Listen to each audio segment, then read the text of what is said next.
Good. Fly's next to me, so I'll literally drive around there. I can just pressurize.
Hello and welcome to Croft Circuit, where we're here with the Caterham Academy as our first race, which will be taking part in about 10 minutes. We've got a full calendar, full lineup for you today, and the sun is shining. It's very warm, so we're in for a really good day. So, like I say, the Caterham Academy White Group are in assembly at the moment, so we're going to try and have a word with a few of the drivers.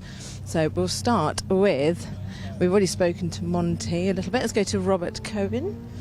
Hello, Robert. Hello, how are you? I'm good, how are you? Yeah, fantastic, thank you. So, how are you feeling about your race today? Yeah, can't wait, it's going to be great fun. And how was qualifying out there? It's very warm, isn't it? Yeah, it was really warm, car's going well, sliding around a little bit, but yeah, really great. That's good, good to learn the car then, isn't it, when it's sliding around underneath you? Yeah, absolutely, yeah, the cars are fantastic, they're great fun. A couple of weekends ago I drove the car to the Nürburgring and back, so yeah, really enjoying it, really enjoying the series. And that's what it's all about, isn't it, seat time in these for learning? Yeah, I think so. The other guys are really quick, I'm just trying to keep up with them, we'll see what happens today.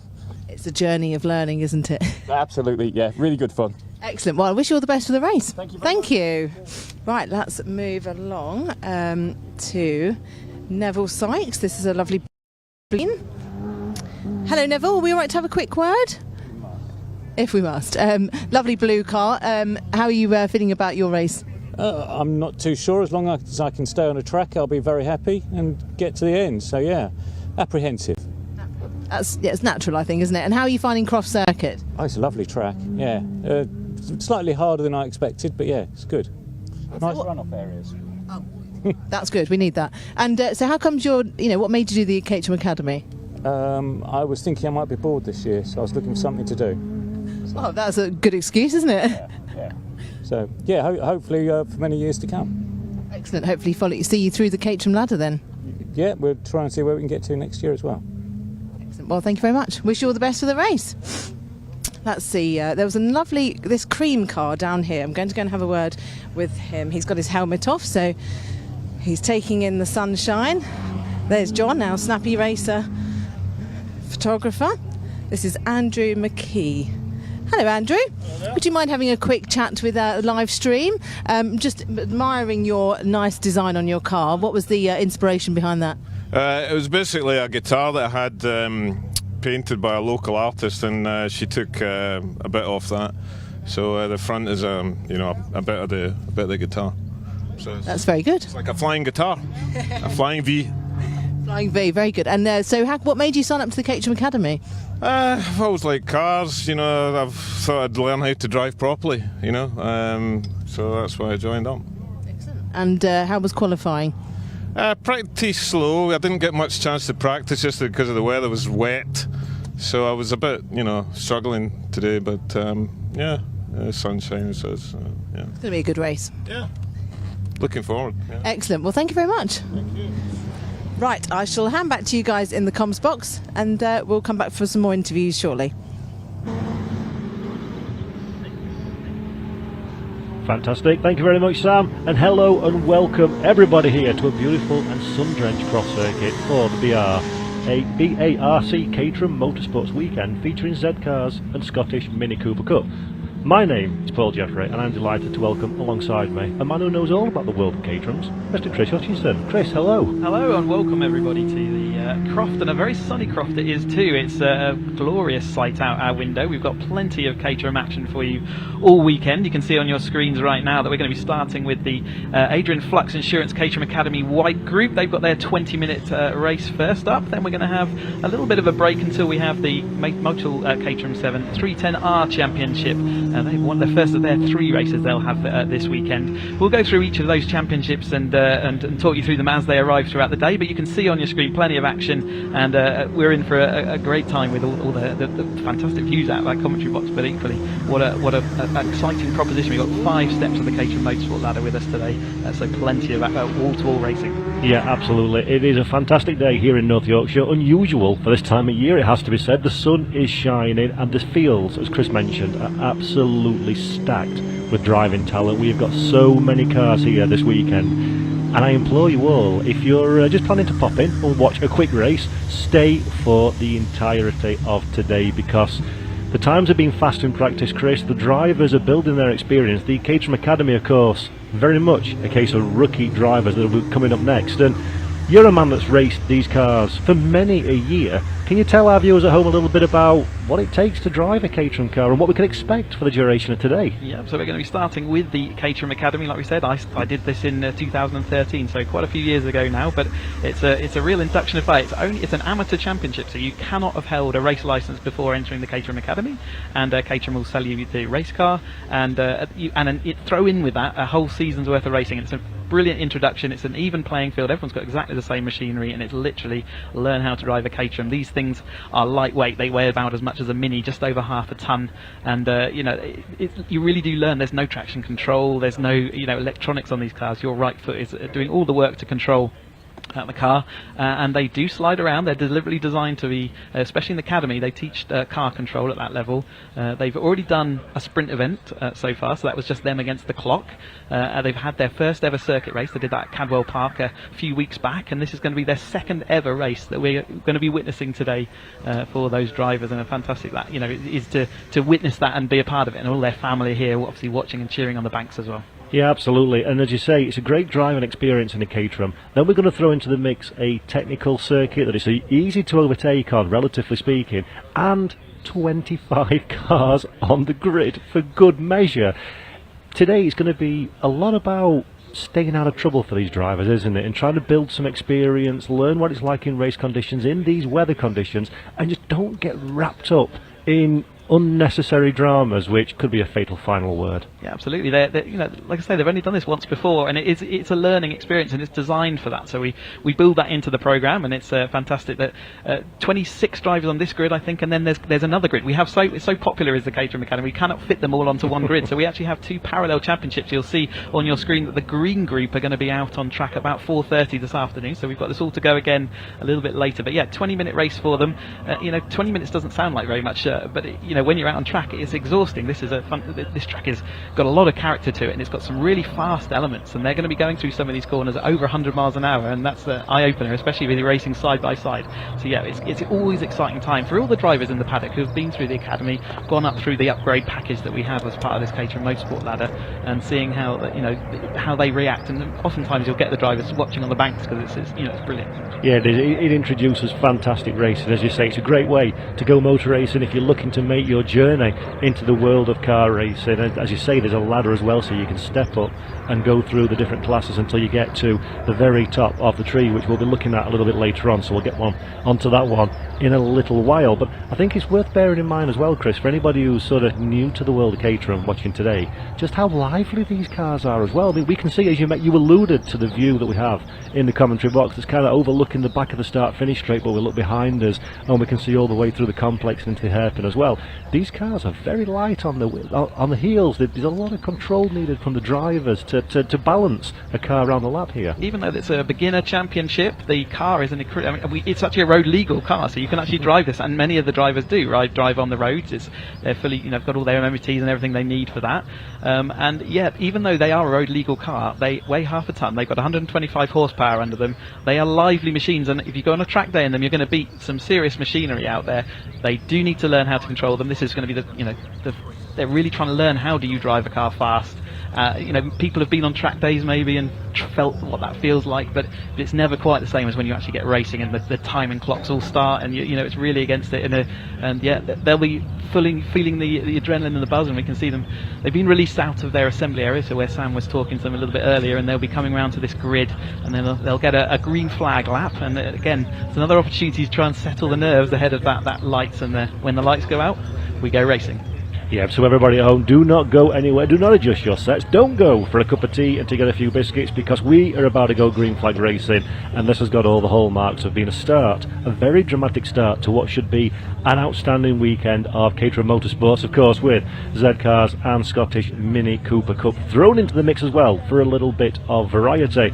Everybody at home, thank you for tuning in to watch this broadcast with us. Paul Jeffrey and Chris Hutchinson up here in the commentary box. It's a pleasure to have you with us today. It's a pleasure to welcome you to a sunny and warm Croft Circuit for some festival of motor racing action, I think it has to be said. And Chris, as a driver now, as the drivers they're going on to the pre-grid before they do their formation lap, what are you looking to do in a Caterham? How can you influence the preparedness of your car at this stage in proceedings? So on this approach, there's not much you can do. It's literally, they do through a little cut through. You can see them there, and just quickly going to say thank you to all our marshals, as I can see 2 of them waving their yellow flags there as they go through that cut through. But you're just checking that you're comfortable in the car. You're making sure the car looks good. All the dials are showing as they should. You've got fuel in, all those kind of things. When we see them go around on the green flag lap, they will be tidying their tyres. But let's quickly go through the grid actually, as it's shown. Because we've had their qualifying session already. So let's run through that. Yes, there's Daniel Neal as a man on pole position. Alongside him on the front row of the grid is Adam Keane, Caterham Academy car, with Harry Speaks in 3rd position ahead of Esteban Demez in 4th. In 5th position, Matthew Kirtland, joined by Harvey Ashmore in car number 10. Row 4 is made up of Chris Coates and Patrick Cunningham in 25 and 89 respectively, and row 5, 9th and 10th position, is Scott Graham and Monty Hind.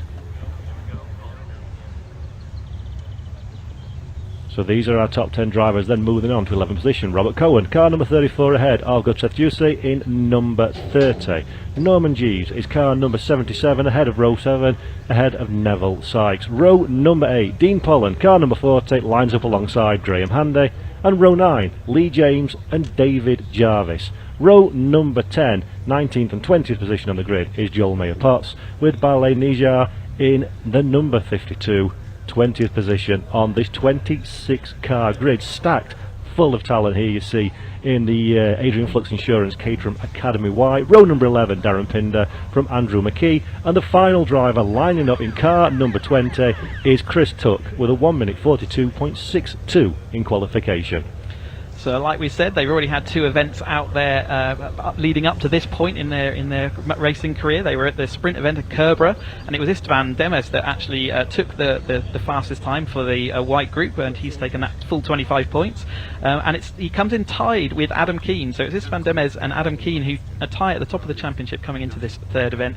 Matt Kirtland is in the 3rd place, and he's had a couple of 2nd places. So he's been Mr. Consistent so far this season. So that's a good skill to have. But he will obviously be looking to see whether he can get that win today. And other names that we're seeing up here, Scott Graham, Henry Speaks, they can see that they were at the front of the grid, so already they're starting to show that they've got the championship potential. One person who had a bit of a problem at Cadwell was Daniel Neal, but he's found himself right up on the pole position, so he is right down in a 10th or 12th place in the championship as he comes here, but he's really put it on pole position, and he's going to be in a good position to maximise his score. And I think that's interesting, isn't it, Chris, that, as you say, these drivers are starting their motor racing career, their motor racing journey, and who can recover from bad weekends, who can find that extra pace when they need it to get themselves back into contention. This is a learning experience for everybody, and for us as commentators and for everybody at home as well. It's a journey into the unknown a little bit, because we just don't know how these drivers are going to cope in these conditions under these pressures. Yeah, as we see them leaving onto their green flag lap then. So there'll be 1 lap where they go and form up, and we were talking about how they can get their car ready, they can start flowing backwards and forwards, maybe clean their tyres. Again, they're learning what they want to do, but they'll all have sort of a little procedure in their head of what they want to get done. But yeah, they're all learning, just as we are in the commentary box and trying to call out their names. We will try our best to keep up with the action. Caterham action is often fraught backwards and forwards and to and fro, so we will do our best to get to know these drivers and the colours of their cars as they head into their 2nd ever track race. And this is, again, a lot of this as well is about just keeping your nerves, keeping your composure a little bit, trying to stay, not get too hot under the collar, because it's warm temperatures anyway. Yes, the cars are open cockpit, but you're working hard behind the wheel. There's the temperatures from the cars themselves and the track emanating up into the cockpit. So it's so hard as a driver with so little experience, so little frame of reference to look back on, to know how to keep your head in the game at this stage. And it'll be interesting to see if that has any effect on this opening lap, this opening few corners. Will we see some tentative driving, or are people going to go for the heroics? Yeah, you see all sorts, and Clervaux, the first corner here at Croft, is notoriously tricky with a very deep gravel trap at the outside. Let's hope that we don't have to use any of that. But absolutely, people will react in different ways, and some people will have that a bit of holding back. Other people want to push forward, and again, we'll see as we go through the championships today that as the skill levels go up, you'll see different attitudes out there on track and how they approach this weekend. But yeah, like they haven't got a frame of reference, they're learning as they go. And of course these drivers are fighting for points, paying positions: 25 for the race victory, 23 for second, 22 for the bottom step of the podium, and all the way down the running order. So it's important to be consistent, it's important to score those big results, and also to take advantage if you're strong at this track. If this track talks to you as a driver, it's very important, isn't it, to get a good score on the board now while the opportunity presents. Every time it counts. They do have a drop score system, so one of their rounds this year they will be able to drop that out of their championship total. That's to allow racers to have a life outside of motorsport, and if there's important other life decisions going on race weekends, if you miss one round it doesn't make any difference to your championship. So we will talk about drop scores, but you can see that they're all going around the tightest corner in motorsport, the final corner, this absolute hairpin that goes. You can see the lead drivers now coming up then onto onto their grid positions, and it was Daniel Neal on pole position alongside Adam Keane. Henry Speaks is in that third place. Istvan Demes is in fourth place. Matthew Kirtland, Harvey Ashmore, Chris Coates. So let's see who's going to make the best of this as all the other drivers will line up on their grid spots. We'll get the green flag at the back of the field, and then we'll watch for the lights. You can see them in the top right of our screen here. Watch for them going on, and as soon as they go out they will be up and running underway for the first 20-minute race. Their only race this weekend for the Caterham Academy White Group. Adrian Flux Insurance sponsors our event. So here we go then, 26 Caterham Academy cars looking resplendent in the North Yorkshire sunshine as we're about to go racing for the first time this weekend, the first time today in the Adrian Flux Insurance Caterham Academy White Group, round number 3, the second ever circuit race for these drivers in these cars. We're looking for the green flag at the rear. The final car, number 20, is just lining up into a spot outside of our commentary box window. So in a few moments' time, we will be going racing for the very first time today. Ladies and gentlemen at home, prepare for 20 minutes of pure thoroughbred racing action. The revs are beginning to rise. We are preparing to go, and it's a green flag at the front of the field. The cars steam off the race line like buzzing hornets. 26 Caterham cars for the run down into the first corner. It's a sharp start at the front of the field. Everybody manages to get off the line nice and clean, and this is the first braking zone, the first pressure point of this lap. Everybody through the first corner just about, and it is Neil that is our race leader in second position, and a good start from everybody at the front of the field. Yeah, absolutely great way off the line. No dramas through turn 1, as I can see, as they're all heading off through the chicane then for the first time. Thread the needle through the chicane, but it is Daniel Neal that leads this group down. Adam Keane, Henry Speaks, Istvan Demes all following along on this. It's a colourful grid that we've got, but it's Andrew Neal in that Daniel Neal in the cyan coloured with his pink and black stripes down the light side. There's the red car there. He's drifted out a little bit wide, hasn't he? Well, there's a little bit of an incident further back there as well. Yep, so because the car facing backwards, we'll find the number on that car, but as they head off around through the Jim Clark S's, he will recover number 2, that is Matty Kirtland. So he was on the second row, third row of the grid, so he's got a disappointing first tower event, but we're coming round the sunny in with Neil still leading this pack through. You can see some of the drivers drifting off a little bit wide, and again they'll be learning how to get that car control back in as they develop their skills. Yeah, absolutely. The cars are at their heaviest, the cars are at their coldest as well at this stage in the race, and sadly that caught out one of our drivers earlier in the running, so hopefully he manages to get back on again without any damage. But meanwhile, at the front of the field, we have still got Daniel Neal is our race leader. We're heading to the hairpin for the very first time on the acceleration now through the final corner, down the start finish straight, and in hot pursuit we can see there Keane just trying to stay within touching distance, apply some pressure, make it difficult for his rival to get a gap, to get any breathing space in this race. As further down the running order, there's a couple of nice little battle packs for the run down into the first corner side by side that we see here now. That is a great move in a T1, but he's going to run out of space into the chicane and just about manages to hold on, does Daniel Neal, for that race lead, but the pressure is being applied slowly but surely. Keane showing a keen interest in taking that position there into turn 1, so he maintains that second position. It did look like he was right alongside, didn't it? But Daniel Neal had the momentum and managed to hold hold on. So Keane in that second place, Henry Speaks is in that third place, and Demes was following along in that fourth place. Remember, Demes came in here championship leader, so he'll want to maintain that. As Neil side by side then for Speaks and Keane as they head round Tower this time, and it's maintains order again, but it's very keen in that red car to try and get through. There's not really many options up through the gym class S's, and they head off around the back of the circuit towards Barcroft. Yeah, Henry Speaks seems to be the man of the moment at this moment in time, has a little bit more pace in that number 37 machine, third position at this moment in time, but I fear that won't stay that way for much longer because Keane is under massive pressure. But while these two squabble, that allows the opportunity for Neil at the front of the field to start gapping the cars behind, and that's going to be critical. It's only a short race, but over the course of the stint, drivers will be stronger at the beginning than at the end. It's a little bit of a learning experience, as we've said, so whenever Neil has the opportunity, he needs to take it to put pressure behind himself, Keane and Speaks, and Demes as well, for good measure. Now in fourth position, but all over the rear of Speaks ahead, so that's a close fight for second, third and fourth this early stage of the race. Watch out for Scott Graham as well, making up 4 places on the last time through, so he's made some good progress after qualifying. He comes in here high in the championship standing, so he's made an improvement over his qualifying. But as we see Neil coming down into Clervaux, you can see the little bump as they go over the curb, and then flows now through into the long right-hander at Hawthorne, up towards the chicane where they have to thread the needle at just about 100 miles an hour in these Academy cars. So they thread left and right, so right and then left through there and come down onto the, I think it's the straightest part we have of this track, but it's still got a long left-hand kink as they head down then into Tower Bend, and in the Academy but we've got a knock-off from about 100, just over 100 miles an hour down to about 50 as they go right through here Tower.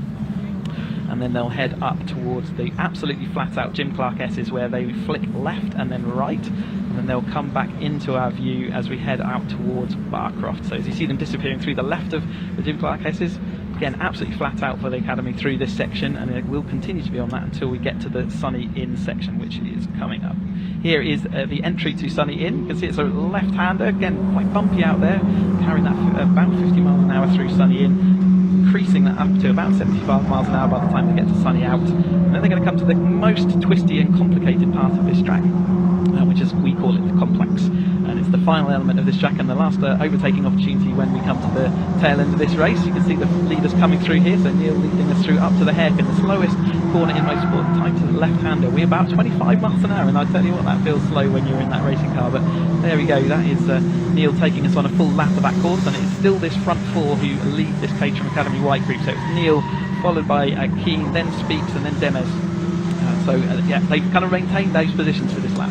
Yeah, fantastic stuff. And if you look at the times at the side of the screen as well, very, very close between them. So everybody's running at a similar sort of pace, just feeling each other out at this stage in the race, trying to understand where they're quick, where they're slow in comparison to the rival. But while that's happening, Neil is starting to gap the rest of the field. 1.4 seconds is the current advantage at the front of the field. And Keane, he's under pressure, is Keane, for the last couple of laps, but is starting now to get a little bit of a comfort blanket from Speed. So can he find, or if I'm saying that when he goes on the defensive, because Speed looking to the outside, has he got the run through the corner on the outside's not the optimal line, he manages to hold it, give each other racing room. Well played from both of those drivers. And Keane on the inside, Speaks on the outside, car number 37 versus car number 88. Has Speaks got the run through the left hand, and now he's going to be on the outside for the next section of course. Will that be enough real estate to find his way past? We'll find out in a minute, but this is a ding-dong battle, Chris, for second place so far from these two drivers. Yeah, you will hear us talking all day about the toe. In fact, Speaks has dropped back there, and he's now under threat from Demes. So something, they went side by side through Jim Clark S, and clearly something happened as they went through Barcroft. But yeah, you will hear us talking about the toe that Caterham's generate, and when one car is following another in the Caterham, the following car can go about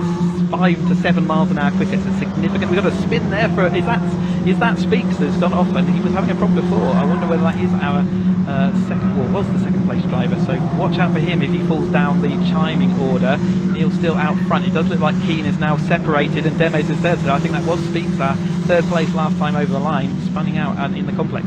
Yeah, absolute disaster there for Speaks. As you say, he was running in third position, second position, fourth position, all at the same time, and unfortunately the end result is go say hello to some grass. But hopefully Speaks can get the car back on the racetrack and complete this race, because remember, we're paying points all the way down the order, so it's worth getting back on. It's worth finishing the race if you possibly can. 13 minutes, just under left on the clock. But that bit of drama was Keane up in the second, Demes up in the third, and Ashmore in fourth position. A quiet race for Ashmore so far in car number 10, but holding on to a good result so far, but 3.9 seconds adrift of that battle for the bottom step of the podium. We will see gaps open up and close up. You know, again, we've talked about they're learning their craft. They will make some mistakes. It looks like Neil has minimised those mistakes so far, and he's got a quite comfortable gap now, a couple of seconds over Keane. Demes just following on behind them. They certainly still will be having the battle towards the end of this race. But Ashmore, 3.9 seconds. Let's monitor that and see whether he can bring those gaps down as they head into the latter part of this race. We are 8 minutes in, so we've still got 12 minutes this race to go, and that's plenty of time for more action to develop as the race goes on. Yeah, absolutely. Speak, by the way, has dropped down at 8th position, so 5 places lost from that off-track incident. Could have been a lot worse. Only half a second behind Hind, actually. So Speak still very much in the conversation for trying to recover as much as possible in the last 12 minutes of this motor race. As Neil now 2.29 seconds to the good at the front of the field from Keane, with Demes in hot pursuit in third position. Ashmore 3.9 seconds. We'll see if that changes when he crosses the line, as Chris mentioned, in a few moments' time. And Graham and Cunningham rounding out our top 6 runners.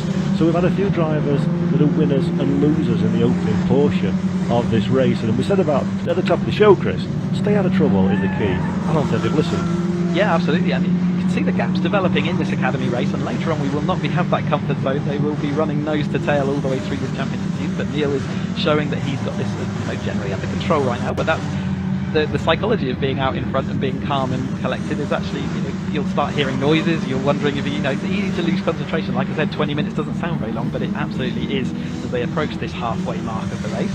Now, the battle for Keane and Demes is definitely developing, though. They're not going to split up, and it's Keane that holds that right now. But Demes is, remember, he came in as the championship leader. In fact, Adam Keane and Demes were joint leaders in this championship coming into this event. So that battle continues as you'll get these stories throughout the season, and it's great to see them already starting with these two clearly, bringing who's going to get that points lead coming out of this event.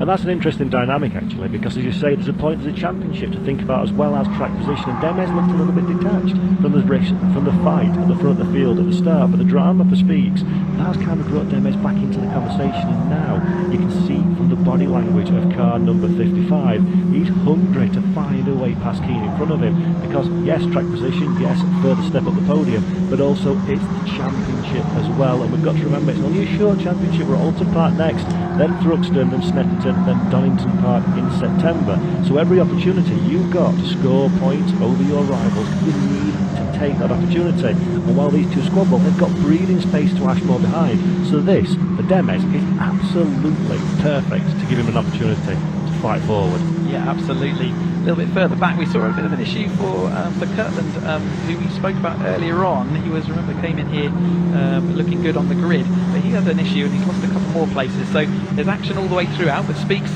he's gone back up into 7th place, so he's made 1 place up on that last lap. He's clearly got the pace to be out front, so you will see him starting to come back through. Let's see whether he can make it all the way up to 4th place. I think that's probably a realistic target for him. Yeah, good recovery drive so far from Henry Speaks. 7th position in car number 37, 4.13 seconds away from Cunningham ahead. So a bit of work to do, and only 9 minutes and 18 seconds left in which to do it. So this will be fascinating now to see if Henry Speaks has got the pace around this Croft Circuit to close that gap down. One man that's definitely got the pace is our race leader Neil, currently 6 laps in the books, 2.88 seconds to the good from Keane and Demes, with Ashmore, Graham, Cunningham, Speaks, Hyde, Jeeves and Coates rounding out our top 10. McKee a little bit further down, 23rd position, starting to drop away from the pack as well. So McKee trying to find some pace in that car number 65. And again, every lap you do, you're learning a little bit more knowledge is going in the bank that you can use for future rounds. But so far everybody's keeping it fairly clean in this Adrian Flux Insurance Caterham Academy White opening race of the weekend, race 3 of the season. And we see a little bit more drama further down the running order. That is the 55 machine of Demes, just showing his nose, Chris, just making his rival know that he's there. He was definitely having a look then. He was definitely putting the car in a position where he was saying, I might go down here to give it, make sure your driver in front is looking in their mirrors. So that's absolutely what he was doing there. It didn't actually come to anything that time, but Henry Speaks on his recovery drive, he has now set the fastest lap of the race, which is a 38.452. The lap record around here is 37.3, so a little bit of time still to find to get towards that lap record, but great to see these two battling away. This is definitely the battle for second place in that podium, as Neil saw his car jump up in the air there as he got the second to third gear, or third to fourth gear change, as he heading off down this not straight, I'm going to call it today, as it's a constant sort of left bend as we then head down towards Tower. A little bit of a gap there though for Keane, so I think he's going to be okay to turn in there, but he was kind of around the other side of the track where Demes seems to have sort of a bit more advantage through into that complex. So as they come through these fast sections, let's see whether he can close that gap up again as they head into the second half of the lap. Yeah, Adam Keane seems to be the man very much under pressure so far in this race. He's been quite heavily defensive from Demes on the last lap or so. We saw as well coming down into the first corner, a little bit too defensive. Adam Keane needs to be careful of that one. It's a momentum car, this one. If you start covering the inside line, you start being a little bit aggressive, shutting that door, you're going to compromise yourself on corner exit, and Demes will recognise this one from racing so far this season and this weekend and this race. As we see now, Demes on his tippy toes right to the rear of Keane, and has he got alongside? Yes, he has, but will he keep that for the outside line? Not quite, as the two cars go side by side. Good driving from both drivers to avoid any kind of contact, and Adam Keane is now in third position. Demes lined it up the last time, didn't he? He did a little practice and thought, I'm going to give that a go next time. I've got seen a yellow flag down into turn one, so they're going to have to be a bit careful of that. No overtaking as they head into turn one. I'm wondering if there's a safety car out on track. Yes, we've got yellow flags everywhere, so there is a safety car out on track. I didn't see or haven't seen, in fact I can see a car. I can see there's a car just on the chicane as they're coming through to that, where the leaders are going to go through that recently. It looks like the car's either just stopped on the outside of that chicane. Marshals are trying to push him off of the curb. And for Adam Keane, Chris, that was absolutely perfect timing to get the deal done before that safety car line was met, before the yellow flags came out. And, you mean Demes? It was Demes that moved ahead of Keane, yes. Yes, so really, really good timing. And with 6 minutes left, the marshals are good here at Croft. We'll get that car cleared and we'll go racing again. But now the dynamics changed completely, hasn't it? Demes has gone from being the attacker to the defender, and has Keane learnt anything from that bit of battle, and can he apply it in the final few minutes? With 5 minutes 46, it's going to depend how quickly they clear that car as to whether we are going to get this race back underway. I'm wondering whether that was Monty Hind maybe in that blue car. He has dropped all the way down to the bottom, so I think that was Monty Hind in the blue car with the black stripe there. So our youngest driver in the field, he's not even legally able to drink it at the moment, 17 years old, but he is out there, and he put that sort of high up the grid, so he's had an issue there, and unfortunately he's not going to get to the finish of this race. Yeah, it's always a shame to see a driver's day finishing early here in the Caterham Academy, and as you say, Hind's car still being tended to by the marshals. No sign of that one moving just yet. Maybe it's locked in gear, or there's some reason why they can't quite clear it as quick as we would like. 5 minutes, just over 5 minutes and change left on the clock, as we've seen a snatch vehicle starting to come out now to give them a hand getting that car out of the way so we can safely resume racing. And to echo something that Chris mentioned at the top of the show, and it's always worth repeating in these broadcasts, is a big thank you to our marshals here at Croft and everybody involved in the British club racing scene, doing such fantastic work to keep these cars and drivers under control and on track, and make sure we can go motor racing safely. As we're just looking out the window, Chris, and I think hopefully they can attach it to the back of that truck and get it out of the way. Yeah, that's another skill for all our drivers in this race. Like I say, only 4 minutes to go, so it might be they don't get very much more running time if they do. Just for those who maybe new to motorsport, don't know how this works, if a car is in a dangerous position where marshals need to put themselves at risk, they will often throw the safety car. The safety car bunches up that fielder so they can have plenty of time to clear away the obstruction, or the car, as the case may be. The safety car has lights on the top of it, which we're looking as drivers, we're looking for those lights, and as soon as those lights go out down the back straight, that will mean and signify that the safety car will be coming in the next lap. So we'll keep an eye out for that. I think they will have to complete this lap at least before that, they're in a position to do that. And it's another skill for the drivers. They're all having to queue up, they're waiting again. You've had all the adrenaline of being full speed racing, and all those gaps that we saw developed, they all evaporate as we come to the safety car. And once we get going again, it is a complete race. There's no reinstating those gaps. All that work that Neil's done to develop that gap, he's now lost, so he will then have to defend in the latter part of this race.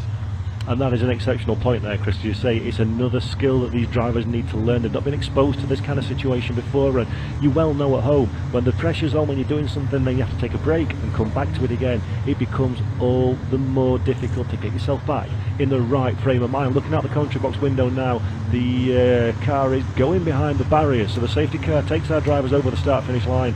Once again, hopefully we'll be able to go racing. 3 minutes just over left on the clock, so we should have time for a last lap dash or so in this race. And if you're someone like Demes, for example, you just pulled that move, your confidence is high, you're feeling enthusiastic, and suddenly Neil is immediately in front of you.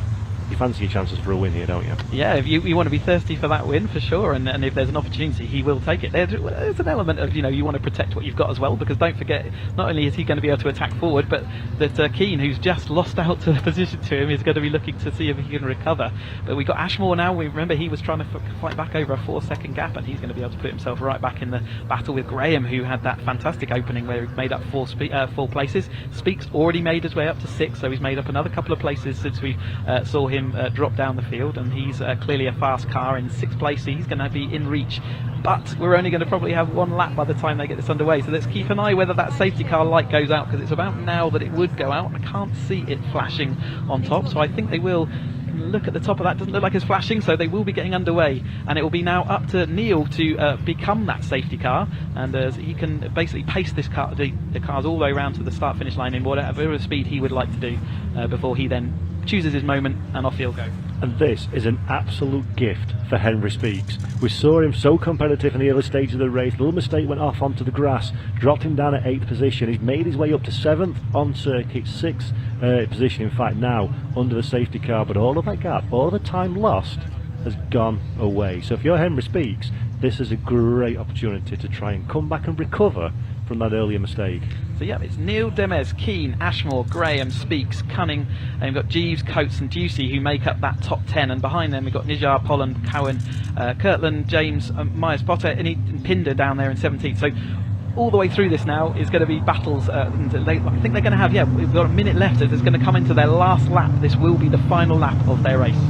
Right then, so we thought we had a bit of drama, we thought we were going to be an exciting race, and it has been, but now we've decided to turn the dial up to number 10. The safety car will peel off at the end of this lap, and the drivers will be free to race to the checkered flag for one final time here at the Croft Circuit in North Yorkshire for the Adrian Flux Insurance Caterham Academy White race number 1, round number 3 of their championship. We've got Neil at the front of the field. He's been competitive all race long, pulled himself a gap, all down to absolutely nothing. So this is a final dash, a final chance to take home the big points and the trophies at the end. There's the safety car down pit lane, accelerating to the green flag, and we are racing once again. Neil immediately covering the line. He's got a good run there. Demes in 2nd position. Keane holding on in a 3rd as well, but Keane actually is the man under pressure further down, because Ashmore, they had a 3.9 second disadvantage. That has been turned on its head, and Ashmore now is the man trying to find his way through the field serenely at the front of the field. Neil holds on comfortably. Looks like a calm restart there for the front group, at least as they went through, and they're now threading that needle through the chicane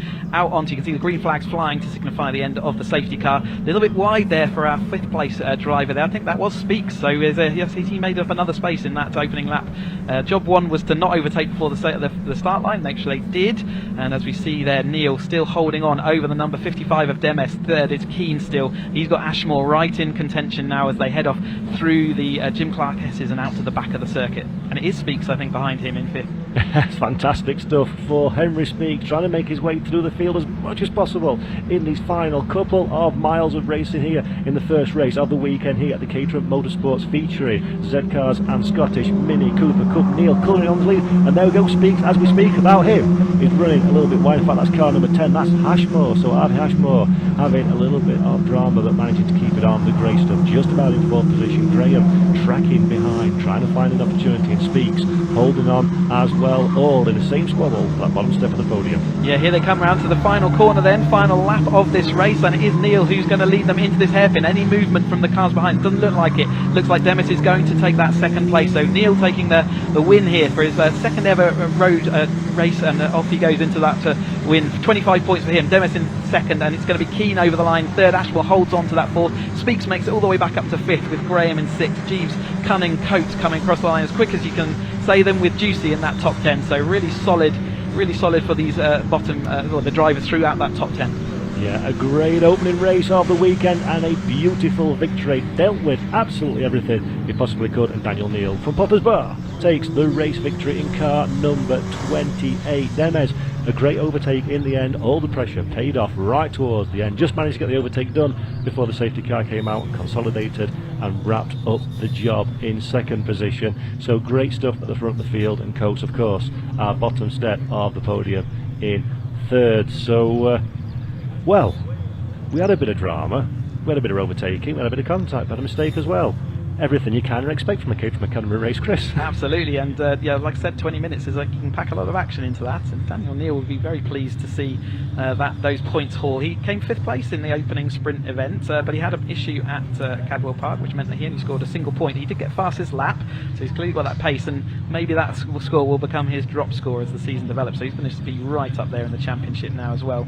But Demes and Adam Keane both solidifying their place at the top of this. But yeah, what action from the Academy drivers, and like I say, we had a bit of everything for them that time. Yeah, and again, learning experience, as we've mentioned many times before, that's another one in the book for these drivers, and you'll see over the course of the season how they get stronger, more confident in their own capabilities. And also an important thing that you'll know all about, Chris, from your time behind the wheel, is you get confidence in the drivers that you're racing against as well, because you don't know who you can trust, who you can go side by side with, and that's something that can only build over time, isn't it? Yeah, they have to learn all those skills as well, so absolutely they learn them every time they go on track, and as the upgrade process through this Caterham Motorsport ladder, they can, at the end of this year, they can upgrade this Academy car to be a road sport, and they will race against the same people again, so you often go through your Caterham ladder with that. But they are going to be heading back to the pits there and to the assembly area, and hopefully Sam will be down there so we can grab some interviews with them post this race. But this is all, again, all new for them, going to the assembly area and all the process and having the podium. But here is confirmation then of the result.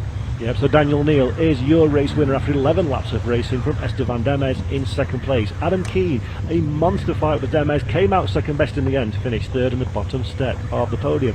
Harvey Ashmore, a quiet race but a very effective performance in position 4, just ahead of Henry Speaks, who's done everything this weekend in this race but still manages to rock up in 5th at the checkered flag. Scott Graham is a 6th place finish ahead of Norman G. Patrick Cunningham in 8th, Chris Coates in position 9, and Gautier Duce is our 10th place finisher.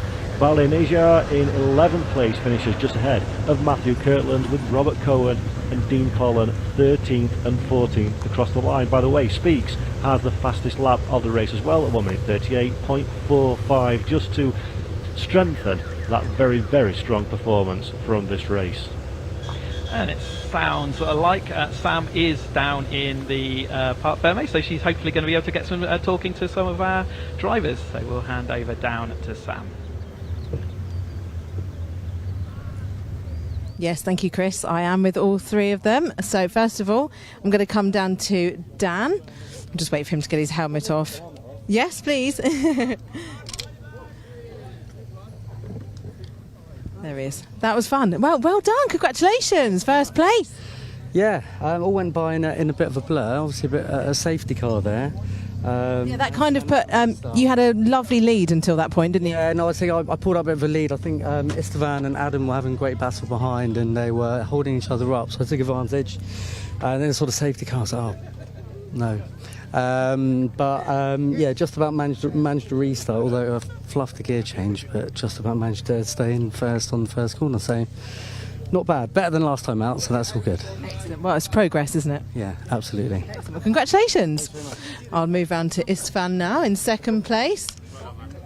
Istvan, congratulations! Second place, what a great race! Thank you. Yeah, qualifying was a bit more difficult. Certainly with Danielle, we've got the right colour for all of this stuff. It was a really tough battle making it up here, so this was great. This was really good fun. And did you think when the safety car came out, you could have a bit of a chance on Dan? I had no idea how much time we had left. I had no clue, like whether we're going to have a new lap or whatever. Last lap with Dan was really close, really tough, but he held it, fortunately for him.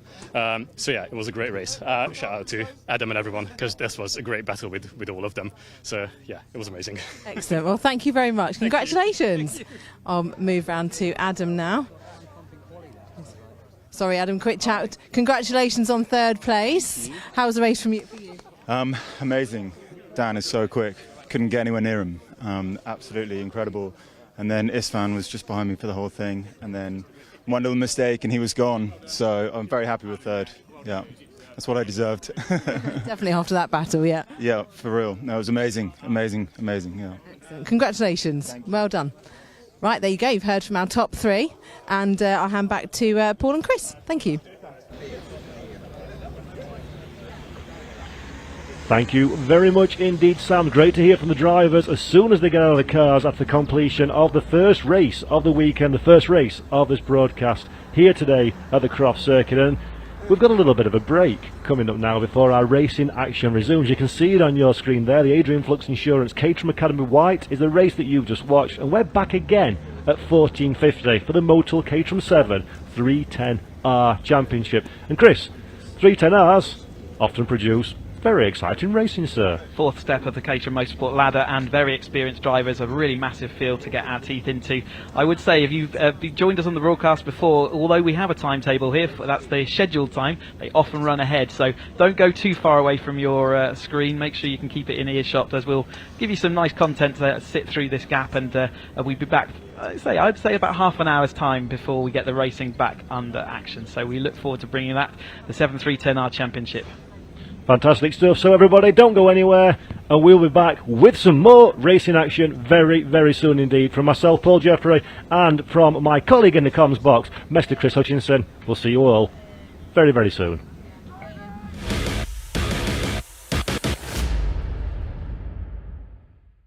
If Callum can build this Caterham racing car in less than 24 hours, he can race it in a real racing series for the entire season. This is Callum. He's a massive racing fan. He's such a racing nerd, he spent hundreds of hours in his simulator. But this year he gets to live the dream and go and race in the Caterham Academy, a super close racing series for novice drivers. So I'll be coaching Callum to be the fastest driver he can be. And this build takes a normal customer 40 hours, but Scott's only given me 24. But he's organised me a helper.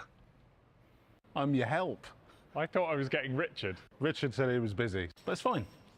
We've done this before. We've done this before. Yeah, but we've done things before with on cars. cars, Yeah. not building a whole car. Within 24 hours, that needs to go on that chassis. It'd be easy. This is a massive task we have ahead. We have a chassis, an engine, a gearbox, suspension and roll cage all to put in this car. Then all sorts of bits like the braking system and cooling lines. This is going to be tight, and if Will and I can't get it done, I don't get to race. I would love to race the Caterham one day. My word, this thing's fun! So the stakes are extremely high. I guess we better start the timer. Yeah. At precisely 11:41. Go. Oh my god, right. Front suspension. Start with the suspension wishbones. Do you want to get the big parts? I'll get the little parts. Have they got names? One. I'm already overwhelmed. Okay, have you got the bits, Will? Yeah, any moment now.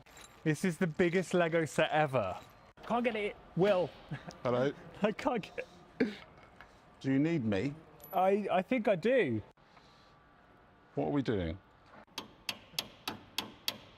Oh, I did a job. That was step one. Is it done? It's a bit of step one. Can we put the wheels on now? We were just 15 minutes in before we already made our first mistake. You got the wrong nut? No. I feel like that's an Imperial one. They're a mix? Yeah, that's an Imperial one. There are a mix of Imperial and metric nuts on this car? Yeah.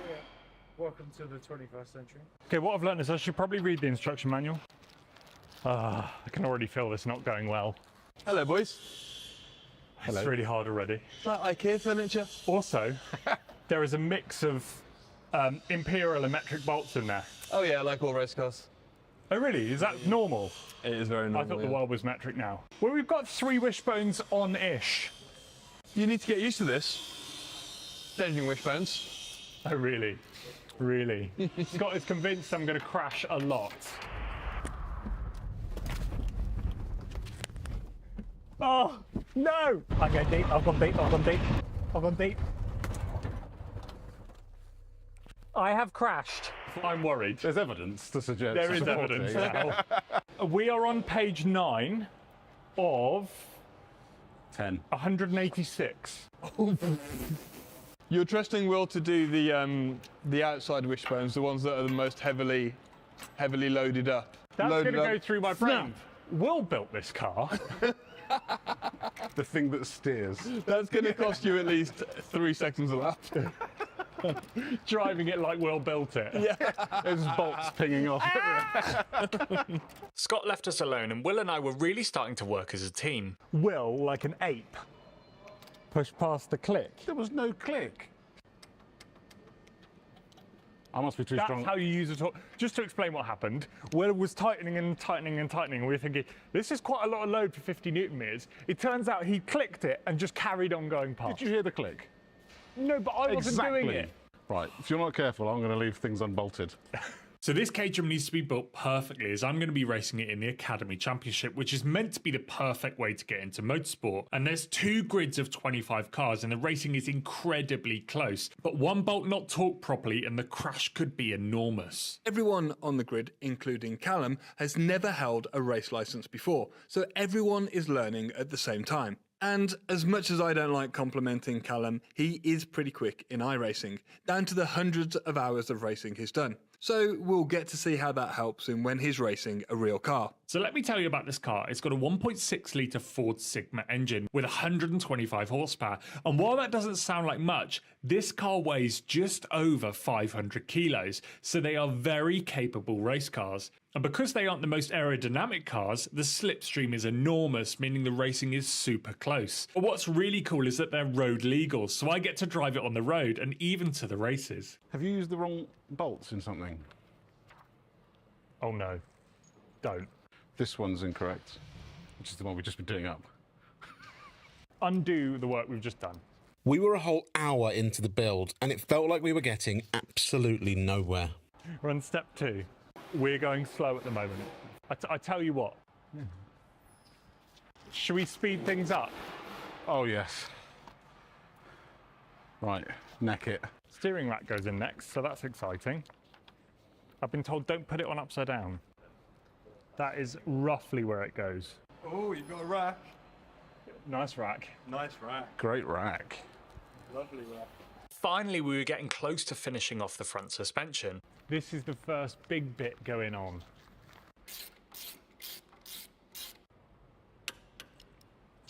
You may do the honours. Turn the page. Oh, that's satisfying. So the hubs, the discs, the carriers. You will need one of those. One of those. One of these.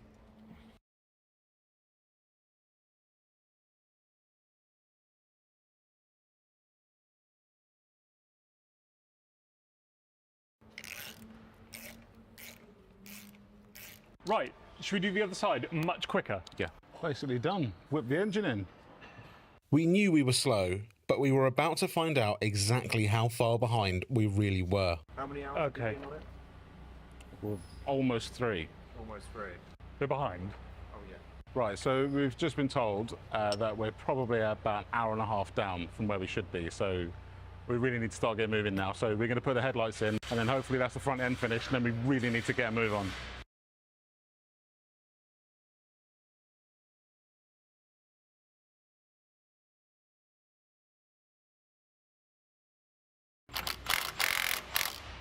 So that's on. Yeah. Am I in? Don't know. I look in, I feel in, but am I in? Next, anti-roll bar. We are speeding up, but we're speeding up slowly.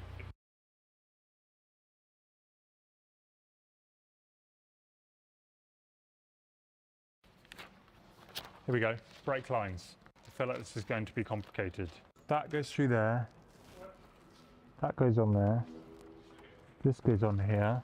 Oh my God, he's done it. I should explain, Charlie behind the camera has raced a Caterham, and you won this series, right?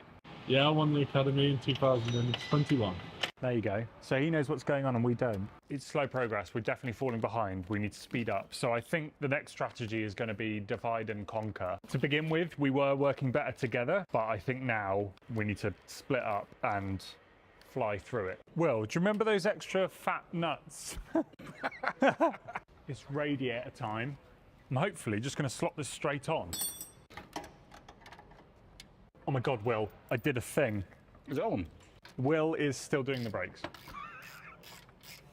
They're important. We were 4 hours in and we were starting to pick up the pace before Scott came and ruined it for us. Hello, boys.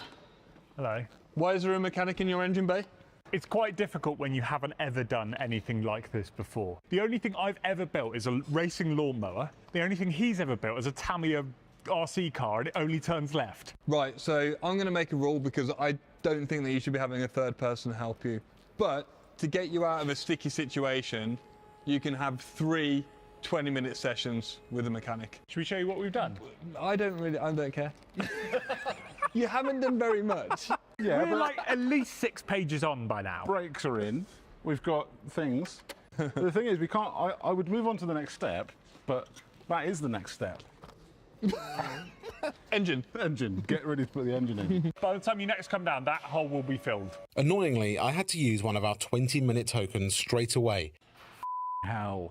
I've had up on Callum's brakes. Because I somehow managed to mangle one of Callum's brake lines. You don't get free parts as well. Caterham's version. Will's version.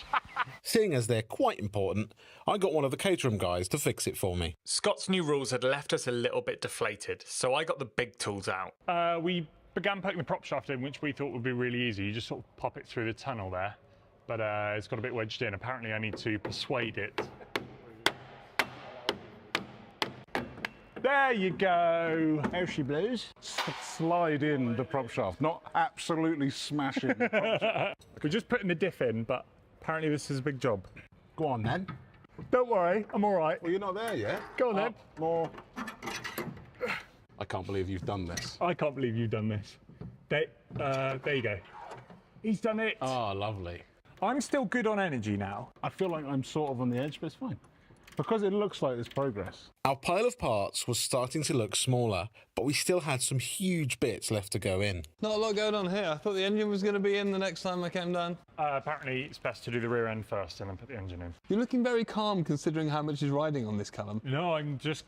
My stress level is stayed high, but my energy level has gone down. You know that I'm a man of my word. If you don't get it done, you're not racing it. We'll have to give it to somebody else. You're still doing the brake lines. That's just yeah, and we'd like to carry on. Okay. I think one of the important things to remember is that Callum and Will, they're not mechanics. They've been working on the Subaru and working on some of the cars that we've featured on the channel, but they are not professional mechanics.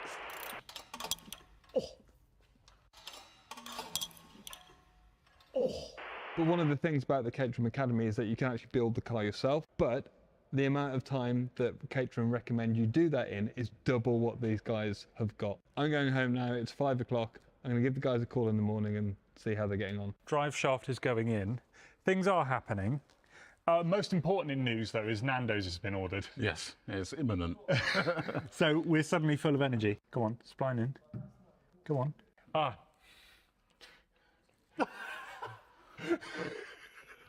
Cut. Oh. Wow, that was the first time. So this is all on, so we can put the disc and the caliper and the pads in, and then we'll be driving it. And then that's progress. Oh. Go on. Go on. Are you okay? Look at him over there. What? Supervising duties. Right, that bit's done. That next page. But we're, what, almost 8 hours in. The problem is, we're consistently falling behind, but we're going as fast as we can. Yeah. To try and catch up again, we decided to use one of our lifelines on a key part of the process, lowering the engine and gearbox into the chassis. With Joe and Dave from Caterham helping us, this was a breeze. Bit of pressure under there as it get over the radiator. Yeah, come on your feet, and then we need to push down on here to get the pivot to get it in the hole. Okay. That's it. Now it starts to come down. Yeah, that's it. Now pull it in. Yeah. I'm just supervising. Yeah, more. Oh my God. It all happens very quickly. Ooh. It's in. Come back now. Come back. Oh my God. Oh my God. To be honest, I'm just doing what I'm told right now. It was definitely a token well spent. We would have not. No way. There would be no wrap left on this car. I'd be covering gearbox fluid. Yeah, and it would have fallen off the ramp on top of you. Here comes a rocket. I is being called Speak to this man. Yes, finally. Oh! Ow. Sorry, Dave. We've used the token for it, but we had to. Are you two still friends? We surprisingly are. But there's still a cock-up in us. There's still a cock-up in us. Oh, God! Yeah, that wasn't a good way to word that. Bye. See you later. Get rid of that man. He's just checking we're not cheating. He is. Yeah. Unfortunately for us, that took a bit longer than 20 minutes, so we actually used up our last 2 tokens. So from now on, we were on our own. The next step seemed like an easy one, but little did I know that the seats would soon become my greatest enemy. Here we go. Oh, that's very light. I like that. I don't know which hole it is. Don't put it in the wrong hole. I'm in the back hole. Yeah, that's... Yeah, you're in the back hole, okay. You'd think that joke's been said enough all over the world in many videos, but it hasn't, and it won't get old. Right, I can't see anything. That's good. Yeah, keep going. Keep going. Keep going. Oh, yeah. Oh, yeah. Oh, yes. Oh, yes. Right, now you've got that. I'm going to go get the other one. Oh, the seat? Yeah. We've got one bolt in. Right. If I shove my hands in there... Visitors.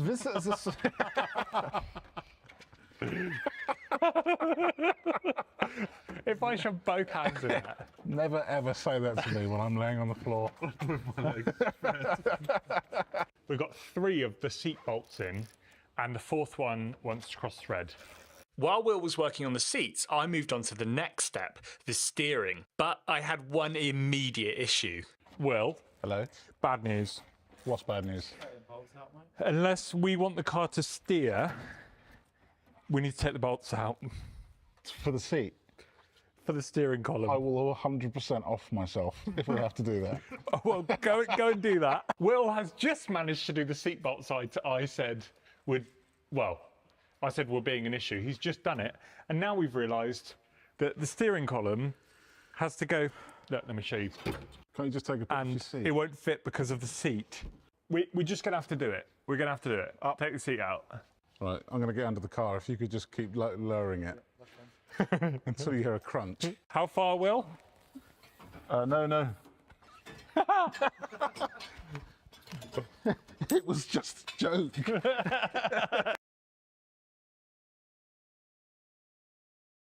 We should explain the detail of all of this matters, because at the end they don't let you just build a car and run it on the road. They have to do basically a super MOT, a super check called an IVA, where they go around and check all of this stuff to make sure you haven't built a death trap. That is a motivating factor. So now we have the intake, the throttle body on, the throttle cable, the steering column is in, it's filled with coolant. Like, all of this is starting to come together. There's little jobs to happen in here now. Just coming up to halfway, basically, and that's what we've got left. So one of the biggest bits we got left is the roll cage. So yeah, this is quite important. Callum might need this. Maybe. in year. In by year. And dropping it down and resting it on year. And that's it. Oh my word, have we just done that? I can't believe... Let's not celebrate too early. Which of those bits? We need long ones in there. Do you think that's gone forever? Hang on. If that seat has to come out, Callum. Hold those so I don't drop any more. We haven't had a conflict, but we may. Oh no, I need to find this. He's going to kill me. Oh. Oh, he's done it! Right, good news. Bit more exhaust. Then it's just lots of little bits. Steering wheel, few arches, the wheels. But really, I think these should be next. Yes. We were flying through our remaining parts and we were so close to a first startup. Before that, we had to do the important job of bleeding the brakes. And in my delirious state, for some reason, I thought giving Will that job would be a good idea. Oh, no, stop. Oh, good God. We got We'll have to hold her on. Okay, Did you get a bit excited, Will? I did, yeah. So Will's on now. Yep. We are right near the end. Does it feel good? This is good. I am beginning to flag. I feel like I could make a mistake. Maybe wheels isn't my job right now. Ooh.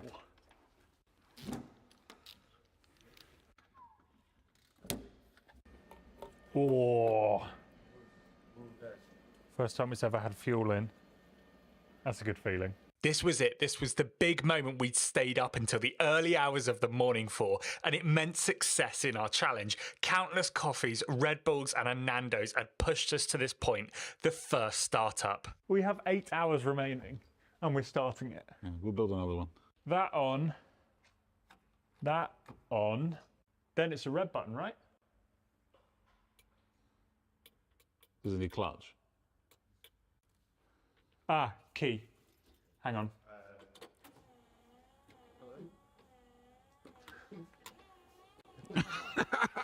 What is You haven't quite figured the Caterham out yet. There we go. Right, now it should go. Do you want to pull the throttle a little bit?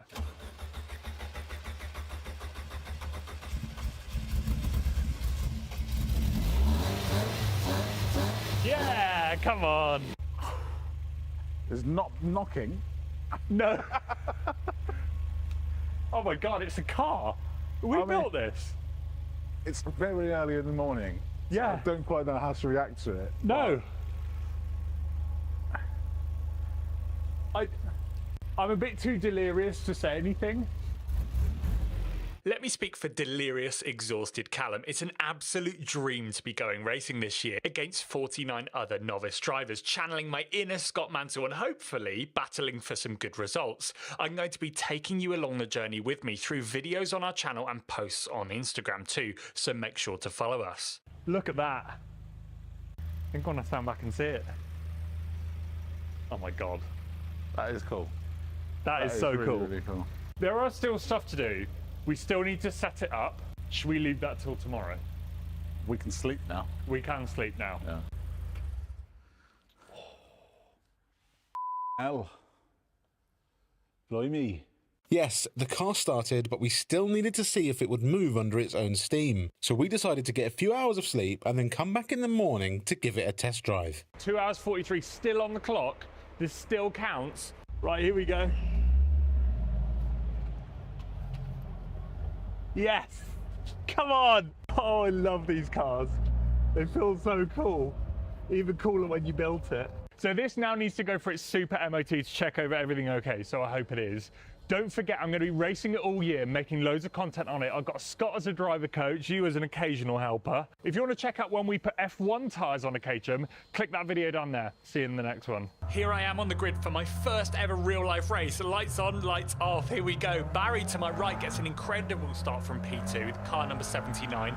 Manages to launch it off the line much better than I did. I managed in the toe to pull just up alongside for turn 1, a flat out left-hander. We go through there, we jump on board with Barry, and you can see through the right-hander I managed to carry a little bit more speed and take back P1. Here we are in my first race. I've done a lot since sim racing, never done it in real life. And here we are in the Caterham Academy, a novice driver series, so none of us have driven in a real race before.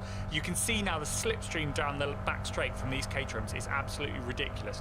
Barry manages to pull up, doesn't choose to go for the move, so I managed to cover off the overtake and then get just over the curb there and have a little wobble. You can see I managed to grab that. That added to the first race nerves as we go through here. So Barry follows me through this long right-hander, seems to go on for absolutely ever. And then one of my favourite corners, the gooseneck. You can see through here is a right, then a left. I get the tail out a little bit as we go through here, down into this 90-degree left-hander. So this race was a real experience for me. For going into this at 25 cars, starting from pole, I managed to qualify really well, and then racing on a circuit for the first time. This car I built with my mate Will, and now here we are racing it down this back straight. You get up to about 100 miles an hour, and you can see there just how big the toe is. The slipstream in these cars, when you're following, you can gain 4, 5, 6, 7 miles an hour on the car in front. But this is where I was gaining time. Through this twisty back section, I managed to pull out a little bit of a lead over Barry and the rest of the pack. You can see here there's a really technical right, then a left. Got to miss those curbs on the inside, then a right again before this hairpin here. You can see So this circuit is Cadwell Park, and it's twisty and it's technical and it's narrow and it's unforgiving. You can see here Barry in P2 goes in with just a little bit too much speed and the circuit bites back. You can see here there's not much runoff. He managed to get on the outside, loses the rear, luckily doesn't lose the car. Henry manages to get back past. You can see Milo did a similar thing. I'm sure he was just, his mirrors were fogged up and he was just checking what was going on behind. But perfect 360, 10 out of 10 for execution. But here we go. I managed to get round to a couple of back markers, and navigating overtakes through this circuit is really, really difficult. Down into this hairpin, I decide to go for a bit of a lunge. I knew Barry and Henry were creeping up behind. I managed to avoid that car there.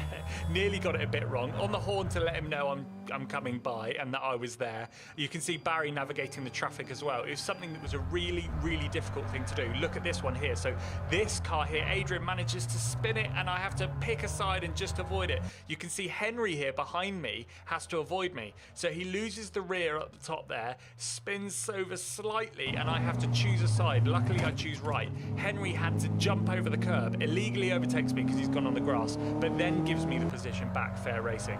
And so nerves were sky high, adrenaline was sky high, just avoided a shunt and had to get back on the pace and try and pull out a lead again. You can see Henry in a slipstream manages to come up right behind me, pulls out to the left, looks around the outside. I'm going to defend him, make sure I cover the inside, and we manage to just touch a little bit there as I'm defending the position. You can see it from my position here. You can see just creep up the inside and then start to back out. We touch just a little bit, but all fair racing in my book.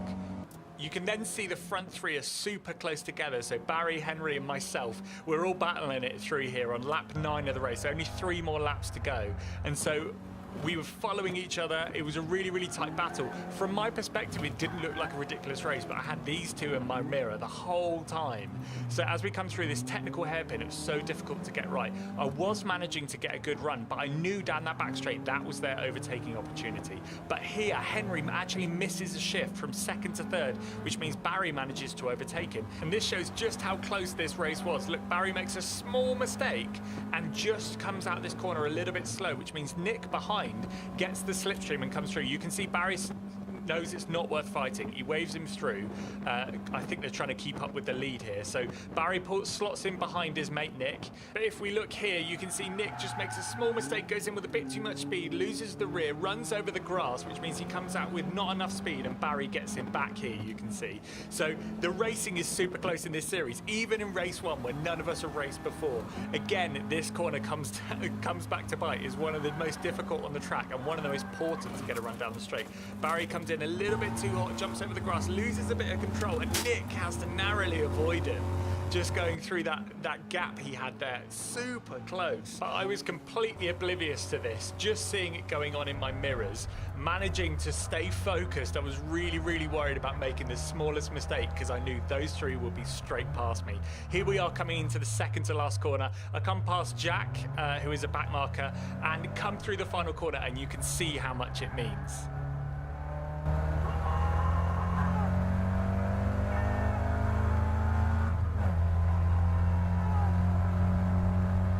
And as I crossed the finish line for my first race, you cannot believe how that felt, to become a racing driver and then win a race. You can see I was beeping to my family there up on the corner. But what an incredible first race weekend, from testing on Thursday and Friday, and then coming through to get qualifying, get that nailed, pole position, and then my first race. It's such an incredible series. The Caterham Academy, 10 out of 10 would recommend. I had the absolute weekend of my life. Nearly had him, it was Callum again!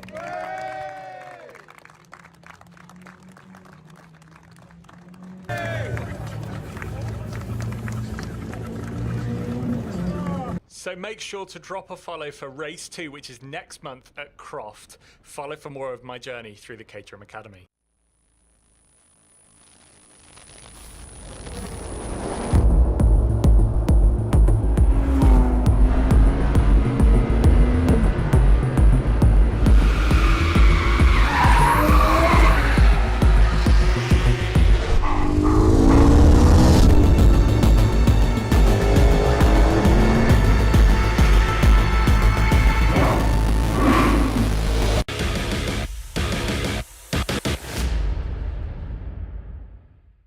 With Darren, Darren Pinder, who's taking part in the Caterham Academy White Group. Darren, so tell us about your journey. How have you got to this stage? Well, I entered the academy initially about 15 years ago, and at the time life was very busy, young children. Then a job in Australia came up, and we took the job in Australia, paid my deposit back to the academy with much reluctance, and now I've got a bit more time on my hands. So 15 years later, I've got the time to devote to the academy. I've had a Caterham road car before, which was just fantastic, but I wanted to have a go at racing, so here I am. Here you are, yes. And you've had qualifying already this morning? Qualifying already, so racing driver excuses. It's my first qualifying. I didn't do the Cadwell round because we were away on holiday. First world problem. So I was 21st in qualifying, which, it's okay. I didn't go off or make any major mistakes, so I'm pretty happy, really. Yeah, well, it's good. First qualifying, you've got to be quite happy with that. Yeah, and so having a Caterham on the road, so you're used to the handling of a Caterham. You're used to the, how they feel. To an extent, but it's nothing like driving them on track. These cars they just require a really delicate touch to get the best out of them. You can't overdrive them. They're all about cornering speed. There's no power in a straight line, so you make a mistake on the entry of a corner, then that's just you done for the next straight. So they're really. I think they're a great car to learn in, from what I've seen so far. Yeah. Oh, 100%, yes. And you've got a lovely livery on your car. Thank you. And so easily to spot. That was chosen by my son. So we're both we're really keen on 1970s race car liveries and Group C race cars in particular. So this is obviously an old Porsche racing colour scheme, but it's come out really nicely. I love my gold wheels too, so that had to go on the car as well. So we're very pleased with how it's come out. Excellent. Well, thank you very much, Darren. Watch out for Darren on the race later on, and we wish you all the best. Thank you. Thank you. I'm here with Monty. Monty's the youngest driver we have in the championship. Well, in fact, out of all the Caterham championships, youngest at 17. Haven't quite taken your driving test on for the road yet, have you? No, that's next week. That's next week's mission. So focused on this weekend. Had a great qualifying. Qualified 10th. It's quick out there. Lots of space, which is good. But yeah, just looking forward to the race now. Can't wait. So what made you choose the Caterham Academy? Well, we were looking around for things to do, and just the competitiveness and how all the cars are equal, and also just the friendly atmosphere we get here. Everyone's just so kind and friendly and wanted to help, which is great. And you really feel like part of the community as well, which is really nice.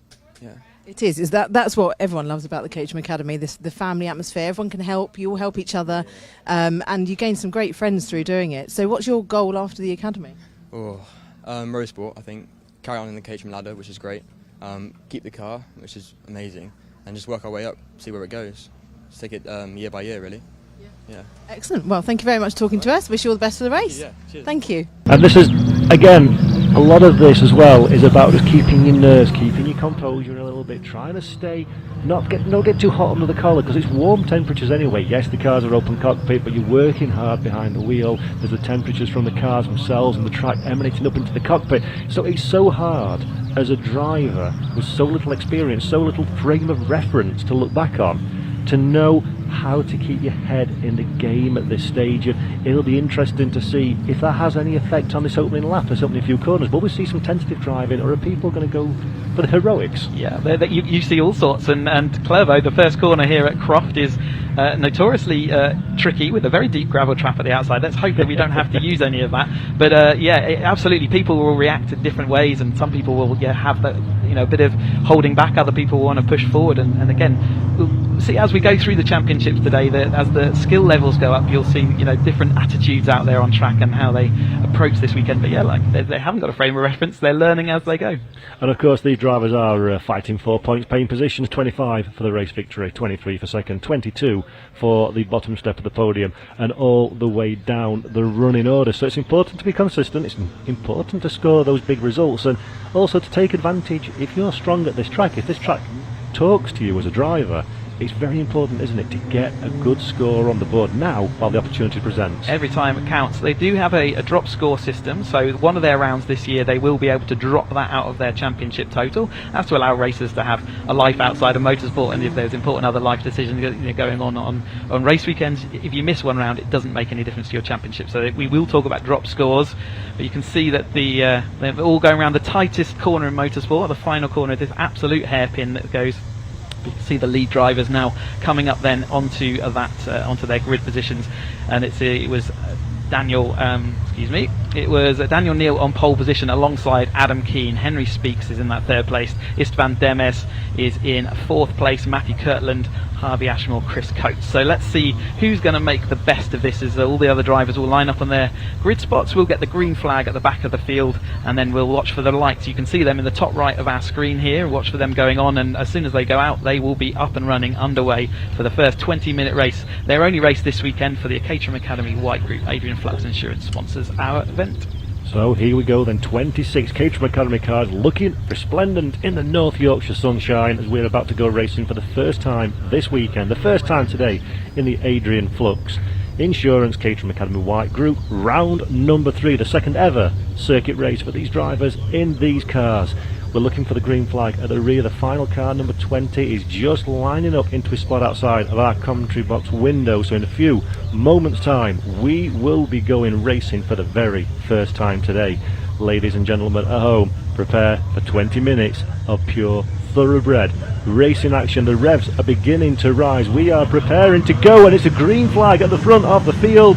The cars steam off the race line like buzzing hornets. 26 Caterham cars for the run down into the first corner. It's a sharp start at the front of the field. Everybody manages to get off the line nice and clean, and this is the first braking zone, the first pressure point of this lap. Everybody through the first corner just about, and it is Neil that is our race leader in second position, and a good start from everybody at the front of the field. Yeah, absolutely. Great way off the line. No dramas through turn 1, as I can see, as they're all heading off through the chicane then for the first time. Thread the needle through the chicane, but it is Daniel Neal that leads this group down. Adam Keane, Henry Speaks, Istvan Demes all following along on this. It's a colourful grid that we've got, but it's Andrew Neal in that Daniel Neal in the cyan coloured with his pink and black stripes down the light side. There's the red car there. He's drifted out a little bit wide, hasn't he? Well, there's a little bit of an incident further back there as well. Yep, so because the car facing backwards, we find the number on that car, but as they head off around through the Jim Clark S's, he will recover number 2, that is Matty Kirtland. So he was on the second row, third row of the grid, so he's got a disappointing first tower event, but we're coming round the sunny inn with Neil still leading this pack through. You can see some of the drivers drifting off a little bit wide, and again they'll be learning how to get that car control back in as they develop their skills. Yeah, absolutely. The cars are at their heaviest, the cars are at their coldest as well at this stage in the race, and sadly that caught out one of our drivers earlier in the running, so hopefully he manages to get back on again without any damage. But meanwhile, at the front of the field, we have still got Daniel Neal is our race leader. We're heading to the hairpin for the very first time on the acceleration now through the final corner, down the start finish straight, and in hot pursuit we can see there Keane just trying to stay within touching distance, apply some pressure, make it difficult for his rival to get a gap, to get any breathing space in this race, as further down the running order there's a couple of nice little battle packs for the run down into the first corner side by side that we see here now. That is a great move in a T1, but he's going to run out of space into the chicane and just about manages to hold on, does Daniel Neal, for that race lead, but the pressure is being applied slowly but surely. Keane showing a keen interest in taking that position there into turn 1, so he maintains that second position. It did look like he was right alongside, didn't it? But Daniel Neal had the momentum and managed to hold on. So Keane in that second place. Henry Speaks is in that third place, and Demes was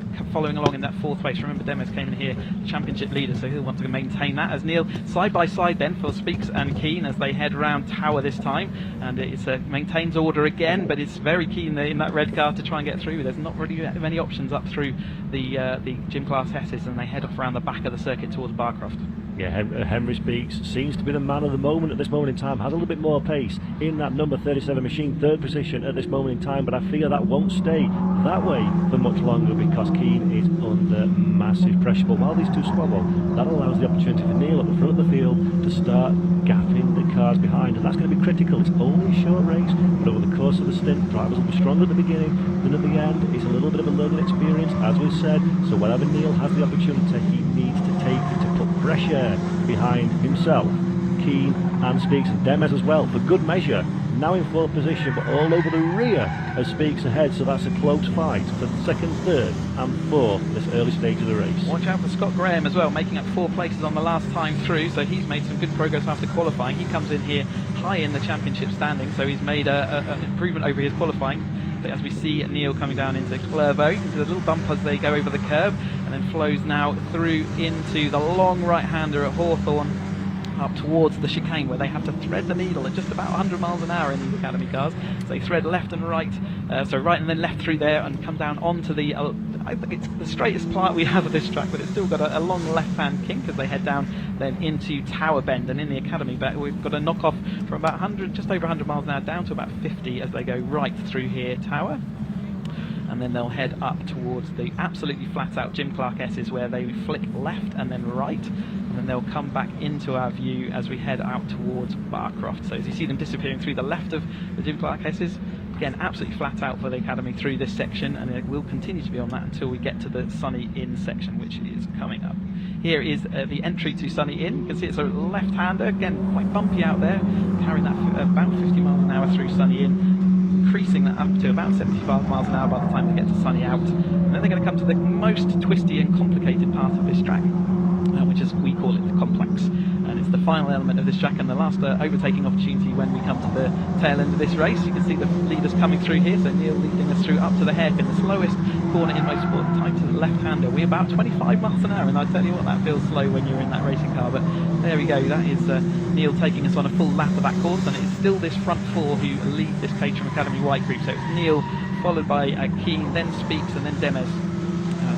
Yeah, they've kind of maintained those positions for this lap. Yeah, fantastic stuff. And look at the times at the side of the screen as well, very, very close between them. So everybody's running at a similar sort of pace, just feeling each other out at this stage in the race, trying to understand where they're quick, where they're slow in comparison to the rival. But while that's happening, Neil is starting to gap the rest of the field. 1.4 seconds is the current advantage at the front of the field. And Keane, he's under pressure, is Keane, for the last couple of laps, but is starting now to get a little bit of a comfort blanket from Speed. So can he find, or if I'm saying that one, he goes on the defensive, because Speed looking to the outside. Has he got the run through the corner on the outside? Not the optimal line. He manages to hold it, give each other racing room. Well played from both of those drivers. And Keane on the inside, Speaks on the outside. Car number 37 versus car number 88. Has Speaks got the run through the left hand, and now he's going to be on the outside for the next section of course. Will that be enough real estate to find his way past? We'll find out in a minute, but this is a ding-dong battle, Chris, for second place so far from these two drivers. Yeah, you will hear us talking all day about the toe. In fact, Speaks has dropped back there, and he's now under threat from Demes. So something, they went side by side through Jim Clark S, and clearly something happened as they went through Barcroft. But yeah, you will hear us talking about the toe that Caterham's generating. When one car is following another in the Caterham, the following car can go about 5 to 7 miles an hour quicker. It's significant. We've got a spin there for, is that Speaks that's gone off, and he was having a problem before. I wonder whether that is our was the second place driver, so watch out for him if he falls down the chiming order. Neil's still out front. It does look like Keane is now separated and Demes is there, so I think that was Speaks, our third place last time over the line, spinning out in the complex.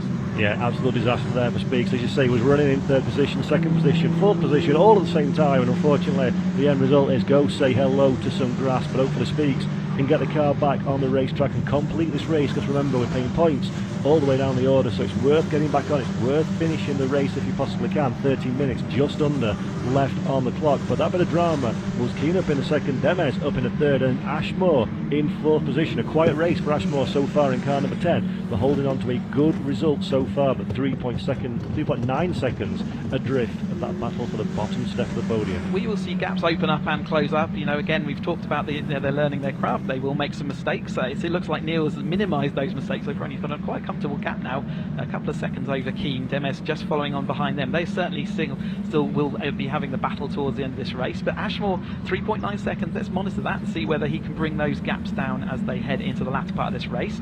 We are 8 minutes in, so we've still got 12 minutes this race to go, and that's plenty of time for more action to develop as the race goes on. Yeah, absolutely. Speak, by the way, he's dropped down at 8th position, so 5 places lost from that off-track incident. Could have been a lot worse. Only half a second behind Hind, actually. So Speak still very much in the conversation for trying to recover as much as possible in the last 12 minutes of this motor race, as Neil now 2.29 seconds to the good at the front of the field from Keane, with Demes in hot pursuit in third position. Ashmore 3.9 seconds. We'll see if that changes when he crosses the line, as Chris mentioned, in a few moments' time. And Graham and Cunningham rounding out our top 6 runners. So we've had a few drivers that are winners and losers in the opening portion of this race, and we said about at the top of the show, Chris, stay out of trouble is the key. I don't think they've listened. Yeah, absolutely. I mean, you can see the gaps developing in this Academy race, and later on we will not have that comfort zone. They will be running nose to tail all the way through this championship season. think, but Neil is showing that he's got this generally under control right now. But that's the psychology of being out in front and being calm and collected is actually, you'll start hearing noises, you're wondering if it's easy to lose concentration. Like I said, 20 minutes doesn't sound very long, but it absolutely is as they approach this halfway mark of the race. Now the battle for Keane and Demes is definitely developing though. They're not going to split up, and it's Keane that holds that right now, but Demes is, remember, he came in as the championship leader. In fact, Adam Keane and Demes were joint leaders in this championship coming into this event, so that battle continues as you'll get these stories throughout the season, and it's great to see them already starting with these two clearly bringing who's going to get that points lead coming out of this event. And that's an interesting dynamic actually, because as you say, there's a point of the championship to think about as well as track position, and Demes looked a little bit detached from the race, from the fight at the front of the field at the start, but the drama for Speaks, that's kind of brought Demes back into the conversation, and now you can see from the body language of car number 55, he's hungry to find a way past Keane in front of him, because yes, track position, yes, further step up the podium, but also it's the championship as well, and we've got to remember it's only a short championship. We're at Alton Park next, then Thruxton, then Snetterton, then Donington Park in September. So every opportunity you've got to score points over your rivals, you need to take that opportunity. And while these two squabble, they've got breathing space to Ashmore behind. So this, for Demes, is absolutely perfect to give him an opportunity to fight forward. Yeah, absolutely. A little bit further back, we saw a bit of an issue for Kirtland, who we spoke about earlier on. He came in here looking good on the grid, but he had an issue and he's lost a couple more places. So there's action all the way throughout, but Speaks has gone back up into 7th place, so he's made one place up on that last lap. He's clearly got the pace to be out front, so you will see him starting to come back through. Let's see whether he can make it all the way up to 4th place. I think that's probably a realistic target for him. Yeah, good recovery drive so far from Henry Speaks. 7th position in car number 37, 4.13 seconds away from Cunningham ahead. So a bit of work to do, and only 9 minutes and 18 seconds left in which to do it. So this will be fascinating now to see if Henry Speaks has got the pace around this Croft Circuit to close that gap down. One man that's definitely got the pace is our race leader Neil, currently 6 laps in the books, 2.88 seconds to the good from Keane and Demes, with Ashmore, Graham, Cunningham, Speaks, Hyde, Jeeves and Copes rounding out our top 10. McKee a little bit further down, 23rd position, starting to drop away from the pack as well, so McKee trying to find some pace in that car number 65, and again, every lap you do, you learn a little bit more knowledge is going in the bike that you can use for future rounds. But so far everybody's keeping it fairly clean in this Adrian Flux Insurance Caterham Academy White opening race of the weekend, race 3 of the season. And we see a little bit more drama further down the running order. That is the 55 machine of Demes, just showing his nose, Chris, just making his rival know that he's there. He was definitely having a look then. He was definitely putting the car in a position where he was saying, I might go down here to make sure your driver in front is looking in their mirrors. So that's absolutely what he was doing there. It didn't actually come to anything that time, but Henry Speaks on his recovery drive, he has now set the fastest lap of the race, which is a 38.452.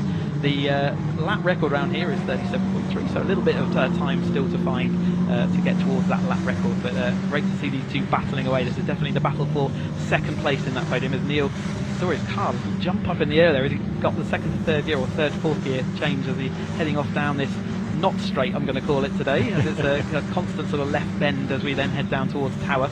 A little bit of a gap there though for Keane, so I think he's going to be okay to turn in there, but he was kind of around the other side of the track where Demes seems to have sort of a bit more advantage through into that complex. So as they come through these fast sections, let's see whether he can close that gap up again as they head into the 2nd half of the lap. Yeah, Adam Keane seems to be the man very much under pressure so far in this race. He's been quite heavily defensive from Demes on the last lap or so. We saw as well coming down into the first corner, a little bit too defensive. Adam Keane needs to be careful of that one. It's a momentum car, this one. If you start covering the inside line, you start being a little bit aggressive, shutting that door, you're going to compromise yourself on corner exit, and Demes will recognise this one from racing so far this season and this weekend and this race. As we see now, Demes on his tippy toes right to the rear of Keane, and has he got alongside? Yes, he has, but will he keep that for the outside line? Not quite, as the two cars go side by side. Good driving from both drivers to avoid any kind of contact, and Adam Keane is now in 3rd position. Demes lined it up the last time, didn't he? He did a little practice and thought, I'm going to give that a go next time. I've got seen a yellow flag down into turn 1, so they're going to have to be a bit careful of that. No overtaking as they head into turn 1. I'm wondering if there's a safety car out on track. Yes, we've got yellow flags everywhere, so there is a safety car out on track. I didn't see or haven't seen, in fact I can see a car. I can see there's a car just on the chicane as they're coming through to that, where the leaders are going to go through that recently. It looks like the car's either just stopped on the outside of that chicane. Marshals are trying to push him off of the curb. And for Adam Keane, Chris, that was absolutely perfect timing to get the deal done before that safety car line was met, before the yellow flags came out. You mean Demers? It was Demers that moved ahead of Keane, yeah. Yes, so. really, really good timing. And with 6 minutes left, the Marshals are good here at Croft. We'll get that car cleared and we'll go racing again. But now the dynamics changed completely, hasn't it? Demers has gone from being the attacker to the defender. And has Keane learnt anything from that bit of battle, and can he apply it in the final few minutes? With 5 minutes 46, it's going to depend how quickly they clear that car as to whether we are going to get this race back underway. I'm wondering whether that was Monty Hind maybe in that blue car. He has dropped all the way down to the bottom, so I think that was Monty Hind in the blue car with the black stripe there. So our youngest driver in the field, he's not even legally able to drink it at the moment, 17 years old, but he is out there, and he put that sort of high up the grid, so he's had an issue there, and unfortunately he's not going to get to the finish of this race. Yeah, it's always a shame to see a driver's day finishing early here in the Caterham Academy, and as you say, Hind's car still being tended to by the Marshals. No sign of that one moving just yet. Maybe it's locked in gear, or there's some reason why they can't quite clear it as quick as we would like. 5 minutes, just over 5 minutes and change left on the clock, as we've seen a snatch vehicle starting to come out now to give them a hand getting that car out of the way so we can safely resume racing. And to echo something that Chris mentioned at the top of the show, and it's always worth repeating in these broadcasts, is a big thank you to our Marshals here at Croft and everybody involved in the British club racing scene, doing such fantastic work to keep these cars and drivers under control and on track, and make sure we can go motor racing safely. As we're just looking out the window, Chris, and I think hopefully they can attach it to the back of that truck and get it out of the way. Yeah, that's another skill for all our drivers in this race. Like I say, only 4 minutes to go, so it might be they don't get very much more running time. If they do, just for those who maybe new to motorsport, don't know how this works, if a car is in a dangerous position where Marshals need to put themselves at risk, they will often throw the safety car. The safety car bunches up that fielder so they can have plenty of time to clear away the obstruction or the car, as the case may be. The safety car has lights on the top of it, which we're looking as drivers, we're looking for those lights, and as soon as those lights go out down the back straight, that will mean and signify that the safety car will be coming in the next lap. So we'll keep an eye out for that. I think they will have to complete this lap at least before that, they're in a position to do that. And it's another skill for the drivers. They're all having to queue up, they're waiting again. You've had all the adrenaline of being full speed racing, and all those gaps that we saw developed, they all evaporate as we come to the safety car. And once we get going again, it is a complete race. There's no, there's no reinstating those gaps. All that work that Neil's done to develop that gap, he's now lost. So he will then have to defend in the latter part of this race. And that is an exceptional point there, Chris. You say it's another skill that these drivers need to learn. They've not been exposed to this kind of situation before, and you well know at home when the pressure's on, when you're doing something, then you have to take a break and come back to it again. It becomes all the more difficult to get yourself back in the right frame of mind. Looking out the commentary box window now, the car is going behind the barrier, so the safety car takes our drivers over the start-finish line. Once again, hopefully we'll be able to go racing. 3 minutes just over left on the clock, so we should have time for a last lap dash or so in this race. And if you're someone like Demers, for example, you just pulled that move, your confidence is high, you're feeling enthusiastic, and suddenly Neil is immediately in front of you. You fancy your chances for a win here, don't you? Yeah, if you want to be thirsty for that win, for sure, and if there's an opportunity, he will take it. There's an element of, you want to protect what you've got as well, because don't forget, not only is he going to be able to attack forward, but that Keane, who's just lost out to the position to him, is going to be looking to see if he can recover. But we've got Ashmore now. We remember he was trying to fight back over a 4-second gap, and he's going to be able to put himself right back in the battle with Graham, who had that fantastic opening where he made up four places. Speak's already made his way up to 6, so he's made up another couple of places since we saw him drop down the field, and he's clearly a fast car in 6th place, so he's going to be in reach. But we're only going to probably have 1 lap by the time they get this underway, so let's keep an eye whether that safety car light goes out, because it's about now that it would go out. I can't see it flashing on top, so I think they will. Look at the top of that, doesn't look like it's flashing, so they will be getting underway, and it will be now up to Neil to become that safety car, and he can basically pace this car, the cars all the way around to the start finish line in whatever speed he would like to do before he then chooses his moment and off he'll go. And this is an absolute gift for Henry Speaks. We saw him so competitive in the early stage of the race. Little mistake, went off onto the grass, dropped him down at 8th position. He's made his way up to 7th on circuit, 6th position in fact now under the safety car. But all of that gap, all of the time lost has gone away. So if you're Henry Speaks, this is a great opportunity to try and come back and recover from that earlier mistake. So yeah, it's Neil, Demez, Keane, Ashmore, Graham, Speaks, Cunning, and we've got Jeeves, Coates and Ducey who make up that top 10, and behind them we've got Nijar, Polland, Cowan, Kirtland, James, Myers Potter and Pinder down there in 17th. So all the way through this now is going to be battles. I think they're going to have, we've got a minute left. If it's going to come into their last lap, this will be the final lap of their race. Right then, so we thought we had a bit of drama, we thought we were going to be an exciting race, and it has been, but now we've decided to turn the dial up to number 10. The safety car will peel off at the end of this lap, and the drivers will be free to race to the checkered flag for one final time here at the Croft Circuit in North Yorkshire for the Adrian Flux Insurance Caterham Academy White. Race number 1, round number 3 of their championship. We've got Neil at the front of the field. He's been competitive all race long, pulled himself a gap, all down to absolutely nothing. So this is a final dash, a final chance to take home the big points and the trophies at the end. There's the safety car down pit lane, accelerating to the green flag, and we are racing once again. Neil immediately covering the line. He's got a good run there. Demez in second position. Keane holding on in a third as well, but Keane actually is the man under pressure further down because Ashmore, they had a 3.9 second disadvantage. That has been turned on its head, and Ashmore now is the man trying to find his way through the field serenely at the front of the field. Neil holds on comfortably. Looks like a calm restart there for the front group at least as they went through, and they're now threading that needle through the chicane out onto, you can see the green flags flying to signify the end of the safety car. A little bit wide there for our 5th place driver there. I think that was Speaks, so yes, he made up another space in that opening lap.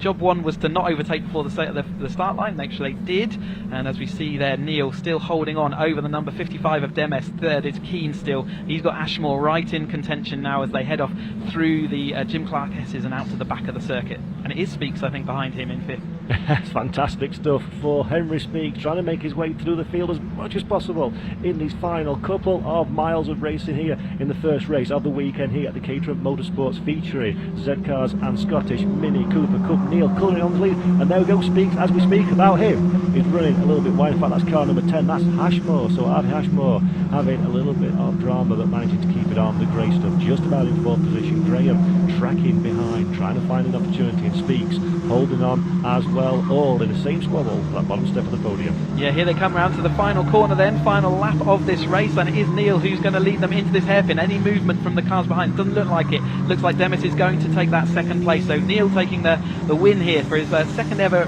road race, and off he goes into that to win. 25 points for him. Demez in 2nd, and it's going to be Keane over the line. 3rd, Ashwell holds on to that 4th. Speaks makes it all the way back up to 5th with Graham in 6th. Jeeves, Cunning, Coates coming across the line as quick as you can say them, with Juicy in that top 10. So really solid for these the drivers throughout that top 10. Yeah, a great opening race of the weekend and a beautiful victory. Dealt with absolutely everything he possibly could, and Daniel Neal from Potter's Bar takes the race victory in car number 28. Demez, a great overtake in the end. All the pressure paid off right towards the end. Just managed to get the overtake done before the safety car came out and consolidated and wrapped up the job in 2nd position. So great stuff at the front of the field, and Coates, of course, our bottom step of the podium in 3rd. So well, we had a bit of drama, we had a bit of overtaking, we had a bit of contact, we had a mistake as well. Everything you can expect from a Caterham Academy race, Chris. Absolutely, and yeah, like I said, 20 minutes is like you can pack a lot of action into that, and Daniel Neal will be very pleased to see those points haul. He came 5th place in the opening sprint event, but he had an issue at Cadwell Park, which meant that he only scored a single point. He did get fastest lap, so he's clearly got that pace, and maybe that score will become his drop score as the season develops. So he's going to be right up there in the championship now as well. But Demez and Adam Keane both solidifying their place at the top of this. But yeah, what action from the academy drivers, and like I say, we had a bit of everything for them that time. Yeah, and again, learning experience, as we've mentioned many times before, that's another one in the book for these drivers, and you'll see over the course of the season how they get stronger, more confident in their own capabilities. And also an important thing that you'll know all about, Chris, from your time behind the wheel, is you get confidence in the drivers that you're racing against as well, because you don't know who you can trust, who you can go side by side with, and that's something that can only build over time, isn't it? Yeah, they have to learn all those skills as well, so absolutely they learn them every time they go on track, and as the upgrade process through this Caterham Motorsport ladder, they can, at the end of this year, they can upgrade this academy car to be a road sport, and they will race against the same people again, so you often go through your Caterham ladder with that. But they are going to be heading back to the pits there and to the assembly area, and hopefully Sam will be down there so we can grab some interviews with them post this race. But this is all, again, all new for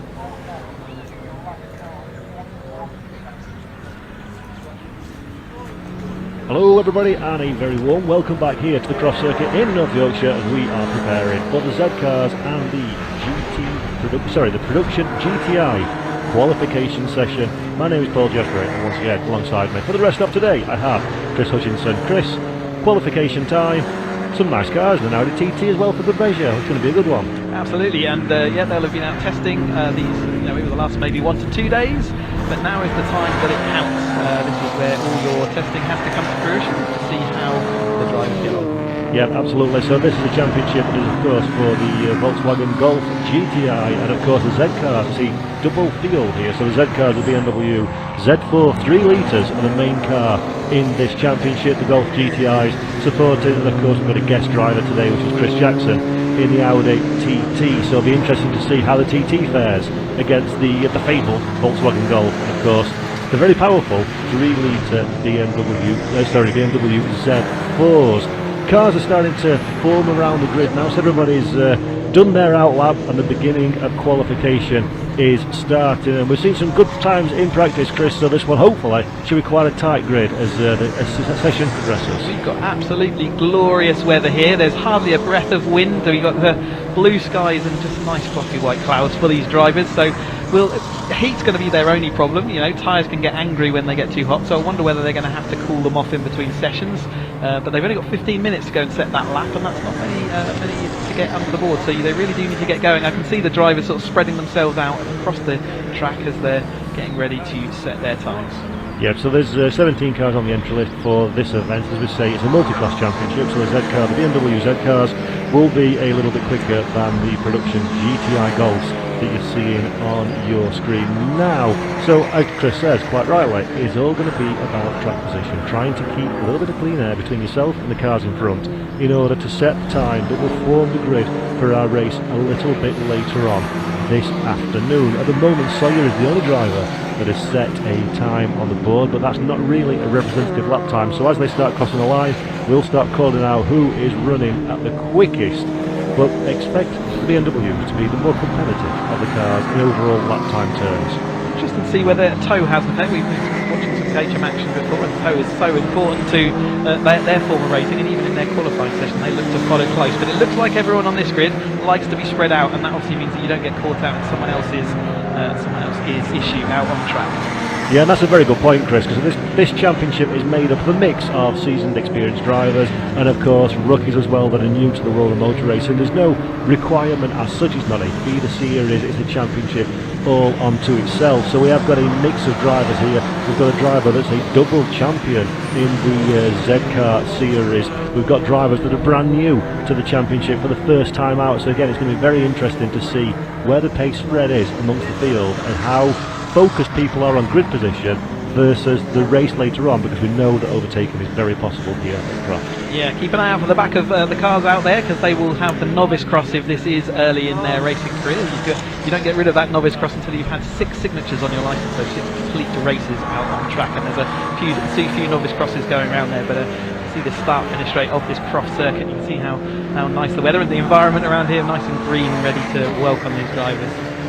Yeah, the Croft is, as always, looking absolutely resplendent this weekend, and of course this is the Caterham Motorsport with Z-Cars and Scottish Mini Cooper Cup all weekend long, so make sure you stay tuned in to us on the BARC TV channel, and also of course Caterham Motorsports on YouTube and on Facebook. If you're already with us, thank you very much for joining us as we're going through qualification for this, the production GTI and Z-Cars Championship. A few of the cars have gone round, no one's really setting competitive times at the moment, which suggests to me, Chris, that these are cars that benefit from 2 or 3 laps of warming up. Yeah, absolutely. When a lot of these will be front-wheel drive, and it does take a long time to get the rears up to the temperature where you can actually really lean on them. There, the novice cross is a good example of that, back of that car. But yeah, it really does take time for the tyres to warm up, and you need that balance in the car before you can really start leaning on it through these high-speed corners that we've got here at Croft. We're looking at Sonny in on the screen right now as the TT there just taking his line through, but leaning on those tyres, and say with the balances out, there's no point pushing. You might as well just keep on warming up those tyres. But I think we are starting to see those times come across across the line, and early on, after having put 3 laps, Giddings is showing at the top of that table.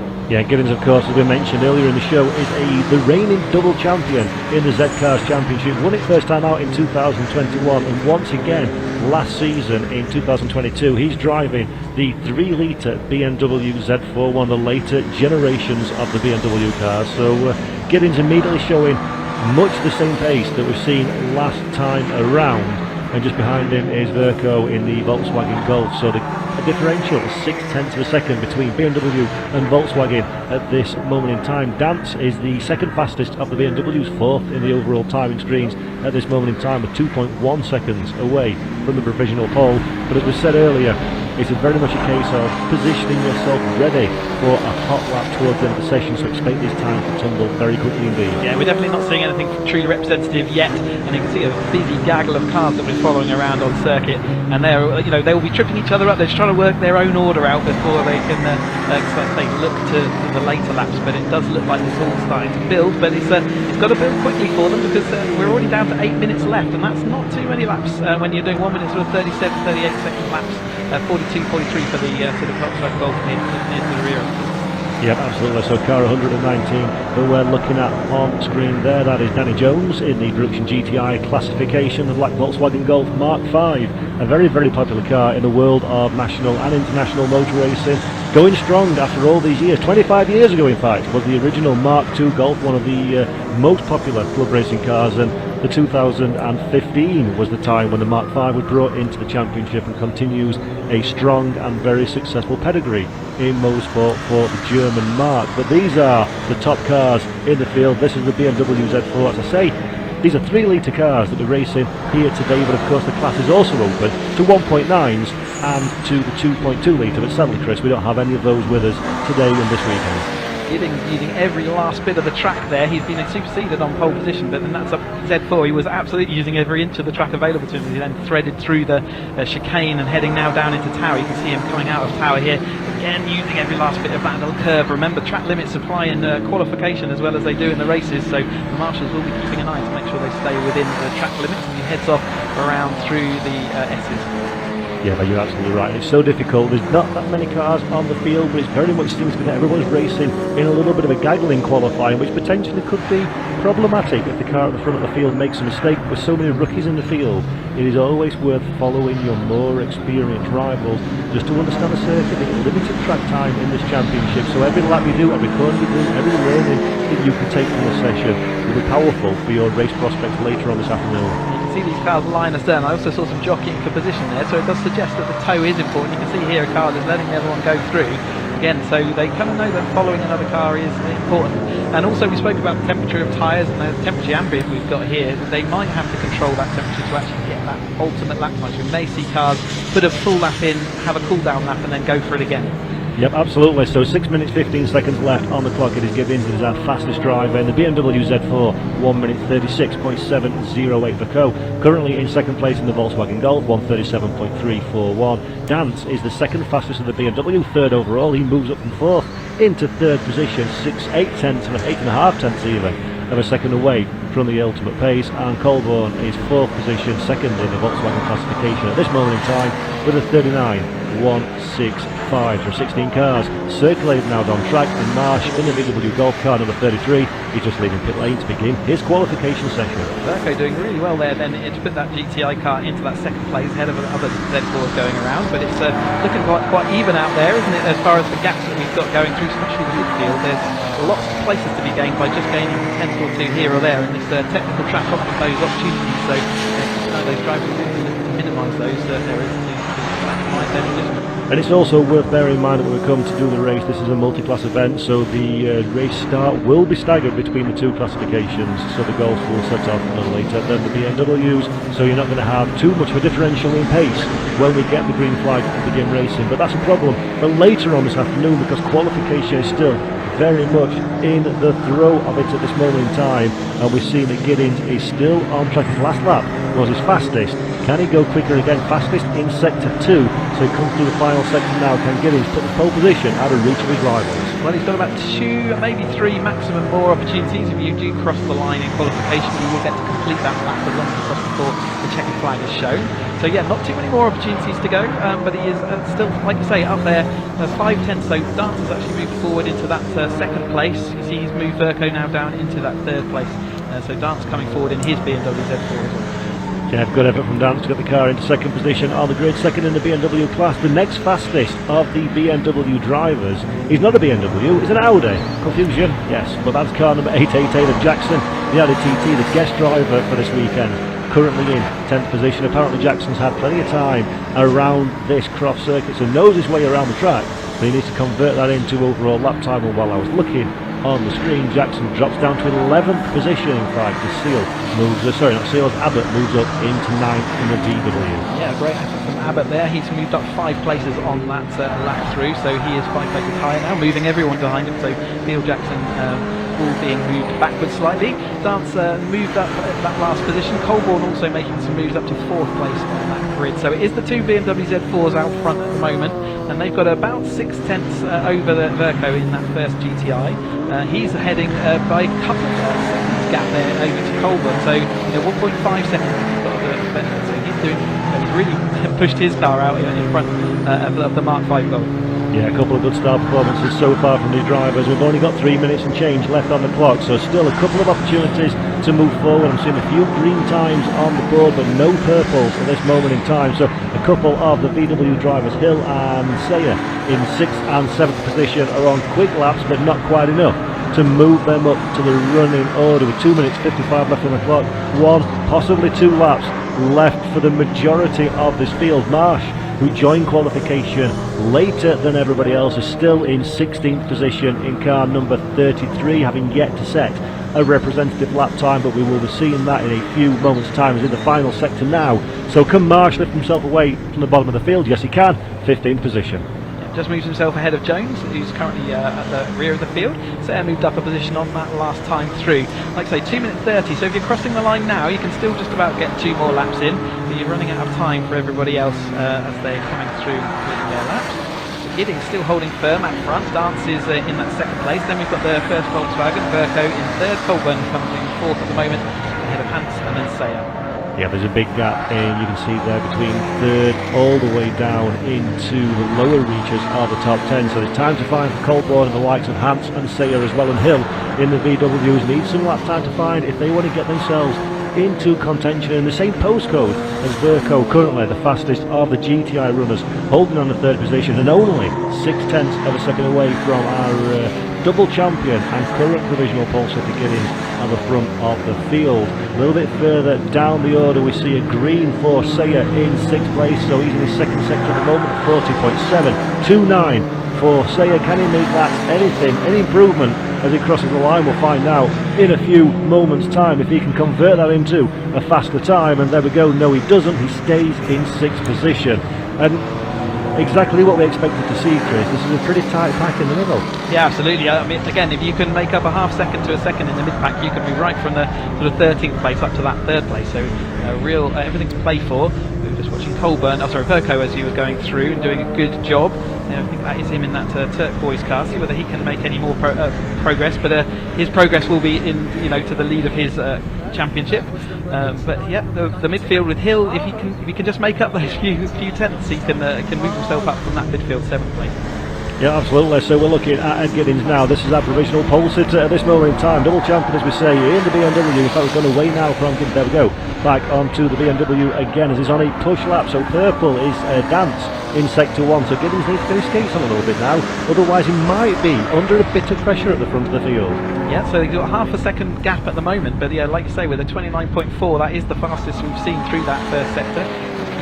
So they can keep that effort going. So Giddings is under threat a little bit as we watch the start-finish straight at the moment. You can see the cars in the background. There it is, Verco in that turquoise car, leaning out down the tower straight. And here into Tower Court. I will say these cars are very well presented actually. It's a lovely looking field of cars, some very bold colour schemes, and I like me a bold colour scheme as I look out of the commentary box window and I've just seen Giddings cross the line. He does not improve at 37.202, which is 4/10 of a second away from his current provisional pole time. Dance crosses the line as well. Does he move up? No, he does not, so he stays 5/10 in arrears in second position. Verco is still on the trike as the fastest of our VW Golf contingent. Will he be able to improve on a 37.3? We'll find that out in a few moments' time. Timing screens though, Chris, are all looking green or yellow. We spoke to see whether Hill could make up for those couple of tenths in the midfield. He did that, and he moved up 3 places, so well done to him. Last lap wonder, then into 4th position.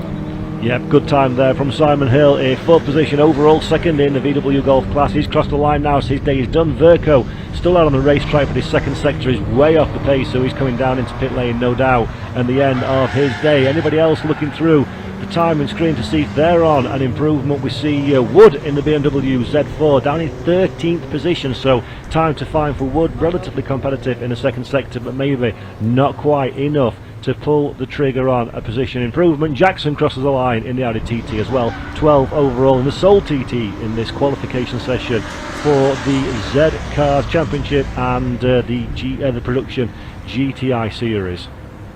Yeah, a great session, nice and controlled by all the drivers. No one seemed to trip each other up too much. We didn't see any issues out there on track, so job done. And like I say, close as you like in the midfield. Looking forward to the race a bit later on. Yeah, absolutely, something a little bit different in the sea of Caterham races that we've got going this weekend. It is great to see the Z Cars Championship and production GTIs. We've also got the Scottish Mini Cooper Cup as well to keep our eye out for a little bit later on. But as you say, Chris, qualification now, the checkered flag has waved, the times are in, and the grid is set for our race a little bit later on today.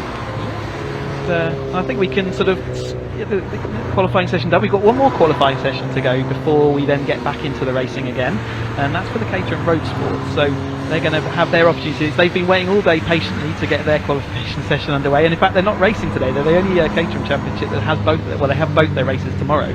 There are other championships running 2 races tomorrow, but everyone else has got at least 1 race today. So it will be the Road Sports that are going out for their qualification session next on track. I don't think there's much to clean up, so we probably look forward to that action fairly shortly.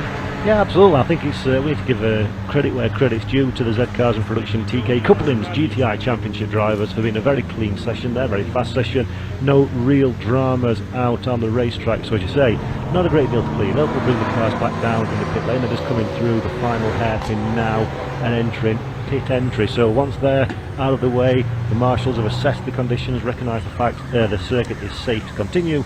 We'll move forwards and onwards into the next qualification session. But that was entertaining. They sound really nice, those cars. Yeah, and the TT out there on its own, you could definitely tell when he was going by. The noise of that TT as it went by was distinctly different from the other cars, and the Z4s obviously sound different from the GTIs, and so they're all sorts of sight sounds and experiences as you go through.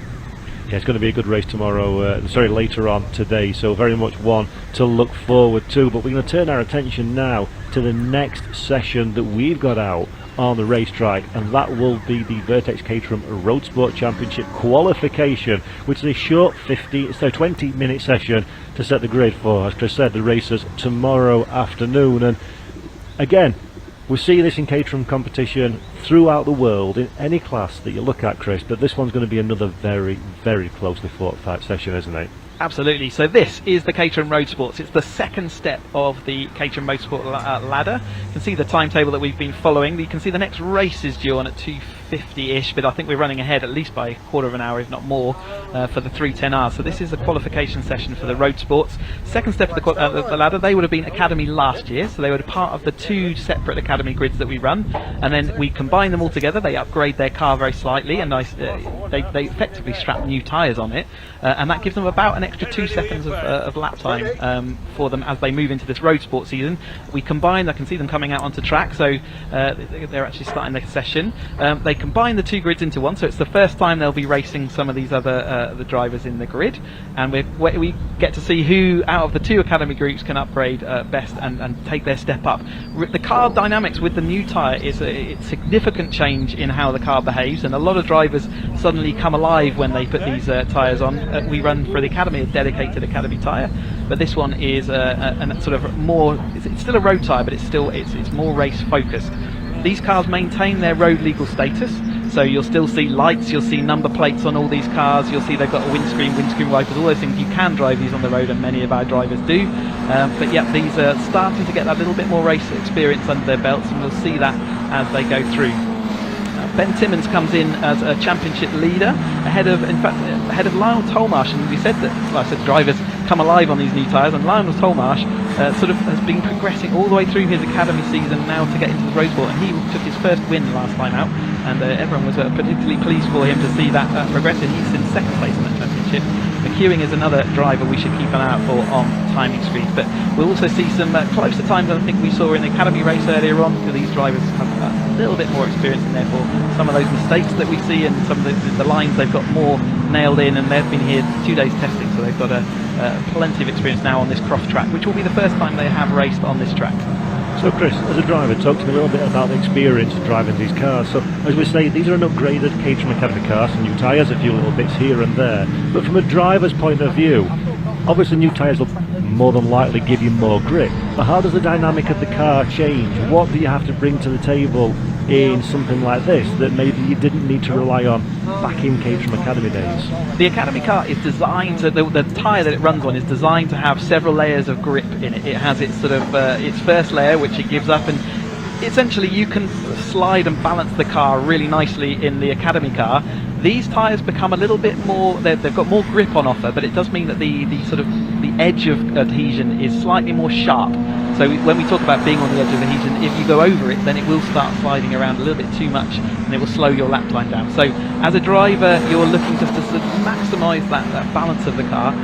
They have a rear anti-roll bar this year, so that's another part that they add from the Academy, and it means that the rear end of the car is also a lot stiffer than it is. You'll see the Academy car leans quite a lot in the corners, and the Road Sport is a lot more sort of stiffer, so we're always heading at each step of the ladder that we go up, the car becomes stiffer as it goes, and this Road Sport is that first step. But yes, it's more about, as much as anything, what you learn through Academy is how to race, and when you get to Road Sport, whilst the car dynamics are different, the tyres give you that extra two grips, and you've got to manage that grip level a little bit better.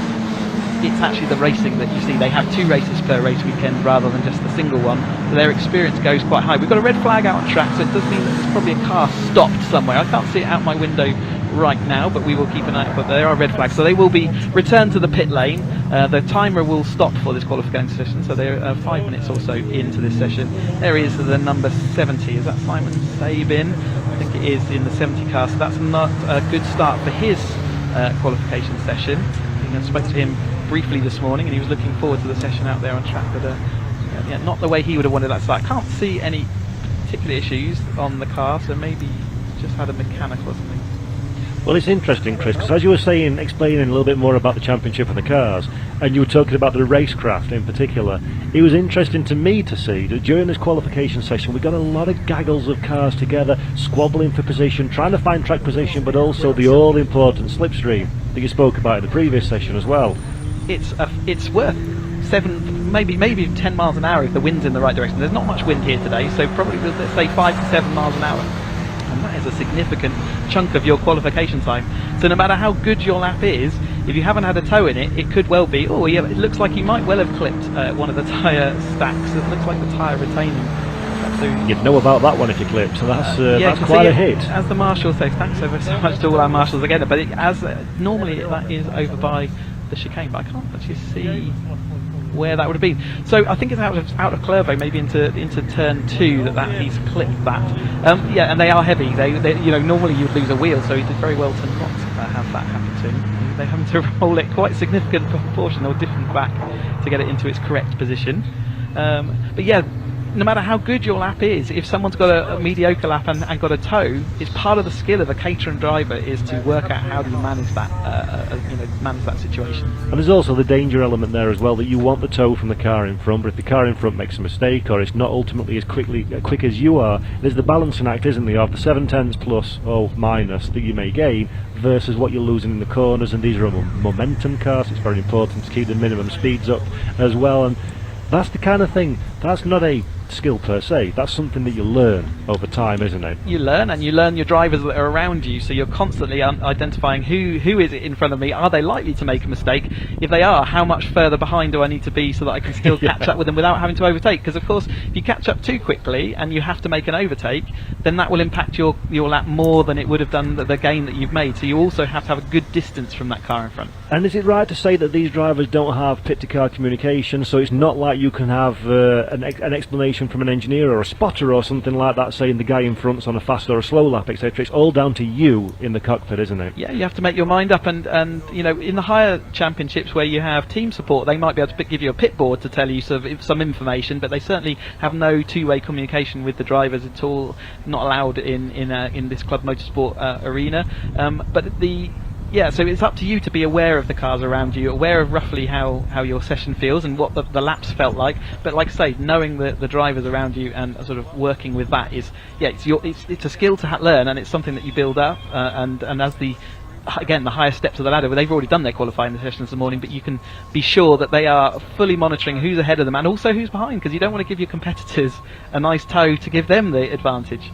And that's exactly why Caterham Motorsports and the whole pyramid of cars are such an incredible tool for drivers to learn in a great progression up through the very, very beginning of your racing career all the way up to an end position. So the UK Championship is an end goal in its own way, isn't it? It's not a stepping stone or something else. That's where many drivers go and spend their entirety of their career, because of the racing, the track time, the great circuits that we visit, the camaraderie amongst the drivers and teams, and of course the pleasure of driving a car such as this on the absolute limit. So it's great that all these different facets of a race driver's skill are tested and exposed and developed throughout the course of their time in the pyramid. Really tightly controlled set of regulations as well, which is really important for making sure that everything is an even playing field. The cars are so tightly bunched, it's because the cars are identical, and by regulation they are tested to make sure they are identical. There's all the engines are sealed, all the major components are sealed, so that people can't do anything to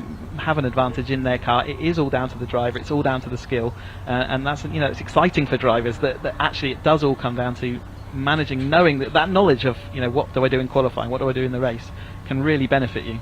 Yeah, and it's exciting for us in the commentary box and the folks at home as well. This is pure thoroughbred motor racing. There's no electronic gimmickry, there's no DRS zones and little flaps that make you go faster. Nothing but you, the car, the racetrack, and the skill involved in pedalling as quickly as you can against your rivals around the track. And speaking of said around the trackness, I hear in my ears that we're only a few more moments away now from resuming the session. You can see the snatch vehicle at the end of pit lane just coming back into position again. Everybody's lining up at the end of pit road. The red lights are on, which signifies the circuit is closed, but very, very shortly they will go green and we will be able to finish this qualification session. And it's a good job, Chris, that we're running ahead of time, because this is the danger of events like this one. It's very, very quickly for the timetable to run away with it. So. Yeah, that's why the BARC do run ahead of schedule as much as they can to make sure that we can allow for these sessions. We're running to a tight curfew as well at the end of the day, so we have to make sure that everything does happen in time. Road Sport's running a lap record around here of a 1 minute 34.0 set by Andrew Murgatroyd,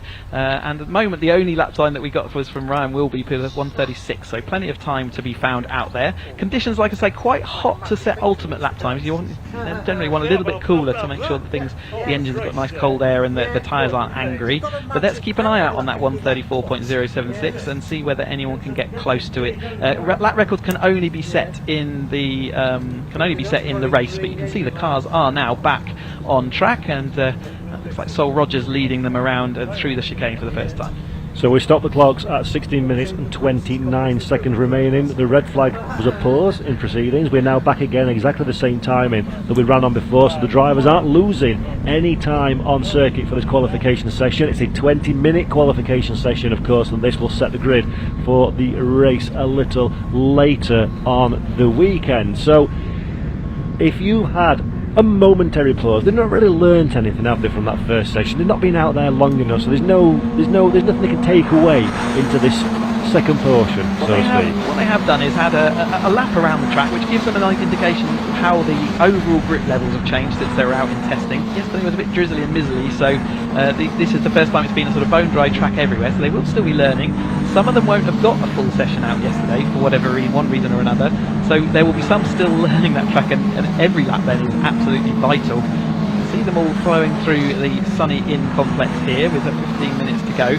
Names to look out for, definitely Ben Timmons, Lionel Tolmarsh. We see whether he can continue his efforts. Tom McEwing, White Group champion from last year, so he is got a thoroughbred. He knows how to pedal these cars already, and he's made a good transition into the road sports, and himself Timmins and McEwing are all up there fighting with Wilby as well, and Kennelly for those opening positions. So there are plenty of names we need to look out for, but at the moment it's still that Ryan Wilby time sits atop but obviously now they're just starting their next full flying lap. And interestingly, exactly as we saw in the first portion before the red flag, the cars are coming back out in gaggles again. So again, they're trying to use that slipstream that Chris so clearly explained earlier on, but there's a risk factor involved in that one as well. So who's going to roll the dice and get the advantage? Who's going to come out with a net disadvantage? You can see now these two cars close together, almost going onto a defensive line, lets the car past the 65, gets that clean air. So he'll be frustrated that he's not got the slipstream. In fact, runs a little bit wide on corner exit, but there's no real dramas there. But that's the problem, isn't it? That's the balancing act, Chris, that you want the slipstream, but you also want the clean air. What do you win, when do you lose? And that backfired quite significantly, actually, for Solomon Rogers, because he's now pushing a hole through the hair for his rival. And that's all part of the tactics. You don't want to be at the lead group of any of these gaggles, so there'll be people hanging around, but you've got to make sure you don't run out of time. You can't back away from every single lap, otherwise you're never going to get that qualification lap. So it really is a bit of a chess game to make, to work out what needs to happen. But yeah, Sol is currently leading that, and it looks like he's going to continue this lap to get that one in the bank, but we may well see him therefore bail out and move to the back of it. There's number 3, Ed Cozzi, who's also right up there normally in the standings. So where does he live? He's 11th place at the moment, so he's had a 5th place and about a 7th place, so it's consistent results, but I know he's will be looking to see whether he can move further forward this time through. As we see some first competitive laps coming through then, so Sol Rogers, we were watching, has put himself into 2nd place for now. Tolmarsh finds himself well, he was in 5th, but it's all changing now because Empson's dropped himself to the top of that list. So Empson, then Lawrence McEwing, we talked about him, he's jumped up to the top, and we're starting to see more representative lap times now. Yeah, so this is the first real circle through the cert track for a representative lap time. For the majority of these drivers, we expect these to move up and down the running order significantly over the next 10, 15, 20, it's next 10 minutes or so, as once again we see a little bit of jockeying for position on the racetrack, allowing the driver through to have a clean run through the second portion of the lap to pick up the slipstream for yourself, and that is Sol Rogers again, just playing the tactical game nice and smart as we go through the S's and avoid the barrier on the inside. Nicely done this time. Don't want to collect one of those in the Caterham, or it will be the end of your day very, very quickly indeed. And I expect this session's going to ramp up in pace as the session runs on, as more rubber's laid down, although the temperature's gradually rising. The drivers are starting to get more acclimatised with what they're doing, starting to find their track position, and the lap times will tumble. Yeah, we're already starting to see the kind of names we expect to see at the top there. So McEwing, Wilby and Lawrence taking those top steps, and we'll see some others that we would more normally expect to see up there. We were watching Robert Lowe, who was fighting with Sol Rogers, and Sol Rogers dropped back, but Robert Lowe, husband of Ida, who did the Academy last year, so it's his turn to take to the motorsport ladder, and he's doing a great job in that 13th place in the championship, and currently sitting, where is he, he's 18th place on the qualification so far, so that jockeying's definitely not helped him out, but we're going to see the normal bouncing around of times. Ballard is the big winner around this time. Ballard's moved up 13 places into 3rd. He comes into here in 7th place in the championship with a 6th place as his best result so far this season.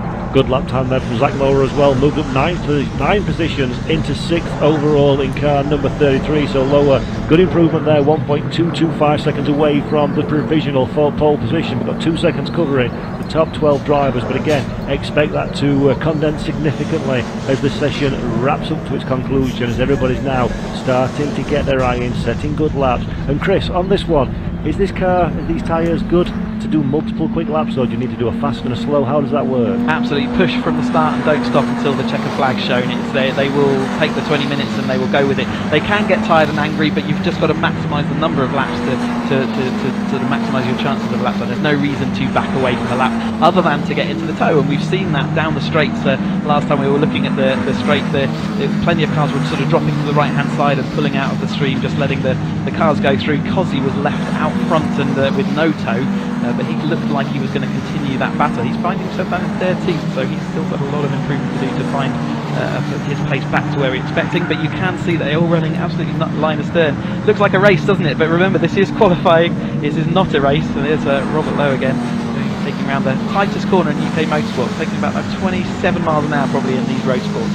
And down in third position, Ballard has set an incredible opening sector, a 28.992, a little bit slower in sector 2 and sector 3, but showing some prodigious pace in the number 72 machine. He's dropped down to 5th overall, but if he can replicate sector 1 pace around the remainder of the lap, then expect to see him moving forward as Lawrence jumps up 3 positions into 3rd place on the provisional grid, just under 0.6 of a second away from the provisional pole position with the fastest final sector time. So we're seeing pockets of pace from some drivers at different parts of the racetrack, but no one really quite managed to hang it together for an entire lap at this moment in time. Yep, so I think we're still going to see time improvements, but McEwing has set that best time at 35.0, about a second down on our lap record, which we'll see whether that can go when they race tomorrow. Timmins again just 2/10 behind in second place. Harvey Lawrence, another one of our young drivers, put himself up into that 3rd place. He recovered a few positions back from where Wilby Boyle and Ballard had sort of demoted him. But yet they're still yet more time to find, and I would predict maybe even another half second before the time is up. We've still got plenty of time on this qualifying session. Yep, last time around as well, car number 28 Bryant moved up 16 places into the top 10, so he's provisionally 9th on the grid at this moment in time, so a good progression there from Bryant to the 28. We've got a couple of drivers that seem to be on relatively quick laps at the moment. Ballard once again, sector 1, fastest of all at 28.946, so not quite as fast as last time around, but he hemorrhages time in sector 2, a couple of tenths away from the ultimate pace. So Ballard, he's got what he needs in the first sector. He's just stringing it together. The car's not talking to him in the twisties in the middle. Well, it could actually be that if he's quick through the first sector, it might just be he's too close to the car in front when he starts the lap. It means he gets all the tow given to him in that first sector, and then it's got nowhere to go but to follow the car in front. So again, the tactics of that, whether he can complete that lap and get through the technical end of this lap, I'd say that tow management is not just about getting one, it's about how far behind do you want to sit before catching up. See them all going down as a kind of one long straight. There's number 23, I think that is. Who is that that's spun out? Fine, that looks like Cross on my timing screen. So he recovers back though onto the circuit. That's just into this final section here, into the final hairpin, just to our right of our commentary box, as we see these colourful grid of cars disappearing over the horizon. Remember, these are road legal cars, so they've got their windscreens, they've got all their number plates, so the requirement they do run with them. You can't actually take them off. It's all part of the being fair, and everything is equal. It seems like Barry Cross is continuing in the session, so he's not come down pit lane, so there were no damage. He's never too concerned about the state of the tyres either, is Barry Cross, and he continues. Let's have a quick look where he is on the timing screens at this moment in time. He's down in 24th position, so work to do to move himself up the running order for Barry Cross, as currently McEwing is still our provisional pole sitter, 0.003 of a second ahead of, in fact, as I'm saying that one, Timmins moves up into 2nd position from Ballard, who's moving to the 3rd, and Lawrence was 2nd, now 4th. Yeah, Tolmarsh briefly snuck up into 2nd place there, but the clerk of the course has disallowed that lap time for track limits. So remember, they must stay within the limits of the grey tarmac, and they can use the curbing, but they can't go beyond any curbing that's out there. And so anytime they are breaking those lines where there is no curbing, they can be called for track limits. So Tolmarsh, we said about his progression through and how he took his first win last time out. Well, he's going to be disappointed at the moment that he finds himself in 17th, having just had a 2nd place position that's been given away. Yeah, absolutely, and again, that's part of the driver's mental makeup, isn't it? Especially at this young stage in their career. It's how do you recover from that one. He'll be aware, I'm sure, that he went outside of track limits. He'll be expecting that lap time to be deleted, and it's just a case of have a mental reset, go back out there, do it again, but just give yourself a little bit more wiggle room to the outside line of the racetrack. Stay on the grey stuff, and if that's the case, then Tolmarsh will very quickly be moving up from that 17th position he currently finds himself in. Yeah, the briefing in the morning where the clerk of the course comes and talks to the driver, tells him what's expected, and he highlights exactly where he's looking at track limits and where they're enforced, more rigorously than others, so places they should watch out for, and especially out the back of the track, which we don't have visibility on our cameras, but nevertheless that is where he may well have picked up that limits infringement.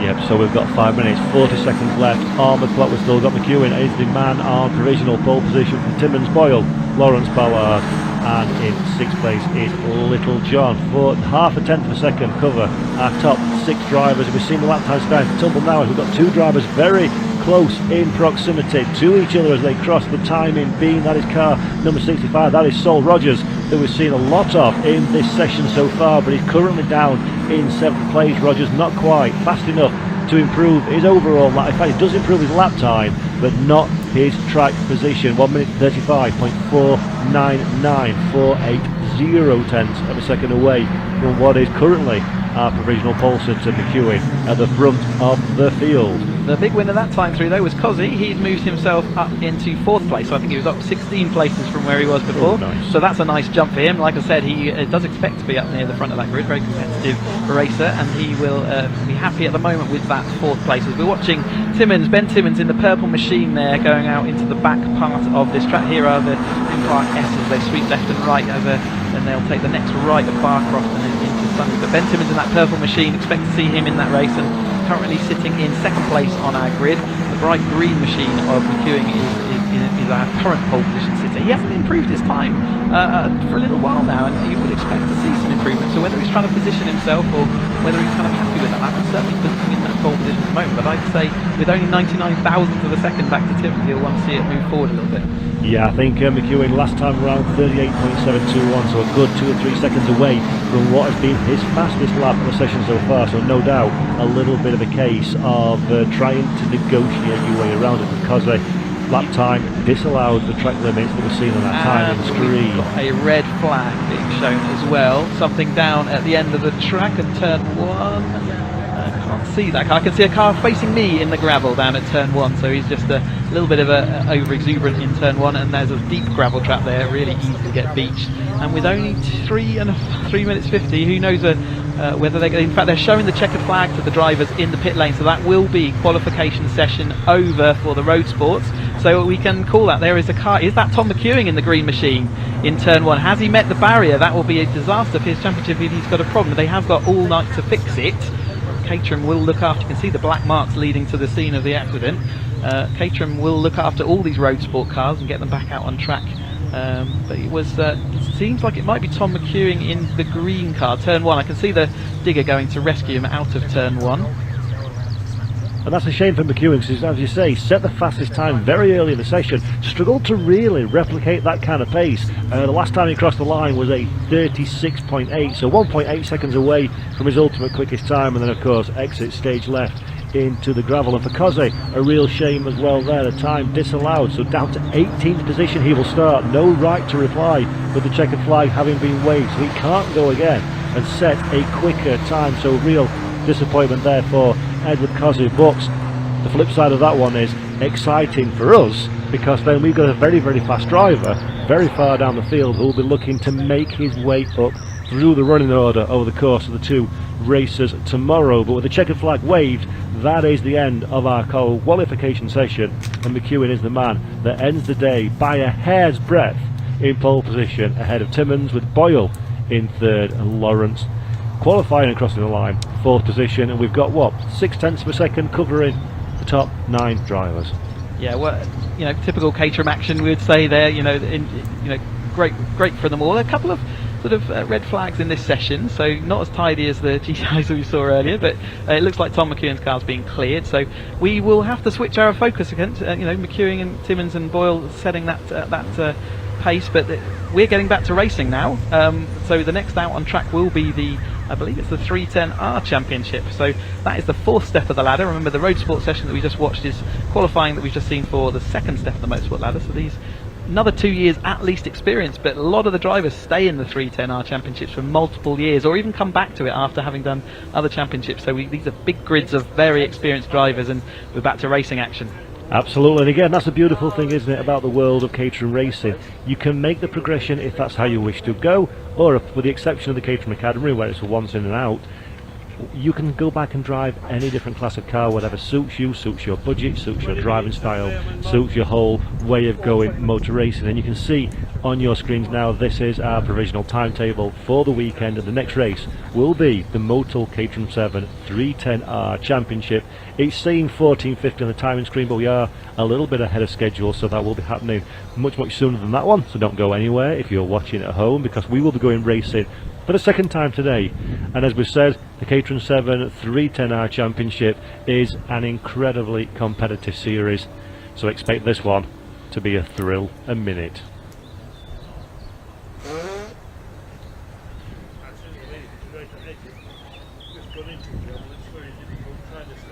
So the Caterham 7 310R Championship is coming up next. Please don't go anywhere if you're watching us on social media, on the Caterham social media channels. Thank you very much. Please do give us a like and subscribe for more. Same for the Caterham Motorsport YouTube channel if you're watching online. Thank you for being with us. Hit that notification and subscribe button, because there's plenty more racing over the course of 2023 and beyond for you to enjoy. And if you're watching, of course, on the BARC TV, thank you very much for being with us today. My name's Paul Jeffrey, alongside me is Chris Hutchinson, and we'll be your hosts for the rest of today, where we've got a wealth of outstandingly exciting racing to look forward to bringing to your screens.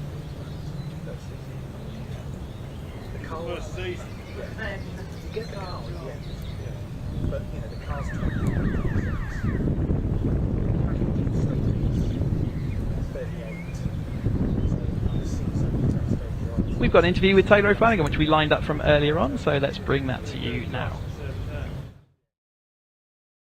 Here with Taylor O'Flanagan just before his race. So Taylor, how was today?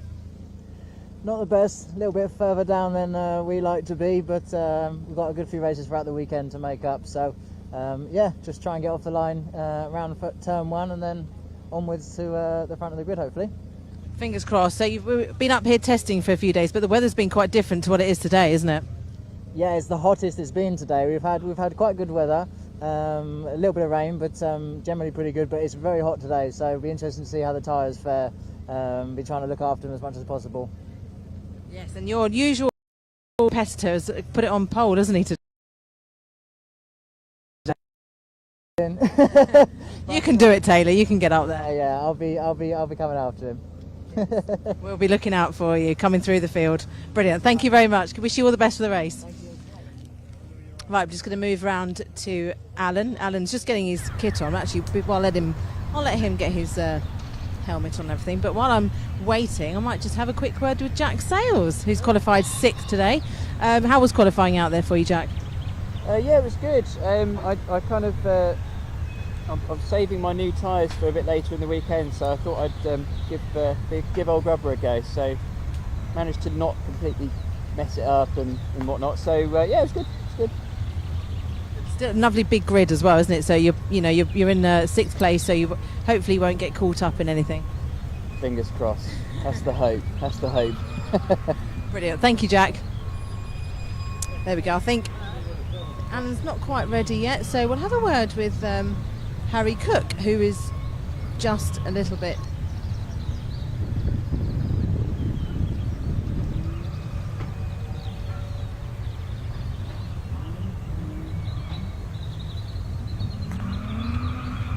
Okay, so we've lost sound there, but thank you very much for your little wander around and talk to some of the drivers before the race. And here we are for the Motril Caterham 7 310R Championship. The front row of the grid is made up from Hugo Bush and David Yates in 2nd place. Row 2 is Lars Alexander Hoffman, just ahead of car number 9, Harry Cook. On the 3rd row of the grid, Jack Sales leads the 310s, who are ahead of Taylor O'Flanagan. And in row 4, Harry Landay and Philip Bianchi. Row 5, 9th and 10th on the grid, Chris Fraser, car number 10, and Graham McDonald, car number 19, round out our top 10 drivers. And as we head to the second half of the grid, we can see 11th position is that of Darryl Cresswell from Wesley Payne in 12th. 13th, Ryan Lovett from Ben Lopez Appleton in position 14. Row 8, position number 15, car number 53 is Tim Steele. Car number 98, James Hall, lines up alongside him. Heading down to row 9, Jeff Price is just ahead of Steve Metcalf in car number 16. Row 10, 19th position is Harry Eyre, ahead of Alan Curtis, car number 33, and 20th on our grid. In 21st position, we have got Michael Curley just ahead of Pete Wales, car number 52. Row 12, Ryan Munsey ahead of Robert Bullen, with Kevin Cooper and Paul Herndon lining up on row 13. And the final row 14 of the grid is John Cox, with Alan Cooper, car number 71, lining up in last position. Alan Cooper well out of position there. He had an issue in qualifying, had to pull off. They did have to red flag their qualifying as they head off onto their green flag lap then. But yeah, Alan Cooper, he's not had a luck-filled start to his season. but nevertheless we will see him coming flying through this field, a jumbo field as ever, but it's Hugo Bush in the grey car with the orange roll cage who heads that. DPR Motorsport heads Matt Blythe car with David Yates, a fantastic result for him in second place. I know he'll be pleased. He goes quickly around this Croft Circuit, and clearly that is where he needs to be. In third place, I think that was Hoffman off on that third position. Hoffman coming off of a triple win last time. These cars do 3 20-minute races as a course of their race weekend. That's new for them this year, and also this year they are running on the new ZZR tyres, so lap records are likely to tumble. Current lap record is a 1 minute 30.479, but expect to see that be chipped away by maybe as much as 2 seconds depending on conditions today. So there was a lap record trophy up for grabs, no doubt, over the course of this race weekend as well. David Yates there in that blue and black machine following the grey and red. We've got Lars Hoffman in the red and white machine, Motul sponsored car. We've got a Motul sponsored championship as well, so he kind of matches nicely there. And then we've behind him Harry Cook, always up there with Alan Cooper. Jack Sales following along from him. Taylor O'Flanagan is in the yellow machine, the reigning 270R champion. So he's stepped up into the 310 and he's inserted himself nicely at the front of this grid. And here's Hugo Bush was one of his competitors last year, so Hugo up there with the best of them, putting it on pole position. So Taylor would like to be right up there with his friends, and following Taylor we've also got Harry Landy in the green machine. So plenty of action, 310R championship, plenty of experience out there. And like I say, some of these drivers, including Jack Sales has even done the 420R, been on the podium in the championship for that, but he's come back to the 310R as he loves it so much, as does Graham McDonald as well, so good to see him back out there qualifying in 11th place today as they come around the final corner then to perform up on the grid. Yep, so here we go once again. We're going to go racing at Croft in just a few moments' time. The cars are lining up on the grid, 2x2 formation. As always, a standing start. As always in this championship, everybody's had a sight of lab, everybody's got a little bit of understanding of what is underneath them as we head into another 20-minute race. Some returning names, some new names to the championship, some past masters joining this field. We've got everything, all the ingredients you need for a sterling race. And Chris, this field is stacked with cars, isn't it? It's going to be such a difficult job all the way at the back of the grid to try and make your way through. It is going to be a game of chess out there, and like I say, we expect to see them nose to tail throughout this whole entire field. We're certainly looking to see a 100-wheel Caterham for the first couple of laps at least. Lars Hoffman, can he continue that winning streak? He had 3 wins at Alton Park. Can he continue that here into Croft? Can Hugo Bush take onto the top step? He's got a couple of second place in there as well, so we are really getting up there. The last few cars are going to get themselves lined up in this grid. We'll look for that green flag at the back of the field. Before then, we'll go for the lights, which you can see top right of your screen, and they'll have a delay of about 5 seconds before those lights go off, and then we'll get underway in this first of 3 races for the Motul Caterham 7 310R Championship. The 5-second board is given. Here we go then, the green flag at the back of the field to signify that everything is clean, everything is clear. The revs begin to rise, the lights will go out in a few moments time, and there we go. It's a good start at the front of the field. There's a good getaway from the first 2, 3, 4 rows of the grid. A little bit of squabbling further down the running order as we run in the Clervo for the first time. On the outside we have got Hugo Bush. Has he maintained a position? Yes, he does. David Yates took that lead actually going around that, so he was on the outside of the grid. He's gone in front of Hugo Bush there in the grey and orange machine. In third place we've still got Hoffman, then we've got Cook following on behind them as they thread the needle through this. So a great start from David Yates out in front, but does he want to be out in front? We're coming down this not straight. Hugo Bush jinking to the outside as they go down to Tower for the first time.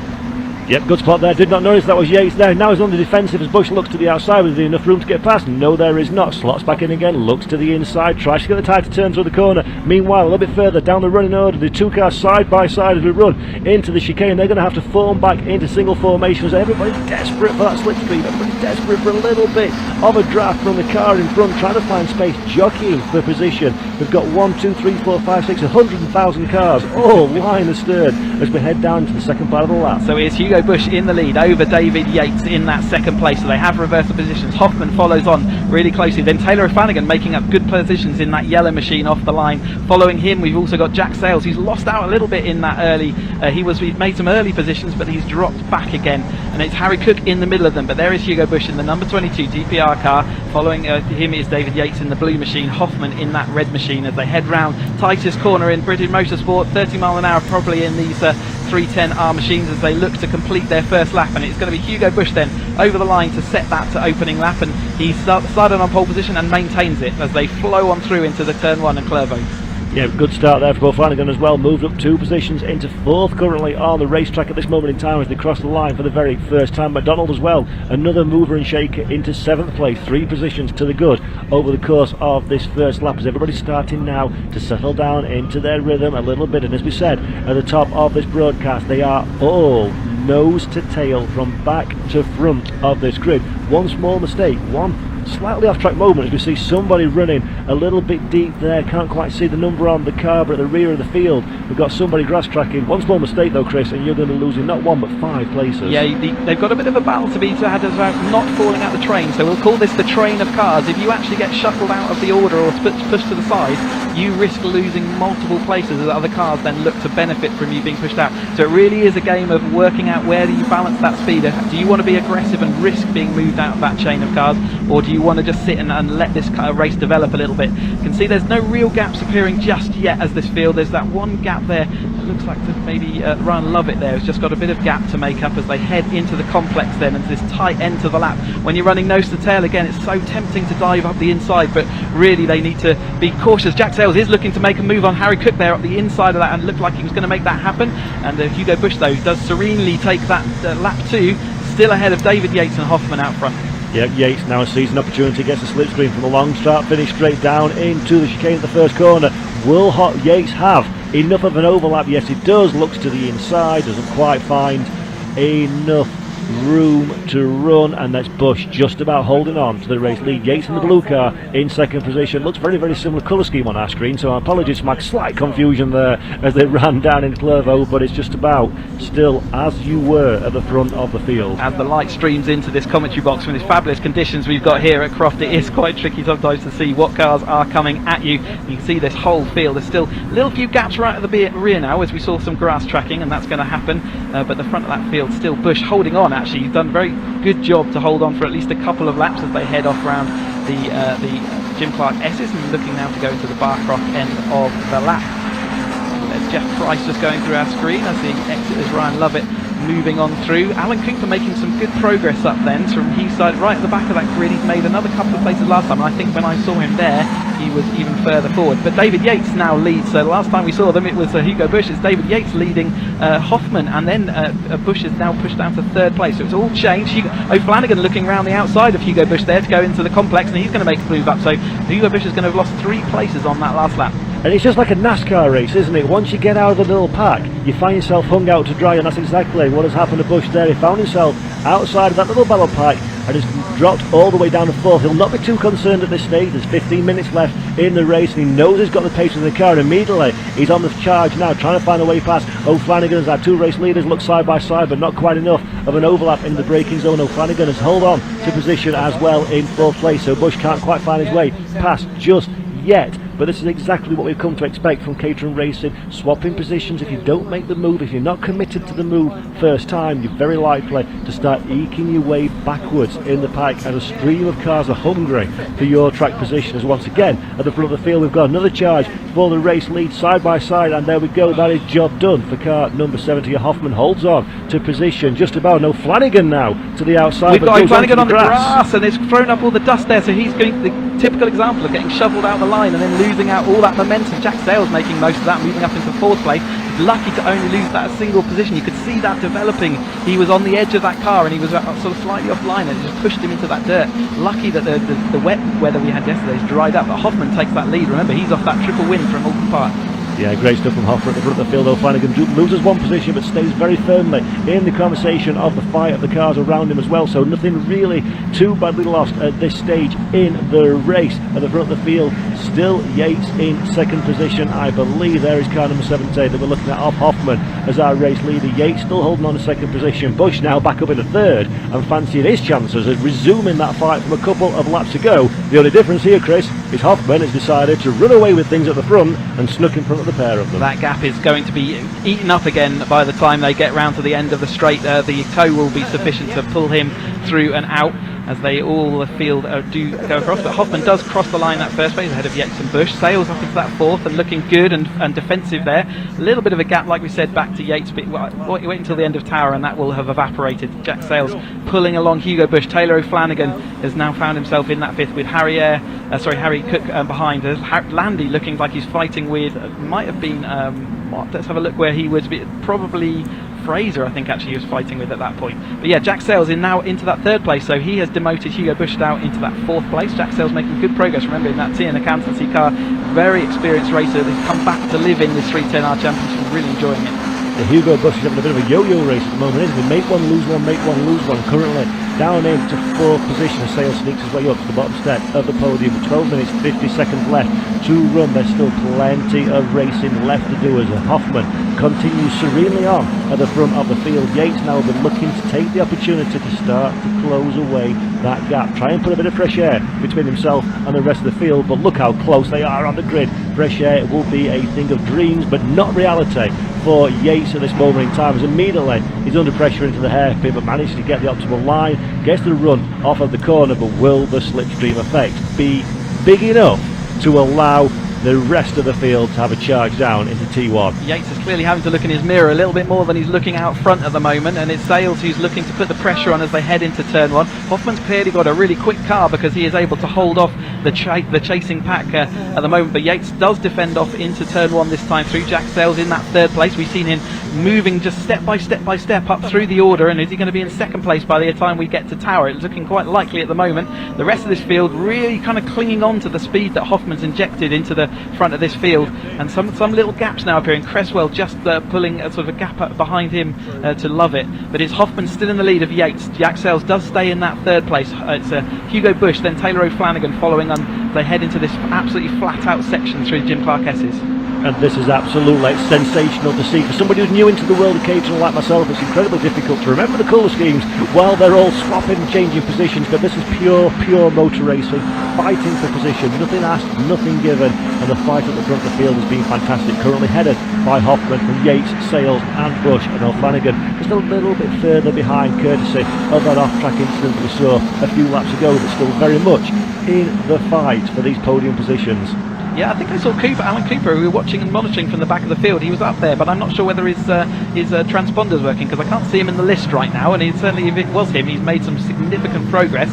But yeah, it's still Hoffman, just to seem to have that sort of couple of tenths, but it's Jack Sails now in that second place. He said he's moved at one place forward each time. Does he have the pace in his car to actually to threaten Hoffman? And I think at the moment he's looking like he's going to come have a look at down the inside. I think that'll be a faint move, and he'll slip back into line, knowing that he's got the long straight as Hugo Bush and Taylor O'Flanagan go side by side a little bit back as they come round this long right-hander at Hawthorne. They're threading the needle. Taylor O'Flanagan's been left out to dry on the left there. Hugo Bush looks like he's going to make that place up, and Taylor O'Flanagan will be lucky to get back in line.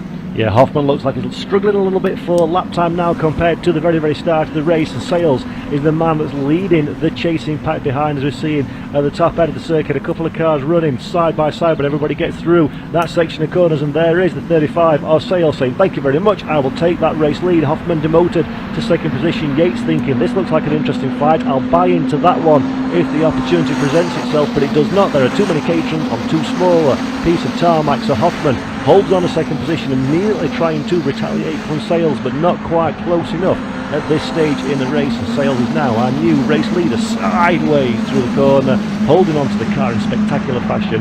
A race lead and sideways, that's a crowd pleasing move. As well as the new tyres that they've got, they also in this race series have a limited slip differential, which allows them to have a little bit of power oversteer, and Jack Sails amply demonstrating that round a really fast sunny in. So you're coming from about 107 to 8 miles an hour down to about 50 miles an hour to get through sunny, so a lot of killing at that speed, and it just kicked the rear end out. Hoffman now is the car who's looking threatening, isn't he, with Jack Sails. The front three did break away briefly, and there was a gap back where the kerfuffle between O'Flanagan and Bush sort of gave them a gap, but it is still Jack Sails leading this field, and he has done the ideal thing of just moving up one step at a time, and he is still leading this race. It does make me wonder. I was suggesting that Hoffman seemed to be a little bit short of pace over the last couple of laps, whether that's strategic to drop back in a second position, to take the risk of the overtake away and look to rebuild and retake that lead, because the car seems to be back on its tippy toes again now for Hoffman as he's back very firmly in the slipstream of Sales in front of him. Bush has fallen right back there into about 6th or 7th place. I'm not sure what happened to Hugo Bush that last time through, but Taylor O'Flanagan is free out in front. Hoffman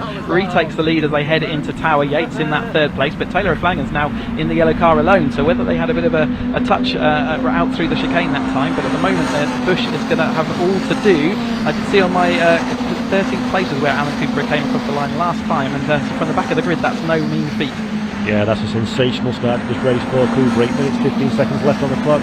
Can he do anything to move himself further up the running order? A fastest lap last time around, 1 minute 30.73 as well for Cooper. So he's got the pace, he's got the bravery, he's got the racecraft as well to make his way, to side his way through this field, losing as little time as possible to those cars in front of him. But Hoffman currently the race leader from Sales and Yates. Sales looks to the outside into the hairpin. That's going to be more for the cutback to get the run onto the start finish straight, to give him the run for the long drive now down into Clervaux, the first turn through the chicane. Then he'll follow through, try and stay in the slipstream, try and pressurise Hoffman in front, show him in the mirrors, making sure he knows that he's there to make Hoffman concentrate more on defending than on forward progression. It doesn't quite work on this occasion. It's still Sales now as Yates for company. A couple of times now this front three though, I mean O'Flanagan's trying to cling on there, but a couple of times this front three have managed to break that little gap, and it just definitely shows that they've got the pace in their cars, and they're looking more like they'd also want to protect their podium from the O'Flanagan threat that's coming from behind. But Hugo Bush is sort of still in that gap land, so he's got a lot of work to do to try and get back to the front. Whether 7 minutes is enough, we see Jack Sales again take that lead as they head into Tower. There's a couple of really good overtaking opportunities. We see it into Tower and we see it into Turn 1, so they're the two key ones for this championship. Yep, so Sales back in race lead again, although Hoffman was suspiciously slow in a straight line, that line there. Maybe wonder if he's backing out a little bit there, Chris. I didn't see Hoffman on that last shot through, whether he's still there. Oh no, he is definitely. He's just tucked away behind Jack Sales. That is not a normal place to overtake into Sunny in, so he did well to hold on to that car. Yeah, he didn't gone, but it does mean that Taylor O'Flanagan now is right on the tail of David Yates. Hugo Bush has got, like I say, work to do following that triple car of McDonald, Cook and Bush is running sort of in that little gap behind. Yeah, so this has been a fantastic race. 6 minutes and 20 seconds left on the clock at this moment in time. Sales is still our race leader. Hoffman still in second position. Yates and O'Flanagan. O'Flanagan very firmly dialed himself back into this little battle pack as well. Dropped away down in 5th position for a short period of time, but tyres have cleaned up. Confidence returns, and the bright yellow machine is firmly in this fight now for the race victory. 1st, 2nd, 3rd and 4th cross the line as one, and then you've got a steaming pack of cars all looking for the same piece of tarmac behind, as yet Sales pulls out a small advantage, but that won't last. Yeah, you saw from the academy where it spread out earlier on, the majority of this field are still well within sight of each other down the main straights, and they are very much there having their own battles each way. Jack Sales broken that little bit of a gap there back to Hoffman. If Hoffman has to defend from Yates, that could be a chance for Jack Sales to break away in his white and green machinery there, but Hoffman is able to hold off from David Yates. David Yates is struggling a little bit in straight line speed, I'd say, compared to the others on this straight. He's not able to make that move forward, but O'Flanagan's looking threatening there, and he'll want those podium positions, especially as his 270R companions are sort of sat behind him at the moment. Hugo Bush has made it past a couple of those cars, but he's still got a gap in front of him to make up. This is a great opportunity for O'Flanagan now as these cars are starting to squabble in front. This is the opportunity to wait for an incident, wait for a bit of drama, wait for a move or a little deft look to the inside, and then O'Flanagan can strike when the opportunity presents itself. He's running a little bit wide onto the grass once again on Sunny out, but just about stays on the racetrack now as he's following through Yates. 3rd position. 2nd position is Hoffman that you're looking at on your screen. He's now back in the fight again from Sales. So Sales not as quick in the final sector as he is at the beginning of the lap, and this opens an opportunity for Hoffman now to start to get re-enthused about this fight at the front of the field. 4 minutes and 37 seconds left on the Caterham 310R Championship, and it is Sales from Hoffman, from Yates from O'Flanagan, separated by absolutely nothing at the front of the field. And the rest of the field all fighting over exactly the same bit of tarmac a little bit further down as well. There is Hugo Bush following along from it will be Cook in front of him, so he is making good progress back through after whatever dramas he saw, and it looks like Harry Landy behind him. Could be Graham McDonald in the green car actually, but Jack Sales is now showing a clean pair of heels to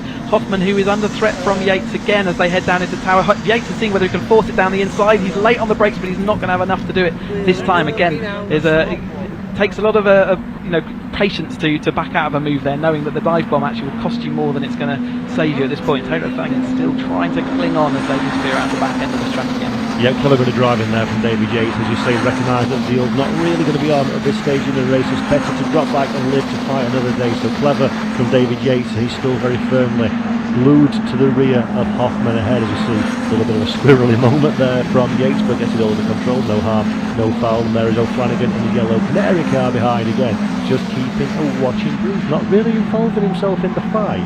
He's more watching, waiting, learning, see if an opportunity presents itself in the final 2 or 3 laps of this race. We're into the absolute key moments of Caterham race, the last 3 minutes or so, 3 minutes of the race. Absolutely key. It's where do you want to be when you start the last lap? Where do you want to be when you start the last corners of the last lap? It really is a game of chess out there. And like I say, O'Flanagan could happily be just watching that and seeing what happens. It does look like Cook and Bush are going to be a little bit too far back in McDonald to actually figure on that podium. But we've got at least a couple more laps in the bank to go. But Bush is still trying to push forward, and he's dragging Graham McDonald with him as well. Harry Landy is also in the mix, but a little bit further back. But here we go, Jack Sales then leading them again down the straight, then Hoffman in that second place, Yates and O'Flanagan sort of settled into their kind of positions now, and it's about who's going to get those podiums, who's going to be taking that biggest podium position home.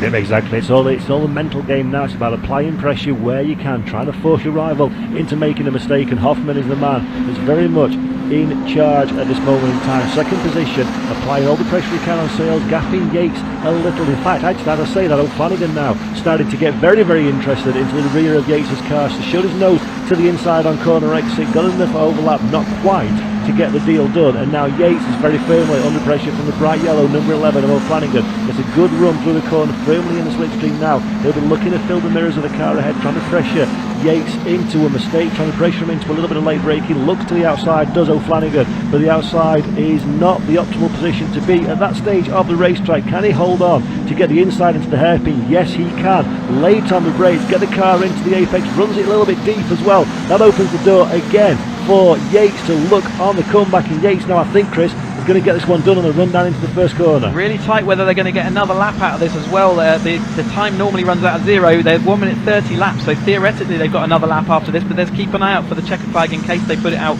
a couple of seconds early. But Jack Sales is going to be leading currently into this. The battle between O'Flanagan and Yates really did scupper their chances of winning this race. There's too much of a gap there really to make up, so I think it is going to be between Sales and Hoffman to the end of this race. Yeah, but O'Flanagan holds on to that third position, so he didn't quite get the deal done, did Yates, for the run down into T1. So O'Flanagan now is the one on the defensive. Can he apply the same amount of tenacity that he showed when he was the attacker in the defence? We're racing now at the front of the field again, so Sales and Hoffman starting to close up to each other, but as you say, 52 seconds left on the clock. It's going to be tight whether we get another lap in or whether this will be deal done for this first race. Yeah, we should build this up as if it's going to be a checkered flag. I can't see whether there's a last lap board being shown, but certainly it looks like we're going to be close as they cross the line. They only crossed it with a few seconds to spare. There's a bit of a wheel arch left in the middle of the road there. That's quite a normal thing, but Jack Sales currently leads as they head round with that 30 seconds. He's ahead of Hoffman. Is that going to be a win for Jack Sales, or is Hoffman going to make it 4 from 4?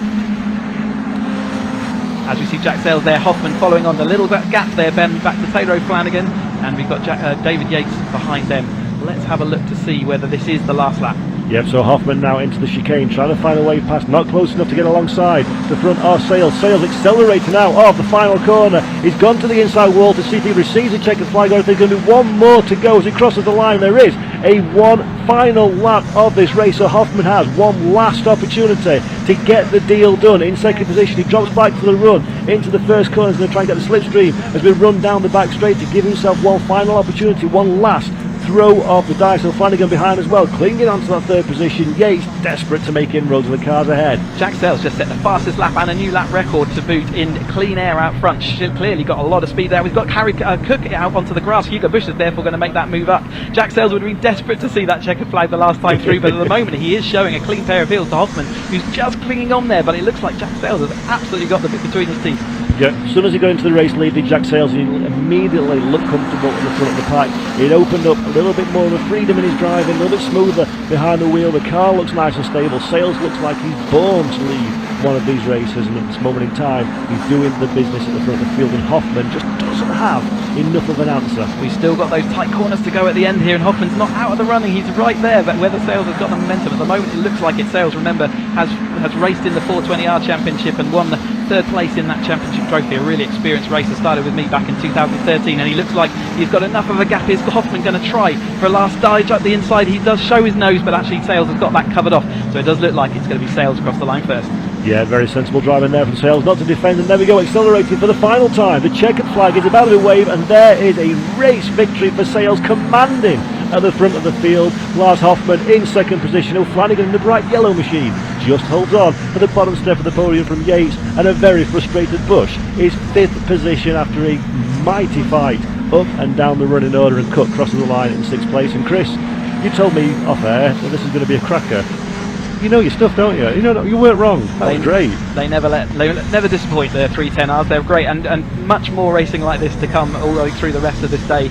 It only gets better from here. But Jack Sales will be absolutely delighted with that win. So he's ruined Hoffman's winning streak, but Hoffman, I think, is going to be pretty pleased with second place there as well. Flanagan, great to be in that third place. Sales started sixth on the grid, and we just saw him one step at a time move up through the field. And remember, the finishing order of this race determines the starting order of their next race, which will be a little later on. I think it's in tomorrow. They have their two races to conclude their event here at Croft.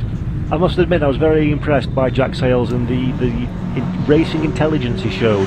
Not being too aggressive with the move, just slowly making his positions up, making the pass when it was comfortable, and then as soon as he got into the lead, he was like a band reborn. It was just no mistakes, smooth and perfect. Really, really good drive from Jack Sales there for sure. And a lap record to boot. We'll see whether that survives the rest of this weekend, because obviously they've got another two chances to move that bar further forward. And they're only just breaking through the old lap record. I was expecting to see some of those faster times, but when we see racing like that, it's really difficult to get a clear and consistent lap with a bit of toe, which is kind of what you need. But you can see them all coming around then, and they'll filter back into Park Fair. Hopefully we'll be able to get some chat with the drivers, but we have got more Caterham action straight away with the Caterham 270R, so that's the third step of the motorsport ladder, and they're up next, so we'll have to balance off our interviewing with the next race as well. Yeah, but Chris, I just wanted, before we do get into the next race, I just want to ask you, as a driver yourself, many years experience in the world of Caterhams, just how buzzing are you when you get out of one of these races and someone throws a microphone in your face? How much is it you and how much is adrenaline talking? It's nearly all adrenaline, but my goodness, it's a great feeling, and you take it. Here's the confirmation then of that result. Yep, so Jack Sales is our race winner after 14 laps from 2.5 tenths of a second ahead of Lars Alexander Hoffman. Taylor O'Flanagan, great drive in the bright yellow car, crosses the line in third position at the checkered flag, just ahead of David Yates in fourth. Hugo Bush had more than his fair share of drama, but eventually crosses the line in fifth position, just ahead of Harry Cook. Graham McDonald, seventh at the checkered flag, ahead of a rather quiet Harry Landy in eighth place. Ben Lopez Appleton in position 9, and rounding out the top 10 is Alan Cooper. Philip Bianchi is in 11th position from Wesley Payne. Dowell Cresswell crosses the line and takes 13 at the flag, with Ryan Lovett in 14th position. Yeah, looks like we are going to have some interviews down with our drivers, so let's throw down to Sam.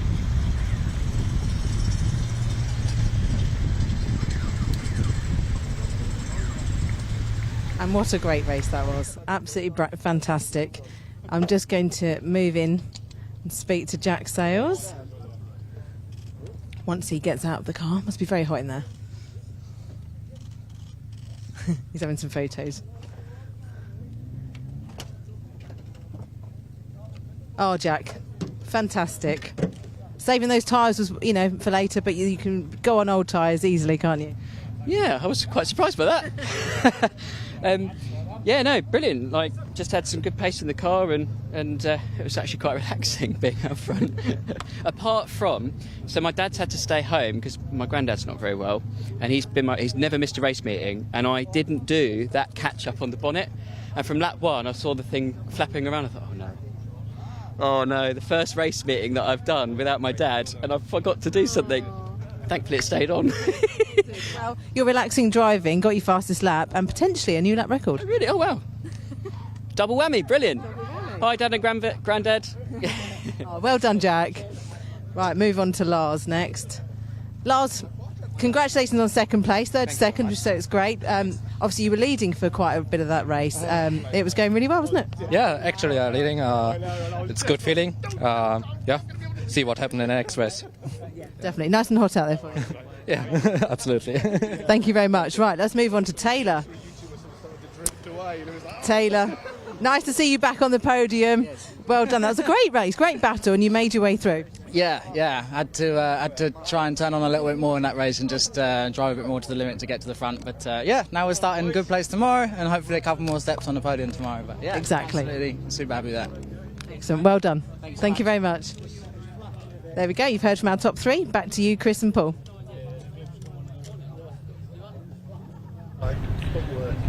Thank you very much, Sam. Great to hear from the drivers as always. And now our next race, the Mission Motorsport Caterham 7 270R Championship, are on lap, formation lap to the grid. So we're about to go racing almost immediately straight after. Okay, we recorded some interviews with these drivers a little bit earlier, so yeah, we can throw to those interviews while they go through onto their formation laps. I'm here with Stephen Lancaster. Stephen, how's your weekend going so far? Testing was good. Quality was less good. I'd hoped to be a bit higher up, but I'm just going to have to try and pick it up on the way around. So aiming for top 10, hopefully sort of, I don't know, P7, P8 would be amazing. But it'll be a fight in this company to stay in the top 10, I think. That's how it is. That's your aim. Well, it's a good aim, and you know what, you can only hope to keep up there and keep out of trouble. That's it. I've just got to go steady, look after the tyres because the temperature's picked right up now, and they will go off. I could sort of feel it at the tail end of quali, they were just starting to fade, so that's priority really. And just stay clean, finish the race, that's all I can do. And don't forget to enjoy yourself. I'll enjoy myself, I'll definitely enjoy it, and I'll definitely be ready for a beer afterwards, so On this lovely sunny day, why not? Nothing better. Well, thank you very much, wish you all the best. No worries, thank you. I'm here with Alan Venters just before his race in the 270R Championship. How's qualifying been for you this weekend?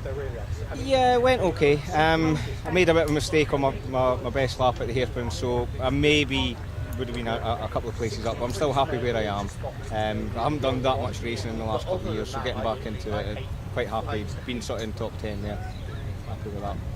What's been your racing history so far? Well, I did Academy in 2018 and Road Sport in 2019, and then unfortunately with COVID and my business, it sort of affected my finances, so I had to take a step back and done a little bit of racing over the last 2 or 3 years, but not really much, just the odd race here and there, particularly when the series were up at Knockhill. I managed to get to that one, so yeah, so hopefully trying to get, if not a full season, most of a full season this year, so just try to get myself back into it. Still following the actual Caterham ladder, which is good. Yeah. I wanted to try and do a full season of 270 before thinking about going up to 310. So yeah, I'm really looking forward to this today. Thank you very much. Wish you all the best. Thank you.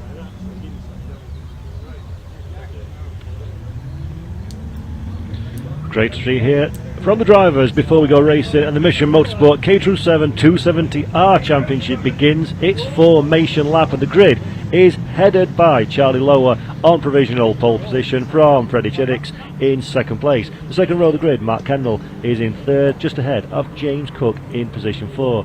David Rook is fifth on the grid, just ahead of Theo Thito in sixth position. Gareth Lucas is seventh, and in 8th place Alex Vincent, and then rounding out the top 10 is Alan Venters and Matt Larby in 9th and 10th position. In 11th we've got Stephen Lancaster just ahead of Ruti Patke, and then in 13th place Mark Jones, and Chris Arithmedis is 14 on the grid. Position 15, Giles Perry just ahead of Peter Mott in 16th place, and then 17th on the grid Joe Priddy from Louise Deason in 18. 19 is Alan Bateman, and the last driver, car number 20, the final driver on the grid, is Andy Farmer.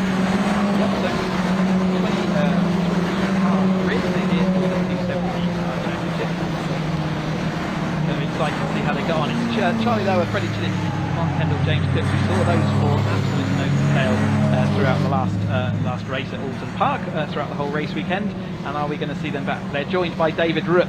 So the Rook and Cook show is back on this weekend with him back in that 5th place. Theo Theato injecting himself up to 6th. Thought it a great result for him. Then we got a DPR, Gareth Lucas, Alex Vincent, Alan Venters, Matt Larby, who we saw absolutely in the lead battle. And it's good to see him. He did end up in the barriers upside down at the end of Alton Park, but all fine, and his car's back on the grid. We're coming coming round to beat it. See whether Matt Larby can make progress from 10th place. He'll certainly want to be doing that. But Charlie Lower, Freddie Chiddicks, they've been the class of the field. They come in first and second in the championship. Mark Kendall doing a great result in that third position in the championship, and you can see him there in the green car. So we have quad lock car of Charlie Lower on the pole position on the right hand side. You've got the black car with the red nose of Freddie Chiddicks, Mark Kendall in the green car, and then James Cook with the Welsh flag festooned across his car. He's in fourth, and then there's the red car of David Rook. They're the ones to look out for. Let's see how much progress we can make behind for some of those drivers who are out of position after qualifying. So there you see it on your screen, the Forces Motorsport charity, Mission Motorsport, and this is, of course, the Mission Motorsport Caterham 7 270R Championship, and we are about to go racing once again. Another 20-minute festival of motorsport is heading your way, and from pole position, can Charlie Lower get the jump for the run down into T1, or will Freddie Chiddicks or Mark Kendall find their way past when the green flag waves at the back of the field? The marshals are checking, all is above board, the lights will be going out in a few moments time, so let's get ready for the Mission Motorsports Caterham 7 270R Championship here from the Croft Circuit in North Yorkshire. The green flag is about to wave, and we are go for motor racing once again. A good start as always at the front of the field, everybody off the line nice and safely for the run down into the first corner. 1, 2, 3 cars wide into T1. Will everybody make it through the first 8 pace? Yes, just about they do. And at the front of the field is car number 21, Charlie Lower, who is that early race leader. Freddie Chiddicks actually made a slightly better start off the line, but it was Charlie Lower who was back on the inside there. That's why the pole position's on the right side of the track. A little bit wide for Kendall there as he bumps over it, but he's lost a position out there to Rook, who's following on from Cook as they head on down then the Tower Straight and seeing if anyone can make a move in these early positions. It's looking like Freddie Chiddicks around the outside there, so he had a head of steam down the straight there, overtook from Charlie Lower, who finds himself in that second place now with Cook and Brook following along there, with Kendall losing out on that lap so far. Yeah, great move there by Chiddicks to get the race lead early in this race. Around the outside, very, very brave, very committed and trusting of his rivals out on the racetrack, but that one's worked out very nicely indeed. Thank you very much indeed at the front of the field. A couple of stragglers running through the field towards the back as well, so a bit of drama unseen off camera affecting some of the lower order of this 20-car field, which is inevitable on a circuit like Croft. It's a very tight track, very difficult. The accordion effect has a big impact on this field, but meanwhile at the front of the field it looks like Lower now is trying to find his way back past again. So Chiddicks got that race lead, but it's not a comfortable race lead at this moment in time, as Lower shows the nose to the inside, doesn't have a real opportunity to find a way fast, but he can hopefully get the run coming out of the hairpin, and now there's not one, not two, but 3 cars squabbling for an early race lead. Yeah, they know that it's not important to come out through that corner in the lead. It's about where you go into turn 1, and they are absolutely nose to tail. Chiddicks leads Lower for this early lap, but Lower's going around the outside. So the quad lock moves in front of the Boss sponsored car, and in that third place we've still got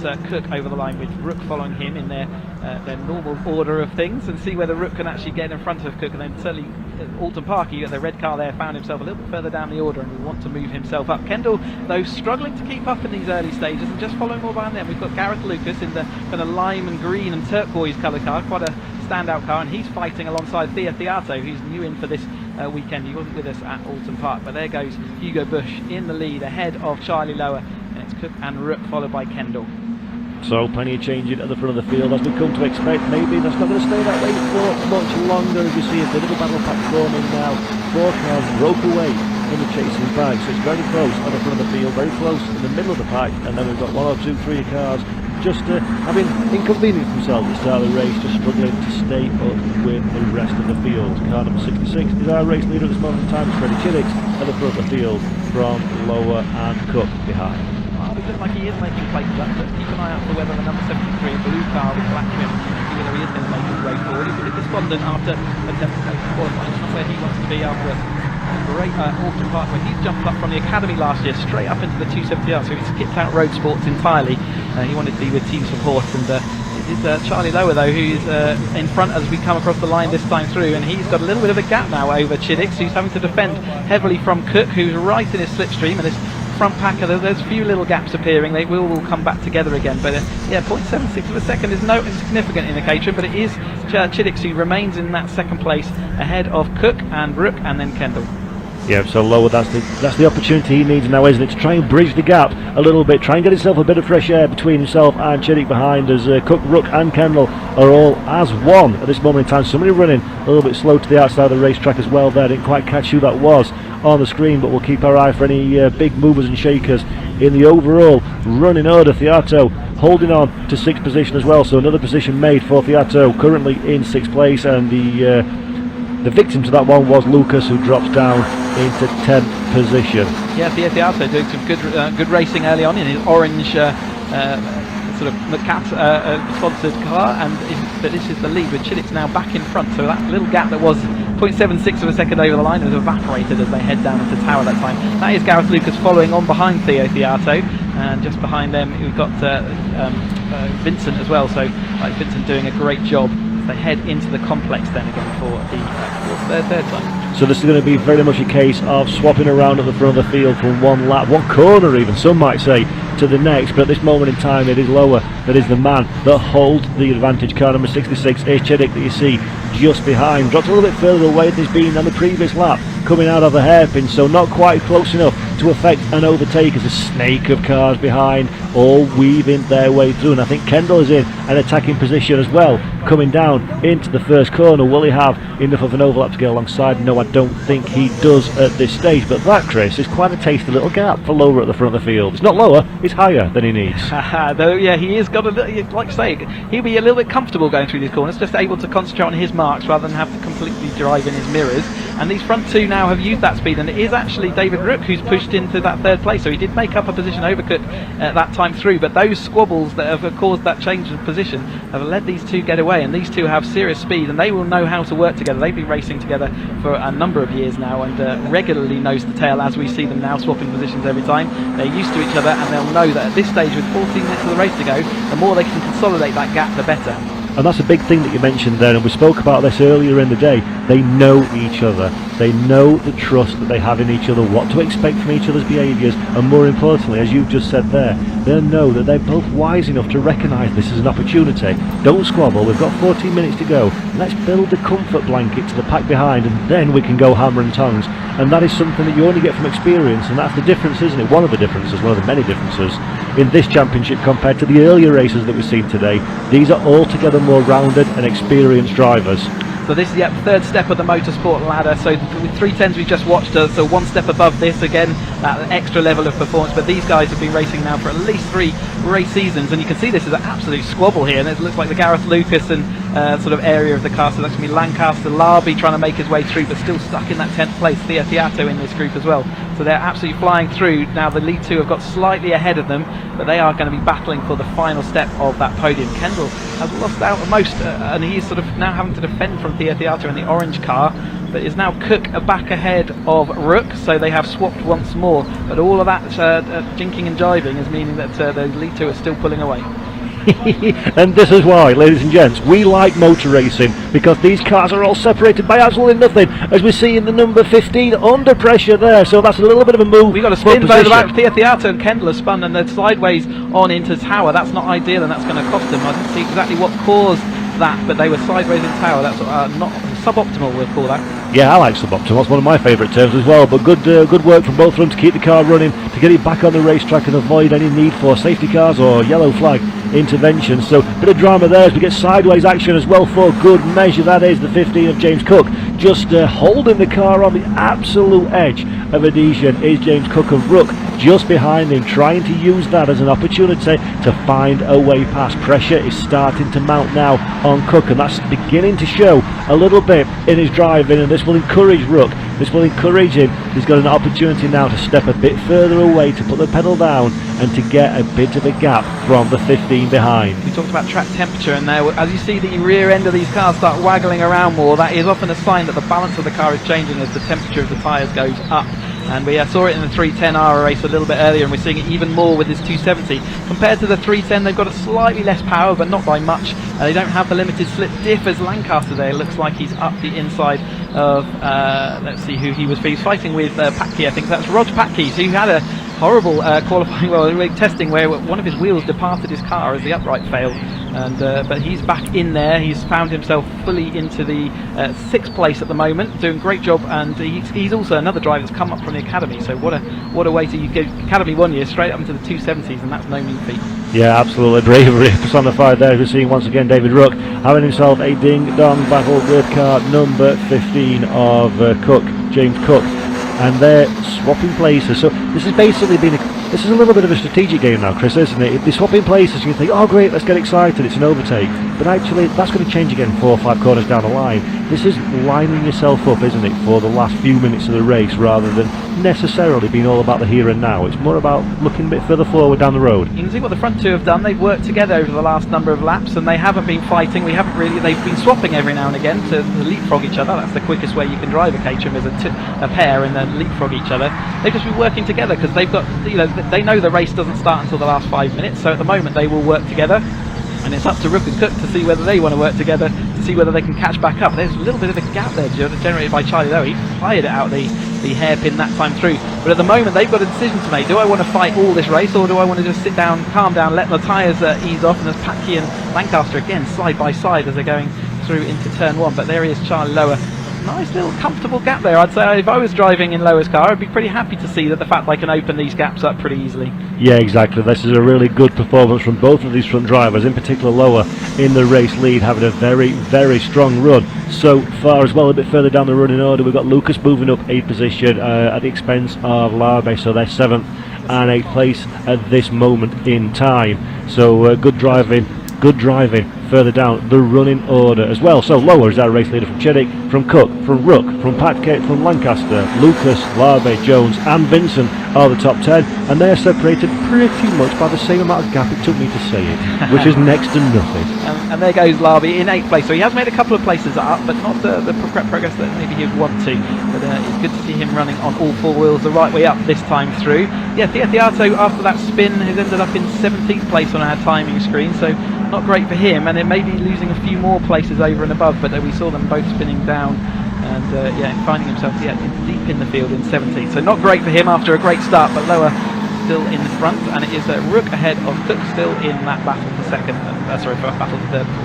And that's the kind of difficult thing, isn't it, Chris, in a championship like this, when the field is so close. One small mistake, or in the case of Theato, quite a large one facing the wrong direction, you can't recover in a decent position. You're so far removed from the action, then you drop so far down physically, and also the real estate that you lose to your rivals around. When cars are separated by 0.3 of a second, you can't make up a 10-second deficit in a 15-minute, 20-minute race. It's just too tight. That's right, especially slightly later in the race. Obviously the gaps have started to develop. It's hard to sort of leapfrog those gaps. We did see Alan Cooper earlier on make it from the back of the field right up to the sort of top 10 area, which is kind of what you think. That's only happens because he started from the rear and he's got all that opportunity to make his way forward. But Patke now has moved ahead of Lancaster solidly into that 5th place. So Lancaster then is that Gareth Lucas car. Here's Kendall and how he got back. So he's actually fighting his way nicely back through. He was 14th across the line last time, but that looks like he's made up at least 3 more positions since we last saw that. So good fight back from Kendall after he was also facing the wrong way. So we've got 8 minutes left on the clock, and Lowe is still our race leader from Chiddick. Now, I think, Chris, is roughly the pull the pin sort of time, isn't it, for the likes of Lowe and Chiddick. They've played the game, they've built themselves a nice, relatively comfortable 4-second gap. Now's the time to start thinking about who's going to be the one that takes that checkered flag. Certainly every lap you're going to be looking to see what the other drivers are doing. What a great sight that is as they sweep around Sunny out as they head off down up towards the complex. But yeah, you're looking at where your strengths are and where the other driver's strengths are. You don't have to worry about the people behind them, or the gap's too big. They're not going to come across it unless some sort of mistake happens. So you've got to work out, if I cross the line in first, do I cross the line next time in first, or have I lost that position? So you're always looking to see where you're gaining and losing it. If I was Charlie Lowe, I'd be quite happy at the moment to see the gap that I can, like I said last time, that I can generate. So I think Chiddick's might even be happy to sit there and take that 2nd place. You can see that gap is definitely bigger than you would manage it naturally. So for Chiddick's is struggling to cling on to Charlie Lowe today. Yep, and lap time wise they're separated by absolutely nothing as well. So the advantage Lowe has built, he's managing to maintain courtesy of the overall pace and lap speed of that race leading number 21 car. So good times at the moment in time for Lowe and the Rook and Cook fight little bit further on was getting spicy, coming into the first corner as well. We've moved away from that one, so we'll keep our eye on that one again in the second. And Wham Bam, thank you very much, race director. Here we are again as we see car number 45 of Rook still holding the advantage, but gets a little bit wide on corner 8, so it has to correct the car, manages to keep it within track limits, but that's going to compromise him in terms of outright speed. This is an opportunity now for Cook to find a way through as well, and this is going to be a massive fight to the checkered flag, I think, Chris. Yeah, so we'll come back to the lead group here, and that gap that we saw is evaporated. I can see Charlie Lower trying to throw. You'll see Charlie Lower weaving on the straight and actually just try and throw the toe off, but Freddie Chicks is wise to that, and he just followed every move, managed to swallow up that gap that had appeared. So it is now absolutely nose to tail once more here with Lower and Chiddick. So this battle is going to go right down to the line. Like you say, still got 6 minutes, so that's going to feel like quite a long time for these cars. And I can again see that Freddie's rear end car there was waggling as he went through the hairpin, which is again a sign that he's struggling with the rear end grip of that car. And it's very interesting. It was just 2 laps ago, maybe even a lap and a half ago, we're saying that Lower looks like he has this quite comfortably in the bag. Lap times suggest that he's got an advantage over Chiddick, that he's more controlling than anything. And immediately Chiddick starts to just accelerate a little bit harder, just turn a little bit earlier, just get to the corner a little bit faster, and then bang, straight back in contention again. And this is all the strategy thing, isn't it? If you're the likes of Chiddick, don't stress your car when you don't need to. You can afford a second gap if you can bring that gap back in again. It looks like Chiddick has the pace underneath him at this stage in the race, so Lower not quite as comfortable as we suggested he would be just a few laps ago, and 5 minutes left on the clock. This is going to be all the way to the final lap, final corner. Absolutely, yep. So, yep, still 5 minutes though. They've got to maintain, a bit of calmness there. See whether he could go round. I wonder whether Charlie Lowe is trying to encourage him out front. You do occasionally see cat and mouse games where, we will force it. That is Rutledge Backey, so we've seen him fighting for that 5th place, and it looks like he's spun. His car's not moving at the moment. I'm not sure exactly where that was, but that is the 5th place driver now lost out. So after all that hard work against Lancaster to break a gap, he is now stuck facing the wrong way. Let's see whether that car can recover back, and we don't have to have a safety car, which would be a bit disastrous at this last 4 minutes of this race. I don't think we'd get that going again. It is Lower again around these technical twisties, and especially out the hairpin. He seems to just be able to gap Chiddick, and Chiddick needs that toe to grab back that time down the long straights. It does make you wonder if there's a little bit of gamesmanship going on from Lower here, and he's just allowing Chiddick to get close enough just to compromise him in the middle of the corner, to then get on the power a little bit earlier and artificially build that gap a little bit. It's age-old racecraft. It's as old as when man first raced one car against another. Rather than you go faster, make the guy that's chasing you go slower. So we call it backing up in the corner. Once your car is on the apex, there's nowhere else the other car. I'm trying to be diplomatic. can call it, but yeah, it's absolutely a tactic, especially as you go up through the ladder. You'll see that used to fire yourself out the corner. And you're right, it could well be being used in this level, but it is Rook's been quite consistently in that 3rd place for the last few laps, and Cook is going to be looking in his mirror to see whether Lancaster is catching up. But Rook is got solid in that red car in that 3rd place. Can Cook do anything in this last 3.5 minutes? Looking at the lap times, last time around they were separated by less than half a tenth of a second in terms of overall lap time, so they're very much dictating each other's pace in the course of this race. And it makes one wonder, is Cook just keeping his power to drive for the final few opportunities over this Croft Circuit lap, or is it purely a case of Rook has the mark of his rival? I don't think so at this moment in time. I think there's more stories to be told from the car, the green car of Cook in 4th position, and with 3 minutes and 7 seconds left to go, they're going to be told very soon indeed. Yeah, we could probably got at least 2 more laps to get out of this, so time to really now start. What have you learned over the first 18 minutes of this race, and where do you want to do it? So we now see Chiddick out front. Again, was that a deliberate move to move Chiddick to the front to find out whether he can tow back past him by the time they get to the line? He'll certainly be assessing that. You can see him jinking out that toe. His car's definitely fast out of that hairpin. Has he crossed the line though in that lead? I think he found out from that side through, if he's 2nd place coming out that hairpin, he is not going to make it past Chiddick. So he's got that little bit of knowledge now to take away into the final closing laps, that actually, no, I need to be ahead coming into that final corner. And that just goes to show you the level that these drivers are operating at, doesn't it? That they've got the mental capacity, the foresight to test these kind of things while travelling. Let's not forget 100 plus miles an hour while racing on a very difficult technical racetrack against drivers who are their equal at the very least on the track. Very, very intelligent stuff indeed from Lower and Chiddick there, and That's going to be vital. That's going to be vital knowledge for Lower. But the problem is, there's 2 minutes left to go, and he's going to get past. Yeah, I think this is probably the penultimate lap. He won't be worried about that, given that he's got a couple of straights to deal with that at the moment. So he'll be still sitting quite happily in that second place. And from what I've seen so far, unless Chiddix has played an absolute blinder as far as sandbagging just a little bit, I think Lower has got the faster car of the two of them. So let's see whether he can manage that situation, or whether Chiddix has thrown an absolute blinder and is now going to pull away. Yeah, there's a little bit of traffic further up the road, but I don't think that's going to interfere with our race leaders. This stage, the last lap and a bit still to go, and Chiddix is still holding on. Car number 66, Chiddix is our race leader from Lower, but these two have been swapping left and right all the way through the race. Is there more stories to go? Probably is, because Lower immediately has retaken that position. So we saw him look into the hairpin on the exit of the last corner to see what the launch is like. As Chiddix got a better launch out the corner, the traffic gets out of the way. Thank you very much indeed. This is going to be a final lap for Ding Dong. Absolutely showing the last lap board, and Charlie Lowe has actually now had that nice toe from the back marker, who did move nicely out of the way, and Chiddix is not going to get through on this last lap, so that's going to really scupper Chiddix into this final section. I think that is going to hand this victory then to Lowe. That will be, again, managing the traffic there, working out exactly where you're going to hit it, and sometimes there's a bit of luck involved in that, but at the moment Chiddix has got too much of a gap to pull back, and Lowe will be happy to see that, as that back marker then comes through just ahead of Rook, who's still ahead of Cook. So Lancaster doesn't look like he's going to be involved in that. So I predict that Lower has probably got this sewn up, but Chiddix has shown how quick he is around this back part of the track. Can he make that little gap up? Yeah, if you're looking at that one as Chiddix, you're going to be furious about that situation. If you're Charlie Lower, he'll be like going to the car boot sale, buying a teapot for 20p and finding out it's worth 10 grand on Antiques Roadshow. That was a good bit of traffic management, and that's given him a very healthy advantage. Thank you very much. Coming into this final lap, so we were setting up for a ding dong in the final few corners. Sadly, the sting has gone out of that tail just a little bit. Chiddix he's found the nitros button. Is there nitros in these, Chris? Absolutely on the dust there, as he absolutely maximised this, and he has closed that whole gap up. Is there an opportunity to make a last minute dash? He's closed the gap. Is there enough? Charlie Lower knows that he's going to have to defend for his life around here.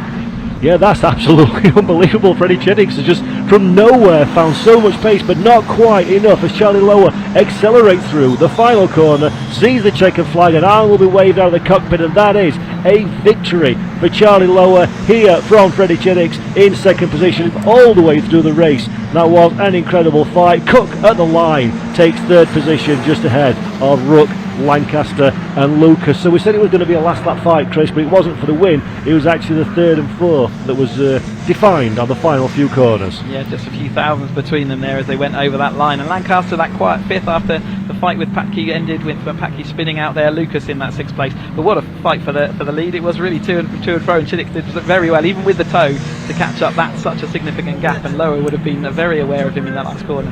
Yeah, that's actually a Herculean effort from Chiddix. I would have guaranteed he would have been well out of striking distance on that final lap, courtesy of the drama with Palmer going a lap down. But where Chiddix found that extra pace from, I have absolutely no idea. More to the point, why did he not unleash that earlier in the race? Because that would have been a domination. Yeah, unfortunately it is about the toe there, and if you're further behind you get to benefit more from that toe, and it would have been a very quick lap, but it's actually Charlie Lower that takes that fastest lap with a 1:33. Extra point for fastest lap in these races, so it's important in the championship to get those.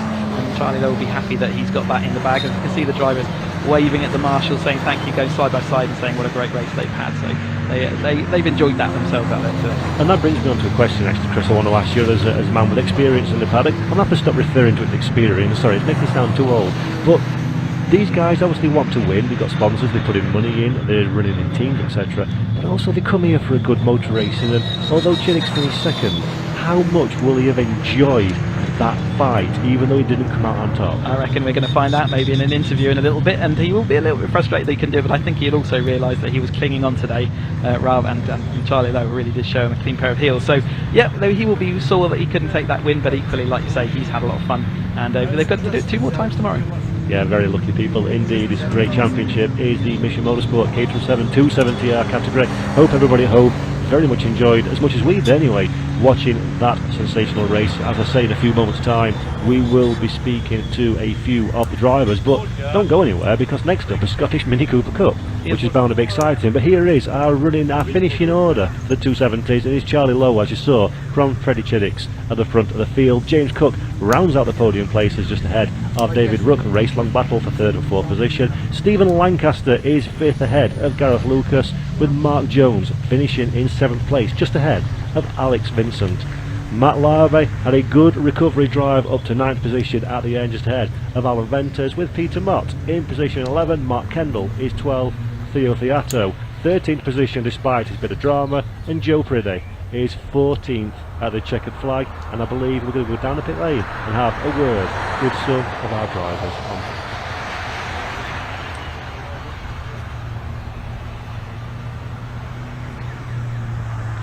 on. In fact, just hold on to that thought for a moment. We will be having a word, but not quite just yet, as there's a few bits of celebrations and getting ready and prepared at this moment in time. But Chris, obviously you're very well aware of this championship of the drivers. Anybody there made a standout performance for this race this season by your review? It was good to see Rook right back up there after the last time through. So yeah, Rook is to be back up there. He had a disappointing Alton Park, and to see Gareth Lucas fighting up there.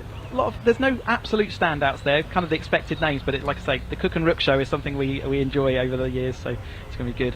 I think we are slowly and nearly getting ready to hear from our drivers, so we'll keep going that. So yeah, we can go down to Sam them in Parc Ferme, so let's hand down and let's hear our drivers. Another fantastic race for the 270 boys. So I'm going to move over to Charlie. Congratulations, Charlie, on the win. You let Freddie get in there, didn't you, just to take the lead for a short while? Yeah, incredible. Freddie does such a good job. He was always on me. There was never a moment where I could just relax and be in front. But yeah, he's had very limited testing as well, and yesterday was raining, so he's stuck to it so well. So yeah, he done really good. But you converted the pole into a race win, which is just fantastic for the championship. But you and Freddie had your own little race, didn't you? You were quite ahead of the others. Yeah, I'm not sure where the others dropped off to, but I saw Cookie got a podium, which is absolutely amazing, and he's super fast. And the rest of them, Mark Kendall and David Rook, they all could have been on this podium. So yeah, it was a super good race. Well, congratulations. Well done. Cheers. Right, I'm going to find. Here he is, Freddie. Congratulations, Freddie. You kept Charlie on his toes then the entire race, didn't you? That was the idea. Stay behind him as close as I could. Let him know I was there. Hopefully he made a mistake, but he didn't. Another brilliant race. Just a bit annoying about that last lap and that back marker in the way, but hopefully we have a couple more races like that tomorrow. So really good. Nice one to see James and Charlie on the podium as well. Thank you, Freddie. Well done. And well done. 3rd place. Congratulations. Thank You held off the rest of the pack, didn't you? You were keeping them at bay behind you. It was very, very tricky, but they were me and David were battling through for 3rd and 4th, and the rest of them were catching up. We weren't really helping each other out, but I think something happened behind us, so we managed to get a gap in the end. So yeah, made it onto a podium. Well done. Thank you very much. Congratulations. Right, there we go. That's our top 3. I'll head back to you guys in the comms box.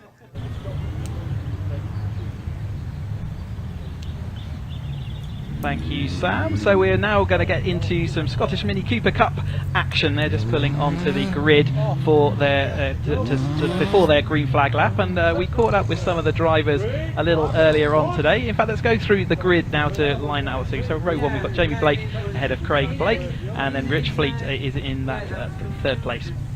We've got clear row 3 as we have the gap now back to the 2nd class. Chad Little is ahead of Ollie Mortimer. We've got Ian Munro then ahead of Jason Valentine. Sorry. Let's see, where are we going? We have Jack Irvine is next up on row 6 ahead of Robbie Dalgleish. Michael Weddle starts at row 7 alongside Finn Mackey. And then we've got Morgan Root ahead of Jack Barnett. And Ewan Robertson ahead of Martin on the row 9, and then row 10 we've got Foster alongside Taylor. That concludes that grid, but we did catch up with some of our drivers a little bit earlier on, and hopefully we can take a look at listen to those interviews and see how they were ahead of going into this race. Welcome down to the paddock. Almost time for the Scottish Mini Cooper Cup to get underway, and I'm surrounded by 2 Blakes, Jamie Blake and Craig Blake. Now a bit of family rivalry, I think, also starting 1-2 on the grid as well. That's coming to the middle. Calm down, lads, calm down. Let's not have any fights going on here. Jamie, how was it out there? It was good. Car was struggling a bit at the end of it, but we got a good few laps in first and came in and cooled it down for a bit, and one more fast lap and set pole. So it is hot, so maybe overheating might be a concern? Yeah, the brakes were getting pretty hot just in that, and I think we done like 9 laps, so the 20-minute race is going to be hard work for us and the cars. Yeah, so. There you go, Craig. He's just given away that late stages in the race might be your opportunity. Well, historically, I've got a demon start on me, so should we try it up round the outside at Clairvaux? We'll see. Touring car style. Something goes wrong at turn 1. I don't want to be around at your house for dinner tonight. So it's going to be a lot of fun, isn't it, guys? Thanks so much for talking to us. Best of luck out there.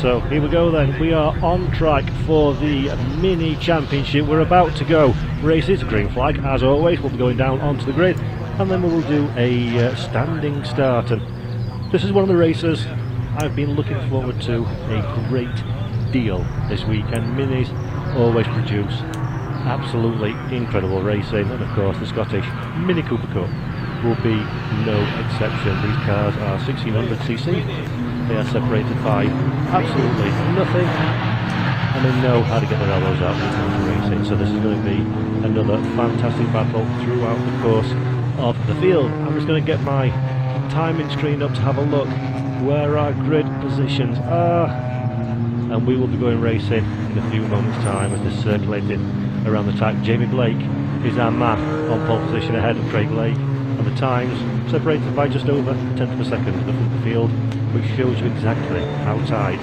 this grid is going to be. And there you see the time screen. Jamie Blake on pole position, car number 95. Craig Blake in position 2. Rick Flett is third on the grid, and then in 4th position we've got Chad Little. In position 5 is Ollie Mortimer, and in 6th place is Ian Monroe. 7th on the grid, Jason Ballantyne. Just ahead of Jack Irvine in 8th position. 9th place is Robert Dalgleish, and in 10th place is Michael Weddell. Starting 11th on the grid is Finn Mache, and 12th Morgan Root. In position 13th, Jack Barnett. In 14th place, Ewan Robertson. In position 15th, Martin Mastunga, and in 16th, Ross Foster. 17th and final position on the grid goes to David Taylor in the Mini Cooper. So the 3 Cooper S's at the front of the field, and the Coopers from 4th position down to 17th place make up the remainder of our grid. So as is the procedure here at Croft, the cars are lining up on their grid. They'll find their marks on the spot. The flag at the back of the field will wave green when we get ready to go racing, and then the lights will go out. I don't know if you can hear that on the broadcast. I can certainly hear it here in the commentary box, but these cars make a beautiful rasping noise. Front wheel drive, of course, 1600cc, incredibly lightweight, incredibly stiff suspension. Known throughout the world for exceptional handling is the Mini Cooper and the Mini Cooper S, and they produce some incredible racing. So I'm looking forward to this one starting. The final cars are just lining up on the grid now, so the green flag will be waved in a few moments' time, and we are about to go racing in the Scottish Mini Cooper Cup. Do not go anywhere, do not adjust your television sets. This is going to be fantastic. The bright pink car at the back of the field lines up into position. That is car number 28, of course, of David Taylor. The flag is about to wave to say we are green and we are good to go motor racing. So keep an eye on the lights at the top of your screen. And here we go. We are going for the Scottish Mini Cooper Cup here at Croft. There's a good start for pole position from Jamie Blake, just ahead of Craig Blake in 2nd place. 3rd position is Richard Flett, just holding on 2 positions. So the 3 Cooper S's break away as expected at the front of the field. The rest of the grid are fighting for position through the opening corners, but at the moment in time it is Jamie Blake who's our race leader from Craig Blake and Richard Flett. 1, 2 and 3 in the Cooper S's, and the Coopers all make up positions 4 down to 17 behind. 3 seconds of lap difference between the front 3 in their class compared to the rest of the field, so we're looking to break those gaps with everyone else following on behind after that gap. So looking to Chad Little, see whether he can hold on. Ollie Mortimer coming down the tower this time, but Blake currently leads in the 97 car ahead of the 95 Blake, the other Blake, so the double Blake squared. And lights are ablaze as well by from Craig, so he's showing his intentions immediately at the start of the field. He wants to get past the car, and in the commentary box the smell of burning clutches wafting through here. That normally, if it's a road car, means you're looking for a very expensive stop in the garage, but for a race car it's all part and parcel of what it takes to go racing. Absolutely, yeah. Like I say, the sights and smells of motorsport, and for the crowds out there on the banks, they can those nice smells of what a club smells like, but it's working hard as this pack of cars coming through, heading into the complex this time. Oh, a little bit of grass track in there for someone a little bit further back through the field. It's going to be tough to get back to the track. Hopefully making any contact with the barriers, but the two Blakes continue their passage out front as they head into this tight hairpin. This left hand 180-degree bend to take them back onto the start-finish straight. Same car, same team, of course, very similar setup between the two Blake machines. So it's going to be a case of the differentiator will be the nut behind the wheel, is the one that will dictate who finds their way past at this moment in time. Craig is the attacker and the defender is Jamie at the front of the grid. A little bit further down the running order, Little is our race leader in terms of the Coopers, just ahead of Mortimer and Irvine. So that's 1, 2 and 3 in the Cooper field car, number 25, number 70 and number 65. Looking at my window, car 122 comes down pit lane. That is Jason Ballantyne. So Ballantyne looking like he's in some kind of stride. The car stationary is moving again now, but he's not gone to a box. And also car number 28 as well. So that is David Taylor down pit road. So two cars already taking themselves very much out of contention in the early running of this race. Jamie Blake just moving there, a little bit of a gap ahead of Craig Blake. Maybe a little mistake of partnering through the chicane that time. Richard Fleet looks like he's fully hooked onto the back of Craig's car there as they head through the Jim Clark S's, and this following pack of cars is headed by the number 25, I think that is, of Chad Little. Yeah, great racing so far. The drivers just becoming accustomed to the Croft Circuit, of course, and just getting used to conditions that they've got presented to themselves. It's no point going too hard too soon in this championship, because just like we've seen in the preceding races for the Caterhams, slipstream is a big deal in these cars. These are momentum cars, front wheel driven, and of course, if you brake too early, you brake away too early, or you push your tyres and car too hard too soon, you can very quickly find yourself in a world of difficulty. So everybody just settling down now. And look at that gap for Jamie Blake. He's really got the pedal to the metal in his opening few laps. Yeah, you could, in Caterham racing we wouldn't consider that a gap, but when we get to tin tops, those gaps can develop and they're hard to pull back, because the slipstream in these cars is definitely not as powerful as it is in a Caterham car that we've been watching for the majority of the afternoon. So a nice little comfortable gap, and this front three just fighting it out for their podium as they head round Hawthorne and thread that needle through the chicane, making sure you're not hitting those tyre barriers which are sat there to protect the edge of the course, and they safely navigate and heading around the straight towards Tower once more. Moving down into the Mini Cooper class, it is a change for race lead there as well, so that's fourth and fifth position on the racetrack, but first and second in class. Mortimer has now taken the lead from Little, with Irvine still holding on to third position, just ahead of Munro behind. So Mortimer now our new race leader in the Cooper S class, car number 70. Going to keep your eye on that one on screen to see exactly how that one goes on. Good start from Ollie Mortimer and good opening few corners. Does Little have enough pace to find his way back past the game? We'll find that one out in a few moments time. Just needs a little bit more pace, doesn't he, at the moment? He's lost that one space, but Irvine he's going to have to protect from behind as well, so he's has to look in front as well as behind. As you see this lead trio just spreading out a little bit now, but it looked like it was an absolute nose to tail for the second and third, but now they have split apart very slightly. Yeah, Craig just doesn't quite have the pace at the moment, despite the lights and blaze at the front of the car, which signifies normally somebody that's on the attack. Craig just doesn't seem to have quite the final edge of speed as Jamie ahead, maybe 1 or 2 tenths of a second at most per lap, but with fields this close in tin top touring cars, 1 or 2 tenths of a second can very quickly lead to multiple seconds of deficit. So Craig will have to be careful from flat behind as well. The threat is ever present there of the third and final of the Cooper S cars, but these are starting to spread out a little bit. But down in the Cooper class, things are getting very spicy indeed as I look out of my window and I've got 15,000 cars separated by nothing more than enthusiasm. Yeah, Mortimer back into that wiggle little car at the back there. Yeah, it's a slow recovering back to the field, but yeah, another position. Well, Munro gets back ahead of Irvine, who's lost the place out that time through. So Mortimer is still ahead of Little, and it's Munro Irvine now is the new order, with Dalglish following behind them.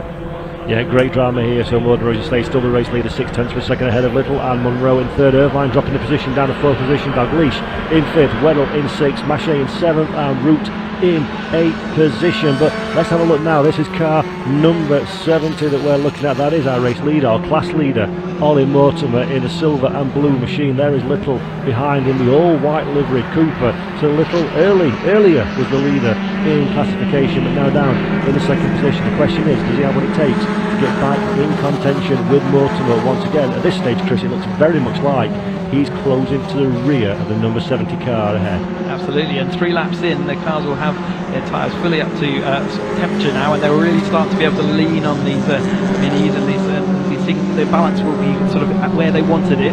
At the beginning of these races, it can be really difficult to keep that rear end fully in line with the tyres. The back taking longer to warm up, but it's Blake squared out front still as they go back onto the bottom here, but Mortimer still holding that ahead of Little, who's looking like he's threatening coming onto this the start of their 5th lap.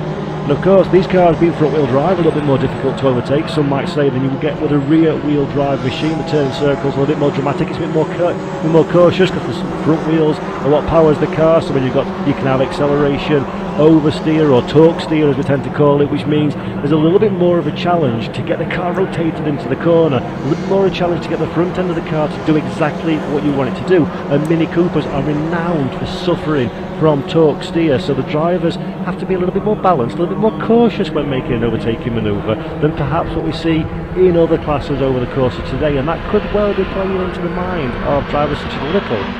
You've got to be more committed, haven't you, Chris, when you make a pass on one of these? Absolutely, you've got to really dive the nose onto, get the full grips onto the front, but like you say, you're asking your front tyres to do an awful lot to carry all the braking force, and then you've got to transition that braking force into turning force and get around the middle of the corner. They can show a good example of that balance as the car just sort of gently ebbs and flows as it went through Tower that time through.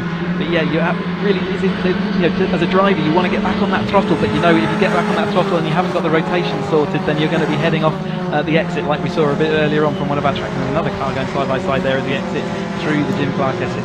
And conversely, of course, like you say, if you get on that throttle too early and you're asking too much of the tyres, you're burning the tyres away faster than you would be normally. You're going to suffer later on into the stint as well as immediately on corner exit as well. So it really is a technical challenge, and the move that we saw there was Robbie Dalgleish just losing a position to Weddell, I think it was, not quite sure actually, but Dalgleish definitely with the red car dropping down the order by a position of 1 at the front of the field. 3/10 of a second now between Jamie and Chris Blake, 97 and 95 still leading, with Flett touching base in 3rd position just behind in the Cooper S classification. Yeah, it looked like that gap had been extended between Jamie and Craig, but Craig is now absolutely right up the tail of Jamie, so whether his car balance is now coming towards him at the tail end of this race, the whole front of this field, this front 3 of the Cooper S's are right back together again as they head into the middle part of their race. 10 minutes still to go, so still plenty of action set to come, and this one looks like it's warming up.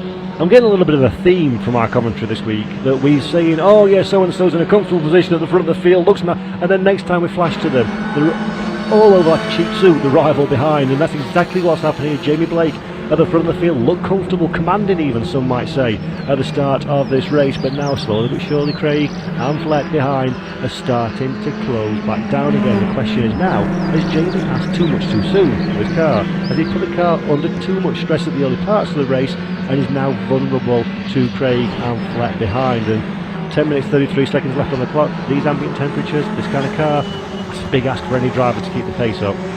Yeah, maybe it was just a mistake, but like you say, so the tyres slightly going off in comparison to the balance of the cars working in the favour of the cars following. But whatever it was that's caused this to close up, it's exciting for us to watch that, and Craig there looking like he is getting ready to try and line one up. It's going to probably be a few more corners before they're in the position to be able to do that, but he's definitely lining one up, and Flett, like you say, is just watching brief at the moment. Can he do anything late on to see whether he can move forward from that 3rd place?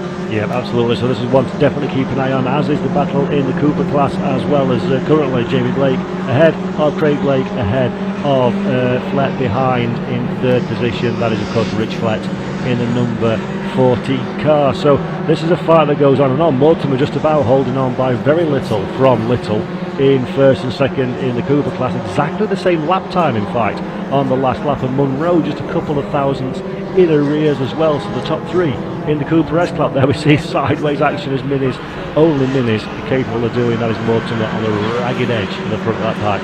Now they've got the temperature in those rear tyres, they can really start flinging it around with the confidence it's not going to swap ends, and you saw Mortimer doing a brilliant example of how you can fling these cars into that turn 1 Clervaux and hang on to it as they come through the exit. So following on from him, Little, and it's still Munro.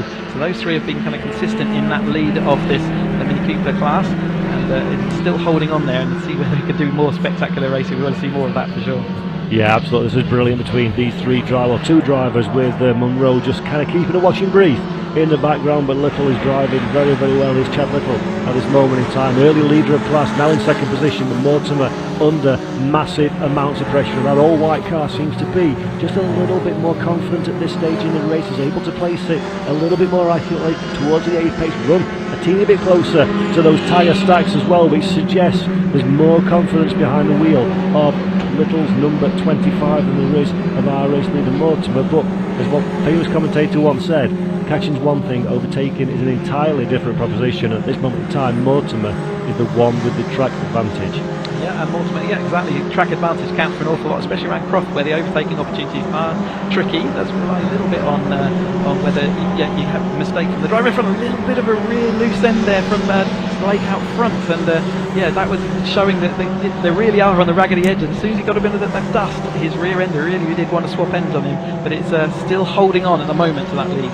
Yep, Jamie Blake just about holding on in the Cooper S-Class from Craig Blake behind, and then Flett just a few yards further afield, Rich Flett in third position. But at this moment in time, Jamie Blake does not look comfortable at the front of the field. 7 minutes and 40 seconds left to hold on, so there's still a few laps left to go for our race leaders in the Cooper S-Class. Mortimer is first, the second is Little in the Cooper class, and Munro's now visibly closer to those lead two cars than we saw a couple of laps before, and Irvine and Dalgleish also glued together further down the running order. In fact, Dalgleish looking to the inside of Irvine, but he's got the line covered, does Irvine, so he should be alright on corner exit, and Dalgleish will have to think again of another way to liberate that fourth place from Irvine ahead. But this has been a real fight for position further down the running order at the top of the Cooper class. Definitely to and fro, there's definitely sort of mini battles going on in between all these, and then as the gaps develop and then evaporate again as quickly as they did. But it's still Mortimer holding on, but he's only just got that little gap over Little, and Little definitely is the one with the car attitude that says I want to be passed on track. And while Munro's been watching on, I wonder whether he's doing that in clever watch and brief and just waiting for those guys to wear out their tyres. Yep, absolutely, and a bit of drama as well with Irvine and Dalgleish down. We'll talk about that in a moment, but look how close Munro is now in the bright yellow car. So Munro was detached from this fight for pretty much the duration of this race, but now this is where it starts to matter, the final few moments of the race, because at the end of the day, where you are at any stage is irrelevant. It's where you are when you cross the line and take the checkered flag. On Munro, a fire has been lit underneath the yellow car at this moment in time, and he's really finding pace. Going to dig around the back of the sofa. He's found himself some lap time, but now can he execute that into an overtaking manoeuvre? Shows his nose to the inside. That's more about trying to pressure a little ahead than actual genuine attempts at overtaking. Nice and smooth. Keep the car tight. Get on the gas nice and early. Go through the chicane, get as close to you can as the tyre stack. Straight line that chicane as much as possible. And Munro is doing everything he can to fill the mirrors of the white car ahead. Yep, close as you like, nose to tail, but still no way through at the moment. He had a quick look down the inside, didn't he, at turn one? We see also Little seeing whether he could make their move down the tower there. It is going to come down to a late last-minute break, but I think it's going to also come down to they're almost pushing each other as they go up to the Jim Clark S's, but it really are going to have to try and do something special on the brakes to get through. There's no massive braking zones around here at Croft, so it's really tricky to get that done.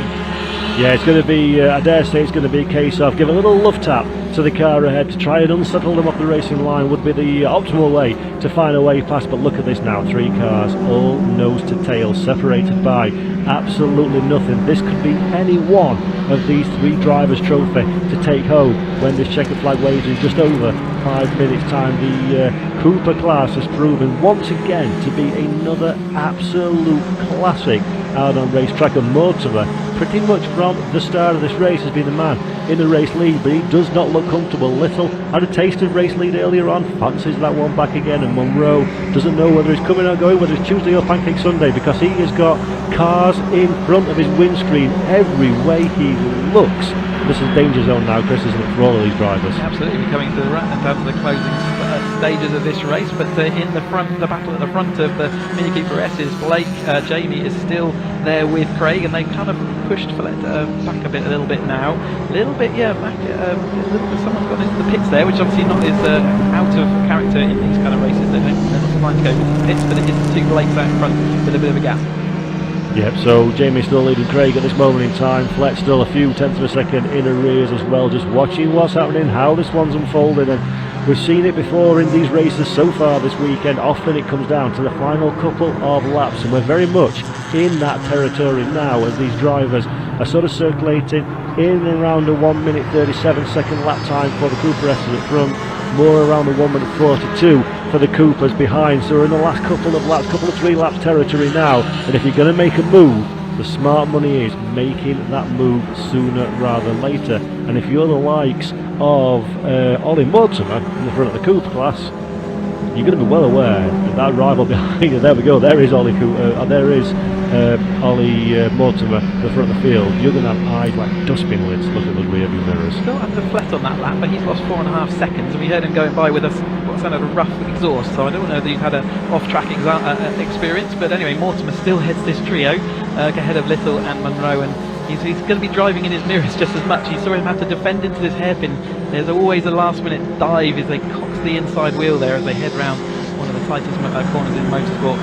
Head down the start-finish straight. A little bit of a gap developed that time through, so he obviously nailed it through the hairpin that time through and didn't have a little bit of trouble to keeping up. And I think this is exactly what this is exactly what Munro has been waiting for, isn't it?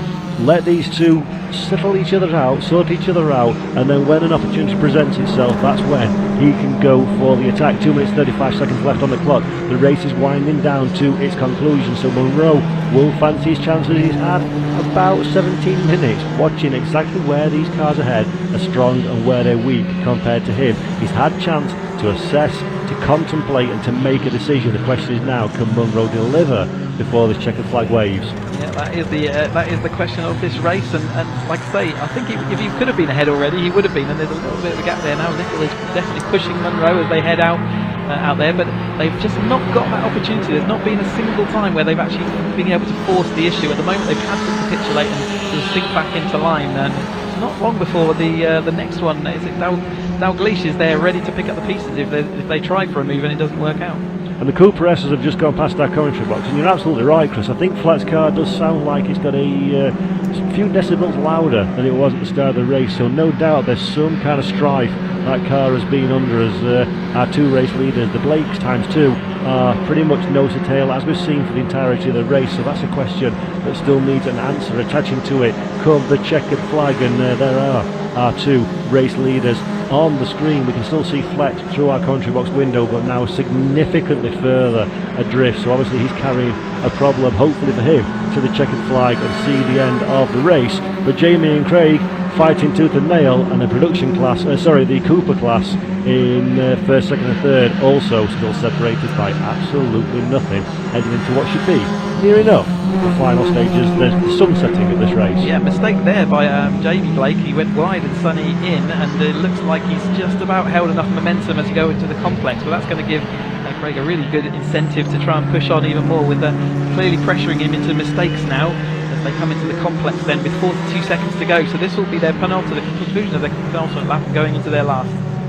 Yeah, Craig Blake having to attack Jamie Blake ahead. Jamie defensive into the hairpin, but that'll compromise. Look how much lock he needs to apply to get out and onto the accelerator through that hairpin. So that's a suboptimal, to say the least, launch out of the corner. That gives Craig an opportunity, but Craig wasn't particularly sharp on corner exit either, so there's no overlap really. He can't get the car alongside.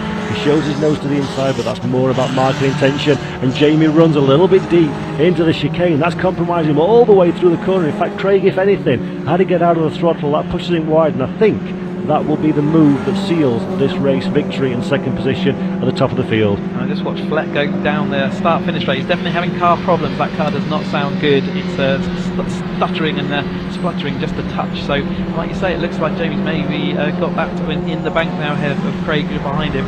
Unless, stranger things have happened, and we saw in the earlier Caterham races, you can catch up, but at the moment that gap looks pretty comfortable. Yeah, absolutely. So a little mistake unfortunately takes the sting out of the tail of this victory for the race lead in the Cooper S, which is the top class here at the Scottish Mini Cooper Championship. But down in the Cooper category, so same cars but not the S, a little bit slower, a little bit older models, but still absolutely incredible racing. It is Mortimer from Munro with Little now third position and Dalgleish in fourth. Irvine dropping down to fifth place. So there's been a little bit of rubbing, kissing, hugging and handshaking further down the running order, and sadly Irvine is the one that misses out most from that one, dropping to fifth position as we head into the final few corners. Yeah, it does look like again, like before, Jamie's going to make that. He's going to be heading Blake as they come down into the start-finish straight to take the checkered flag this time, I believe. Let's just check that we are going to see that checkered flag, and there it is presented to them. So it is. There's a couple of back markers going through, but there is Jamie taking that over Craig. Yeah, so 2 trophies for the Blake family. Jamie's with number 1 attached to it, Craig with number 2. Will Flett make it to the checkered flag with that hobbled number 14? We'll find out in a few moments' time. You'll be able to hear it. It's like an old tank driving past at this moment in time, and there is Flett just about to cross the line. He'll be grateful to see that checkered flag in 3rd position and the back end of the Cooper S class. Now the attention turns to this little ding-dong fight in the Cooper category. It is Mortimer that's still our race leader. Munro's managed to find his way up into 2nd position, so the number 23 has done great work in the final few moments of this race. He takes 2nd position in the category, and Little holding on just about as we come through the final couple of corners. Will Little hold on for 3rd position, but there is your man Mortimer, soaked up the pressure like a sponge and takes the victory for his spoils. Yeah, really, the Little still fighting as they come out to us. He's going to find nowhere to go, and is that going to give Munro a little position to able to get back past him? It looks like it is going to be Mortimer going across the line. Does take that, and it's Dalgleish that comes up into that 2nd place in category with Little behind him. So Munro finding him 4th. So it did all change at the end of that race.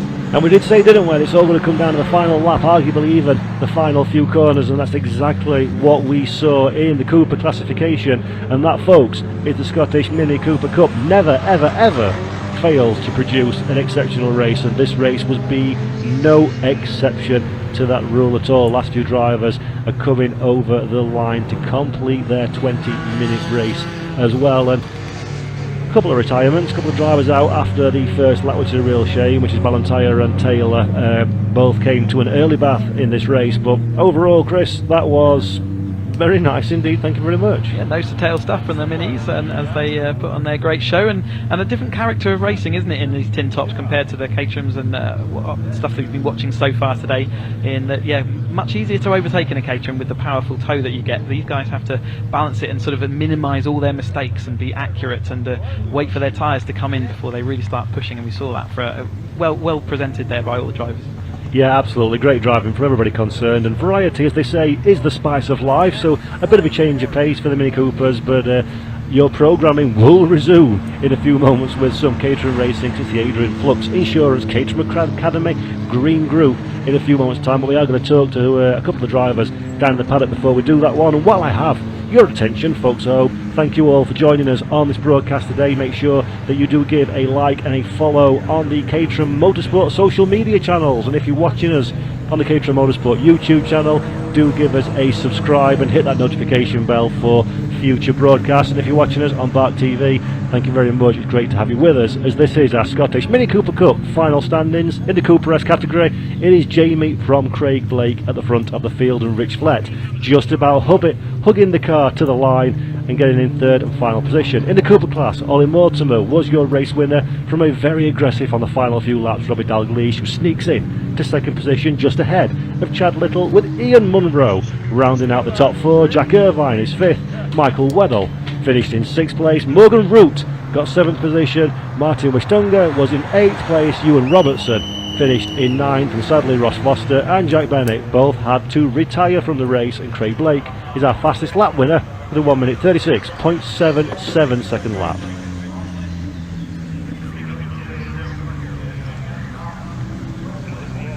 So a ding-dong race as expected. The cars are heading down pit lane now. The drivers will park up in Parc Fermé, of course, get out, don their, pass their helmets on to their team members, and I'm sure that we'll have Sam down there somewhere to wave a microphone in the face of someone that really doesn't want a microphone waving in their face, just wants a bottle of water. But such is the price you pay as a professional race car driver. Yeah, it'll be Ian down there, I think, ready to receive these drivers. Is Ian? Let's hopefully he'll be ready to talk to those drivers down there. Let's see whether we've got him. But yeah, as you can see, the rest of the field going down into the Parc Fermé area. So cars are getting close. So let's go down to Ian then in Parc Fermé.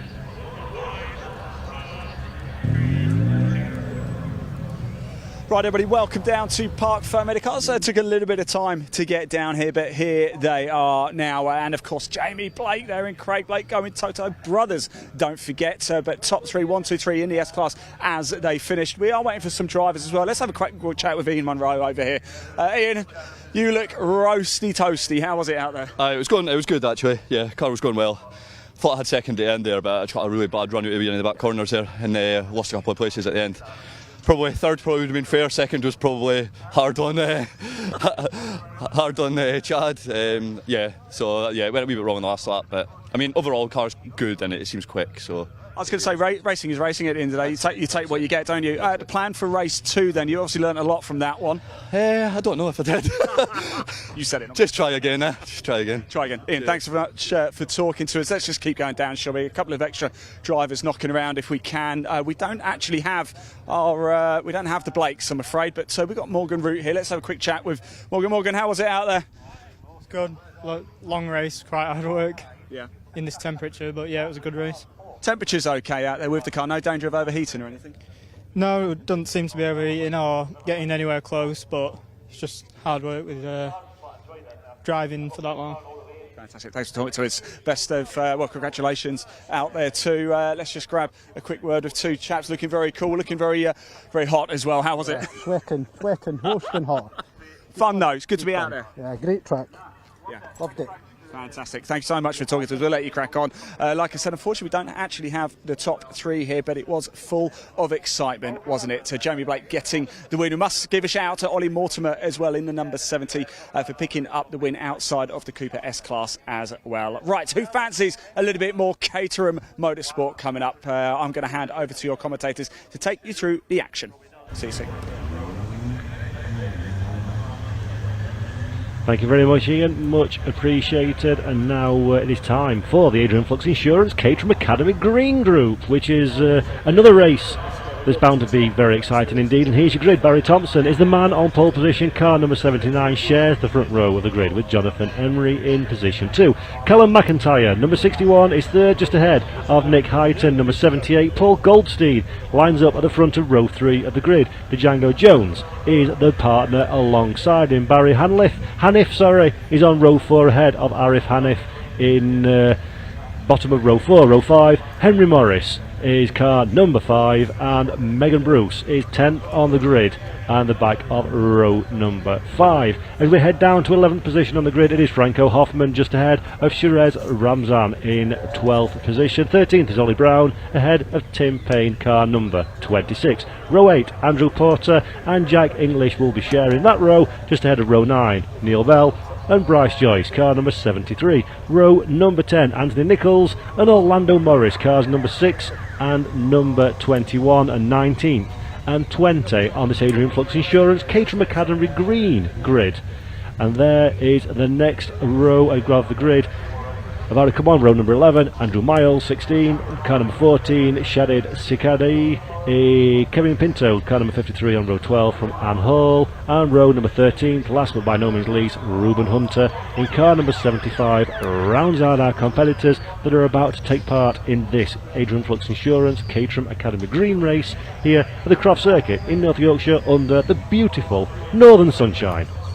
Yeah, I think we actually had a chance to catch up with a couple of these drivers before they headed onto their grid, and maybe we can catch up with those interviews as they go around for their green flag lap. So I'm down in the assembly area with the Academy Green Group about to go out for their race. So I'm here with Barry Hanif. Hello Barry, how's your racing journey been so far this year? It has been absolutely phenomenal. This is the second proper race of the season and it's just been unbelievable. Unbelievable, yeah. So how did you get on in Cadwell? I came 6th, so I'm doing okay. I'm hoping to beat that today. Qualified 7th, and my brother across there, he's 8th, so it's going to be neck and neck. That must be quite interesting racing your brother. We started qualifying at Cadwell together as well, so should be fun. Yeah, definitely, we'll look out for you two then, causing trouble. always causing trouble. Yeah. Brilliant. Well, I wish you all the best of the race, and yeah, good luck. We'll see you later. So now I'm here with Barry's brother, Arif Hanif. So, brothers racing the academy, that must be a lot of fun. Yeah, a lot of fun and a lot of competitiveness as well, to be honest. We were pretty close on time, so it was pretty interesting at qualifying. I was faster than him yesterday in testing, but he has just nipped me to 7th today. So starting, you'd be one behind the other or next to each other on the grid? Well, we're right next to each other, so I'm hoping that I've got the better line, but yeah, it'll be an interesting start. Oh, it must be nice racing your brother though, because you can help each other as well, or is it not like that? It's not like that, no. Well, we plan to make it like that, but when we're out on track, it becomes very competitive, to be honest. He's the competitive one, not me. Well, thank you for talking to us. I wish you all the best and enjoy it as well. Thank you very much.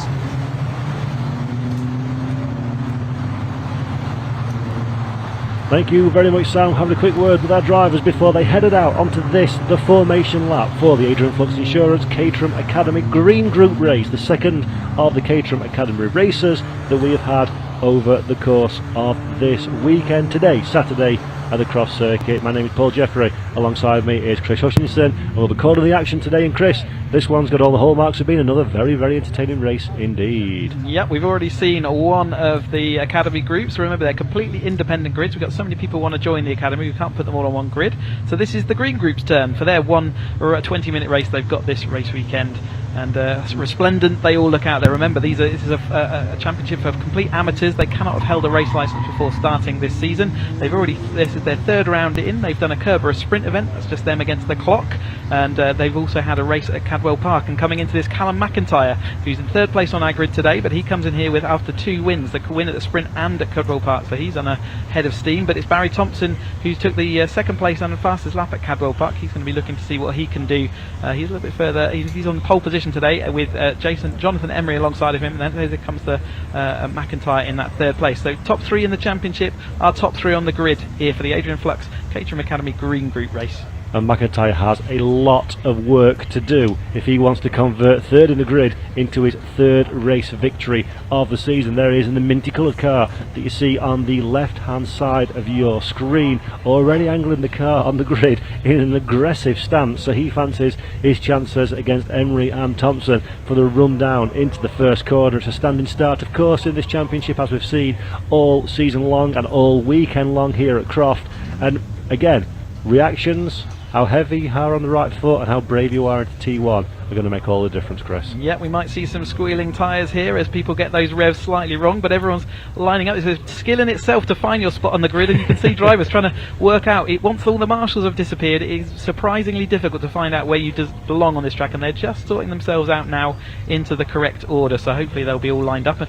And remember, if they don't start in the correct place, they will get a 10-second penalty, so it is important to get this right. We saw some penalties at Alton Park for that very reason from across all the championship, but here we go. It looks like they're very nearly now all a line astern, ready for this 20-minute race for the Caterham Academy Green Group. Yeah, we had a bit of a kerfuffle in the middle of the park trying to line up on the spots, but that does seem, as you say, to have been hopefully sorted now. There are our 3 main protagonists in this race, 21, 6, R14 and 16. Keep your eye out for those 4 cars as we go green. The green flag at the back of the field has been waved and we are racing, and that is a terrible, terrible start at the front of the field, but hopefully everybody makes it through and avoids all the traffic as we run down now into the first corner for the very first time. 3 wide in second, third and fourth position, but that goes down to 2 drivers now. The yellow car on the inside just about manages to avoid contact with the rear of the driver ahead, and we have got quite a bit of drama further down the running order, but a couple of lock breaks, but everybody makes it through the first complex of corners nice and safely, which is great to see as we see everybody now steaming through sector 1. And we saw a few cars a little bit slow off the line there, Chris, and this is going to be, you can't afford that kind of mistake at this level. Callum McIntyre, our championship leader, third place on the grid. I think he's finding himself in about 7th or 8th different place as we head off round, maybe recovering back a couple of places there, and just ahead of him Barry Thompson. So again, not a great start for him off that line. A lot of wheel spin there, easy to do in these Caterham Academy cars as the rear end of the car, remember we're on these dedicated Caterham Academy tyres that don't give as much grip as the highest race levels that we've got here today, so they do need to manage that. But again, this is only their second time ever doing that, so it's not surprising they get it wrong. But it looks like Goldstein has actually moved himself nicely up from 5th place, and I think he's running maybe in 3rd place at the moment, so good start. You know, for everyone who loses out at the start, there's someone else who's gaining.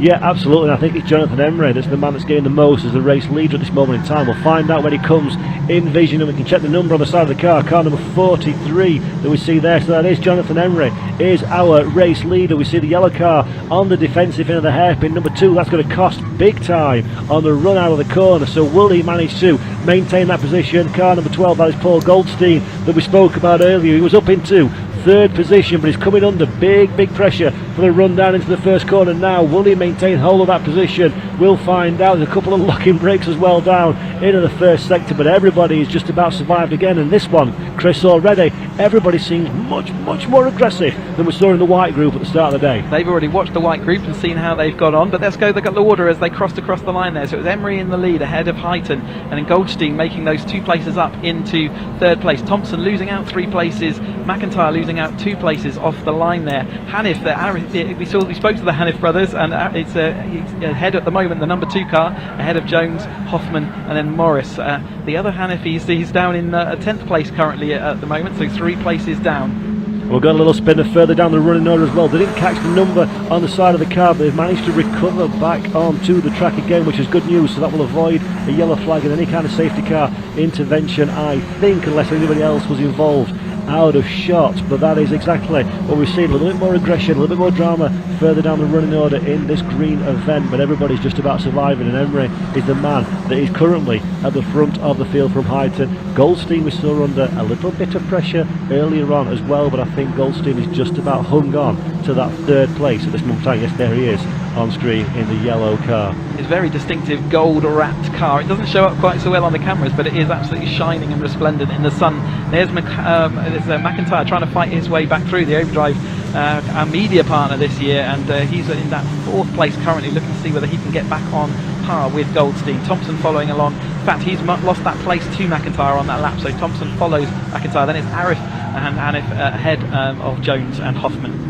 Yep, so plenty of exciting racing so far that we've had, and we're only a couple of laps into this race, and Emery and Heighton currently lead the way. Where are our earlier race leader or qualifying at the front of the field drivers? They had an absolute nightmare start. Barry Thompson being pole position down into 5th position, and Callum McIntyre was 3rd on the grid, sorry. He down into 4th position on the racetrack. So we know both of those drivers have plenty of pace, but do they have enough to start to leverage that into a move up the field? 15 minutes, 51 seconds to go, we'll find out. I'm seeing yellow flags around the track, and on my timing screen we're seeing a safety car, so whether there's a car stuck somewhere around the track that we haven't seen yet, but we've got a safety car, so they will all batch up. That does look like a rather damaged car there of Andrew Porter, so 17 there. Looking a little bit damaged, doesn't look like he's going to get going, so they need to bunch everyone up. That looks like it's on the Sunny Inn, so down the south side. There's another car involved over there as well, so they've clearly had it coming together, and it does look like that front of that car is not moving anywhere. They will have to regroup, get these cars off the track, and then we'll get going again. 15 minutes still. The clock will keep timing down as this safety car process completes, and it will depend how long it takes to get them onto the back of a low loader before they can then get the race back up and running again. One could say that 2 cars went in and none came out. So unfortunately 2 cars stranded on the racetrack. Looks like the end of their day as well. Sunny in a very difficult corner. Often it requires more than a fair share of cooperation from your rivals if you want to make a pass. And looking out the back of the commentary window, you can see a little bit of blue smoke floating over in the distance. Whether that's courtesy of that drama or something entirely unrelated, I'm not quite sure, but real shame to see the end of the day for Porter there, and whomever it was that he made contact with. Could be Joyce, looking at a similar sort of position on the racetrack. But the end result is, as we say, it is now safety car conditions. The time will keep ticking down. You can see it at the top left hand corner of your screen, 14 minutes 25 seconds. There is a snatch vehicle on the racetrack going faster than a van's ever really travelled at, actually. That's quite a good little trot they've got going on there. So the race will tick down. Let's hope we get it cleared nice and quickly, and then these guys and girls can get back on with the business of racing in the Caterham Academy Adrian Flux Insurance Dream Group. It's all learning, isn't it? They've just been through, by the time they reach Sunny Inn, they've just been through Barcroft, which in an Academy car is 105 miles an hour. So imagine doing that kind of speed and turning through a corner, and then they've got to get all that speed off by the time they get to Sunny Inn, and it's about 60 miles an hour through that opening part of Sunny Inn. So they've got a lot of work to do. They're trying to turn the car at 100 miles an hour, so I was also trying to shed a lot of speed and get on the brakes, and you can see how it can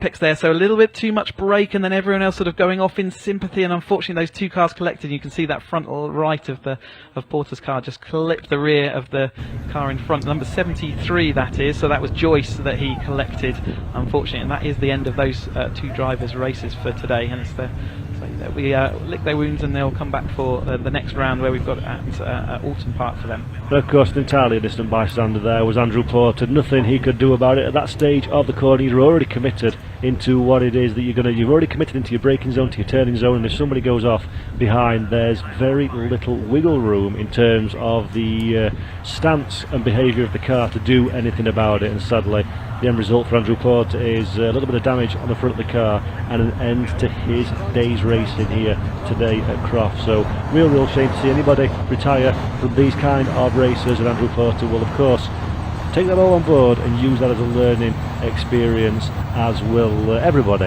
out on this racetrack. Because remember, this is the Caterham Academy Green Series, where experience is not something that these drivers have, so the more laps, the more experience. Well, they're all learning as they go, and again we saw it earlier, they had a safety car to recover Monty Hines' car, wasn't it, and now they're having another, the green group are having their also turn to learn what a safety car is and how to do it. Safety car going very slowly, trying to maximise the opportunity for these cars to be removed, and whilst sort of not taking away too much of well, the marshals want as much chance as they can during a lap to put these cars away without the cars being alongside, and that's what they're doing now.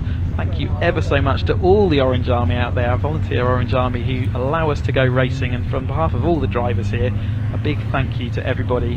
We love putting on a great show, and the marshals I think love coming to watch Caterham racing, and long may that continue, and we both appreciate each other a lot. Yeah, absolutely. Of course, if it wasn't for marshals, there would be no motor racing, so the real unsung heroes of the motor racing paddocks around the world, and none more so than here at Croft. Do great work to keep everybody up and running, and everything running pretty much to schedule, or early sometimes, as the case may be.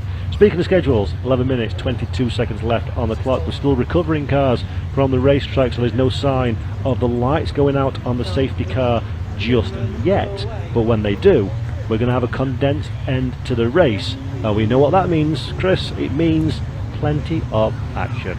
Yeah, absolutely, and so some of the drivers who would want that extra time in the race to try and recover back through from their disappointing starts are now not going to have it, so it is going to come down to, well, what looking like maybe a sort of 5-6 minute race is a prediction there. We'll see how close we get to actually getting that right, but like I say, still see the flashing light on top of the safety car as they head around here.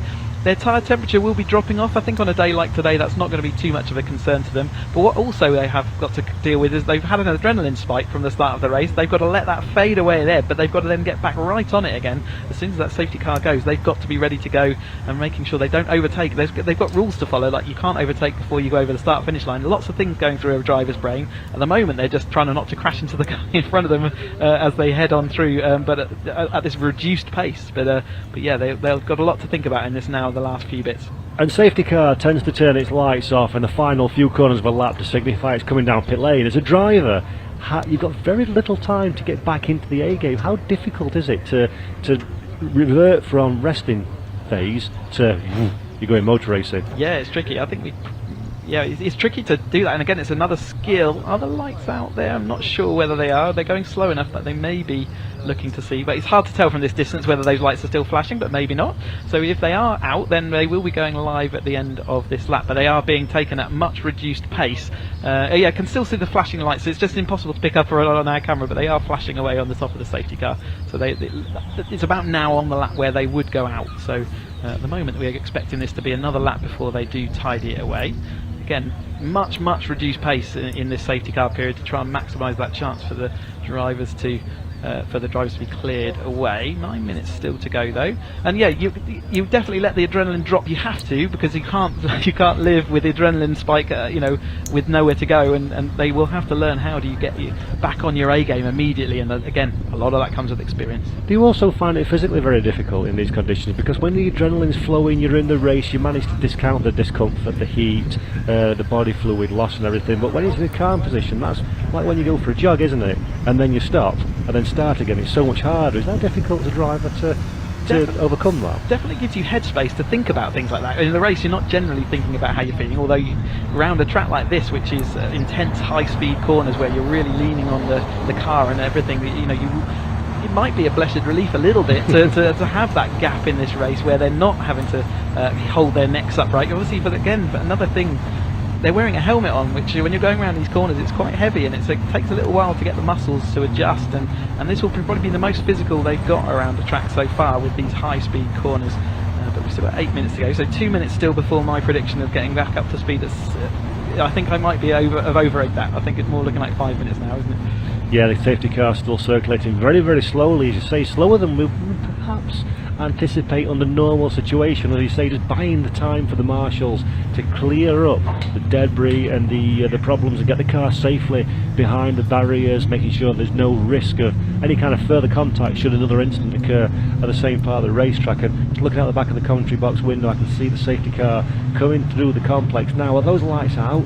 Yes, they are. So the safety car lights have been extinguished. Our race leader now is holding back the field. In effect, the race leader becomes the safety car. So when he decides to go, he's going to make sure he doesn't pass the safety car before it pulls down pit lane, but he wants to make sure that he can sprint just at the optimal time to build himself as much of a gap as is possible. And there we can see them now coming down in to the final hairpin on acceleration. Mid-corner, go now for the number 43. No, he decides to leave it a little bit later. He's going to leave it to the absolute last minute. Then there we go. And that is a good start for Emery. That opens up quite a nice advantage indeed from Highton. There's a lot of interchanging of positions as we run down now into T1. There's 4 or 5 cars abreast into the first corner, and let's see if everybody makes it through. Ooh, curb on the inside, that spins round. I think that might have been McIntyre, potentially. One of the drivers is round. Is it going to be collected by the rest of the field? But that is exactly what you don't want to see, Chris, in these situations. Out my commentary box, I can see cars in the Dravel, and that was a Ryder car right at the front of the field, and therefore,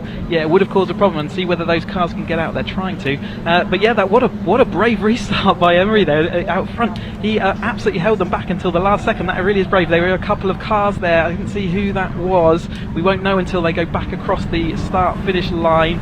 That was Hall out there as well in black and white cars. Sorry, that was Thompson out there on the grass on the black and white. So it's been a messy restart. Got a safety car out again to clear up that mess. I think that might well be how this race ends at the moment, to tidy everything away. But yeah, that was a very brave restart, but it caused a lot of confusion. You said they caught the curb on the inside, and it's the number 78 car there. Nick Highton. So Highton, it was in the lead group, and they're not going to complete this race now. And that's a real shame. So Highton was in second position at the line. We don't quite know exactly who it was, but somebody caught the curb on the inside of the right-hander, and that, of course, in the middle of a park, pirouettes the car, and you can't help but get involved in the accident. So the safety car, the yellow flags are flying. Drivers will have to adhere to yellow flag safety car conditions. And as you say, Chris, with multiple cars embedded in the gravel, I reckon we are pretty much done in terms of a race result.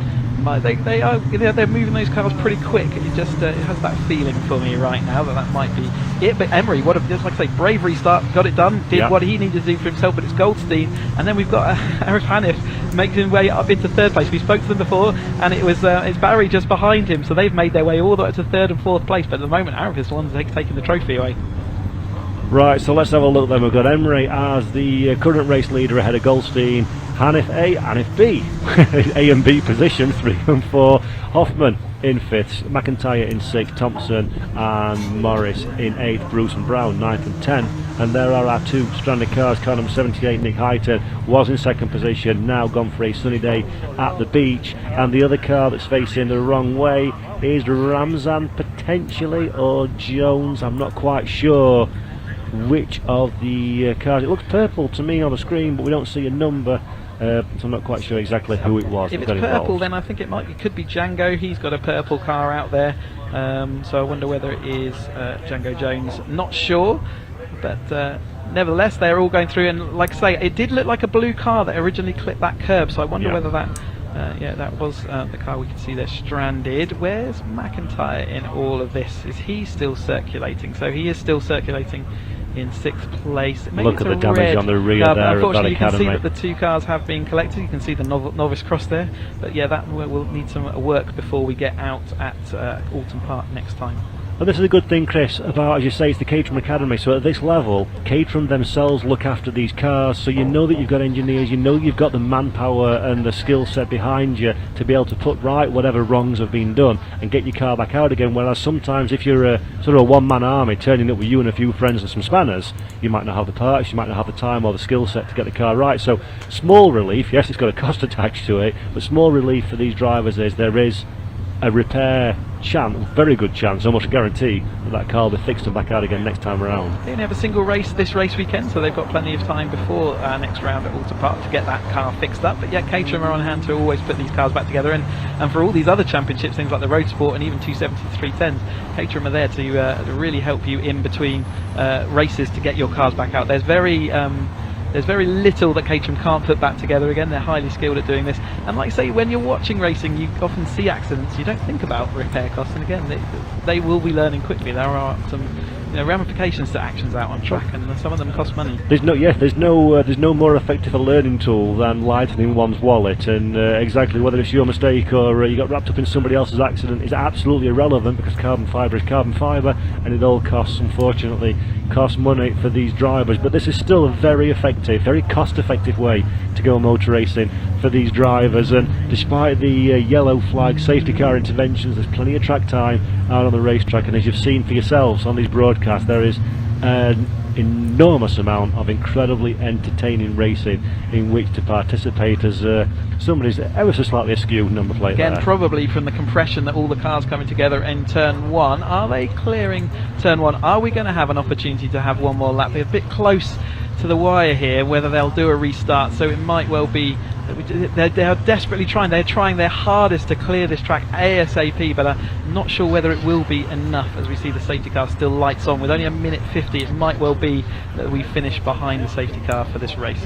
Yeah, it's going to be very, very tight. That safety car has got to go faster than a safety car has ever gone before to make it to the checkered flag. Enough time to give us one final green flag racing lap, and I fear, unfortunately, that is not looking like he has got his skates on, particularly at the front of the field. So although technically speaking, or certainly down in T1, the track is clear, it appears from our commentary box, I think we've been beaten by the clock on this one, Chris. They tried their absolute hardest. You could see they're even going as quickly as you can reverse one of those trucks, but unfortunately it just wasn't enough this time, and they will again we will finish then in this order that we see now. So Emery will have taken that win, subject to any appeals or anything like that, but then Goldstein taking a well-earned second place, and Arif Hanif taking that third place. Great result for him, just followed home by Barry. So they will have their own internal rivalry there, no doubt, that who wanted to beat who, but it's Arif that comes out on top this time. And it's a real shame to end under safety car conditions, but as you say, credit to the marshals here at Croft, tried the very hardest to get that circuit cleared up in time to go racing again. And I will say Goldstein had a good recovery there. Sort of started off very well, got a poor start off the green flag, and then looked like he was in a little bit of trouble, but literally the lap or two prior to the last safety car intervention really managed to sneak himself up into the top position, so he'll be delighted, I think, with second place at the checkered flag. Yeah, sometimes you need luck in sport, and motorsport's no different, and today some of the drivers benefited from that, and other drivers have been disadvantaged over the course of a season and over the course of a racing career. Generally speaking, things even themselves out. We saw a bit of traffic getting interfered with the 270R race earlier, didn't we? And again the drivers they know that this is about evening it out over time. Bad things happen, good things happen, and you just take the rough with the smooth.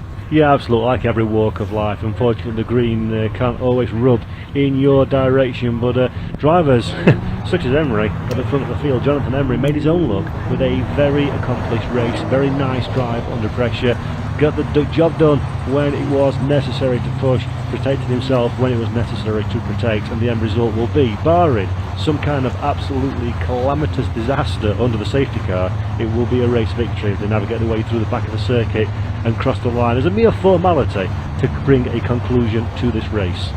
But there you go, their second time out on track, and more learning experiences. They'll be looking forward to Alton Park coming up a little bit later in the year, and watching them as they go through. Again, fantastic the expression of all these drivers, personalities with their wraps that they put on. The modern day wrapping techniques mean that these drivers can all show what they would like on their cars, and it's brilliant to see the more colourful field here at the Caterham Academy Green Group. Adrian Flux sponsors our championship, and thank you to all of our sponsors.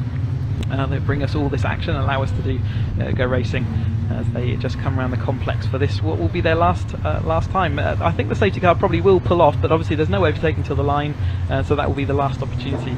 That we will finish under the same order. Yeah, but it's a ceremonial crossing of the start-finish line to take the checkered flag. One would imagine. I'm looking out of my box window, and the safety car takes us over the line. So there we go. That is a race victory under the safety car for Emery at the front of the field. Jonathan Emery, car number 43, takes first position. Goldstein in second. Arif Hanif in third position. Barry Hanif in fourth.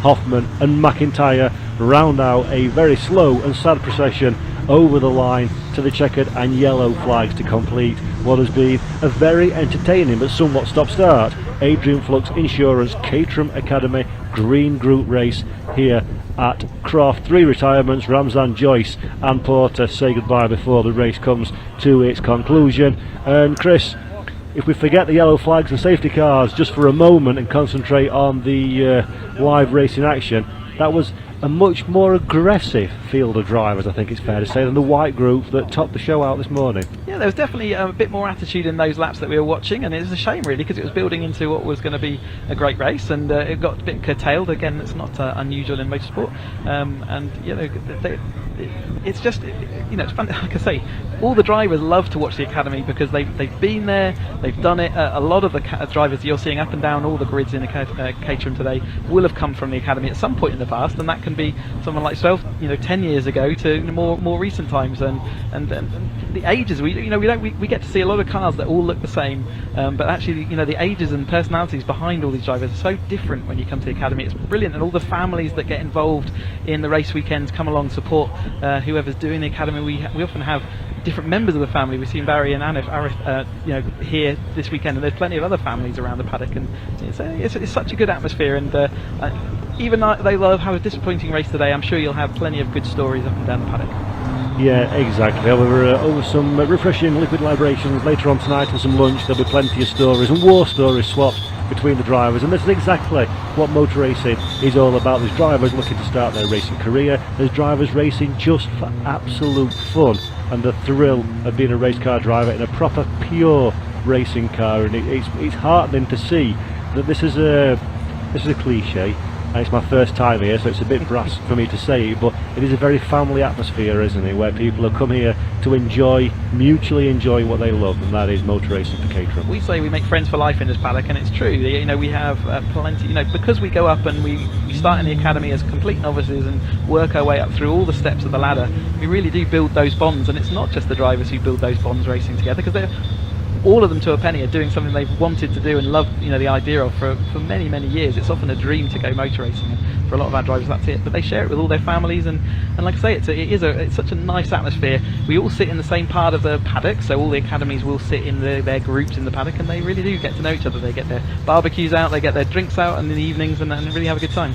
You come here for the racing, you stay for the people, and that's never a truer word spoken than in this paddock, is it? Absolutely. And if you're sitting at home wondering how you get involved in the Caterham Academy, well, go to caterhamcars.com, and you can find out all the details about the package that the Academy offers and all the other motorsport offerings that Caterham give you. It really is a well organised packet. But here is confirmation then of the result. Yep, so finished under checkered flag in safety car conditions. It was Jonathan Emery to take the race victory after 8 laps completed. Paul Goldstein, right at the very end, sneaks up in a second position. Arif Hanif is the bottom step of the podium, just ahead of brother Barry Hanif in 4th place, so the inter-family rivalry goes the way of Arif in 3rd. 5th position is Franco Hoffman, just ahead of Callum McIntyre. Barry Thompson, Henry Jones and Megan Bruce are 7th, 8th and 9th position. Ollie Brown rounds out the top 10 with Tim Payne, Jack English, Neil Bell and Orlando Morris in the top 14 finishing positions. Highton took the fastest lap as well, by the way, 1 minute 38.44 seconds, so that was much ado about nothing, unfortunately, for Highton, as he doesn't place in the running order. Of course, safety car conditions, so the gaps that you see on the right hand side of your screen are kind of irrelevant because we came slowly over the line behind the safety car, but nevertheless a great race when we were on green flag running, and a very well deserved victory for our race winner. Yeah, it'd be good to hear what the drivers, I think, and see the drivers going down into Parc Fermé, and I think Sam is ready to receive them. Let's see whether we can hear from our drivers. Yeah, we can go down to Sam in Parc Fermé. Yes, there's a lot of cheering going on for these guys on the podium. Jono, congratulations! First race win, chuffed to bits. Yeah, it was mental. Absolutely loved it. I feel for Nick. I think he had a bit of a moment after me, after the restart with the safety car. But yeah, it's good. It's a shame we didn't have a bit more racing, but there you go. Hopefully one of more of many, you know. Hopefully, yeah. It's a bit of a disjointed race and hard to get into a rhythm, isn't it? Yeah, it is. Yeah, stop, start. But once you get going, you know, as soon as I saw that last safety car, I thought, well, there's only about 3 minutes left, so I wanted to go again, to be fair. But yeah, you know, can't wait for the next race now. So bring it on. Bring it on. Well done. Congratulations. Right, let's have a word with Paul. Where has Paul gone? There he is. He's moved over to see Barry. Paul, can I just have a quick word? Congratulations on second. Thank you very much. Was that on the cards, do you think? No, I had fifth. I thought I was going to go fifth. So yeah, got an amazing start. Took two of them straight away. So yeah, I'm really happy. And on the safety car restart, managed to get the guy in front of me, and obviously he spun to the side of me and up the gravel, and I just carried on straight in second. Happy. Excellent. Well, congratulations. Thank you. Right, I'm going to move over to Barry now, who is absolutely ecstatic that he's beaten his brother. Barry. You weren't expecting that, were you? You weren't expecting to pull up on this position. This interview, guys, sorry. Not prepared at all. I was meant to be fourth. But still, well done. Well done. I was so happy to see my brother taking the podium, but even better that I'm there. I made it. You made it. Well done. Congratulations. Some very happy chaps today. So, yes, I'll hand back to you guys in the comms box.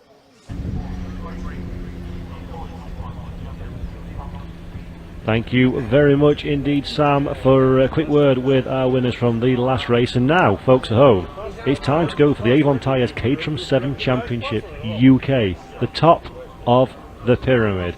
This is the one that we have all been waiting for. And Chris, this is where it gets really serious. This is, the fifth step of our Caterham Motorsport ladder. We have a brand new car, so we've seen the cars that we've been running with all today have all been upgraded Academy cars, but this is a brand new car. It's got the 2-litre Duratec engine, 180 horsepower under their right foot, slick tyres, a 6-speed sequential box, an absolute beast of a car. And you can see the cars leaving their Parc Fermé, so they'll be arriving on the grid before their green flag lap. But absolutely, we've gone from one sort of side of the championships to the other, and let's have a review of the grid. Okay, so on pole position, Stephen Lyle takes it with a 1 minute 24.47. Next to him is Paul Duncan, car number 24, with Lewis Thompson and Angus McLean in third and fourth position. Gordon Sawyer is the top of row 3, ahead of Mike Evans with James Murphy and Sean Bryan on row 4.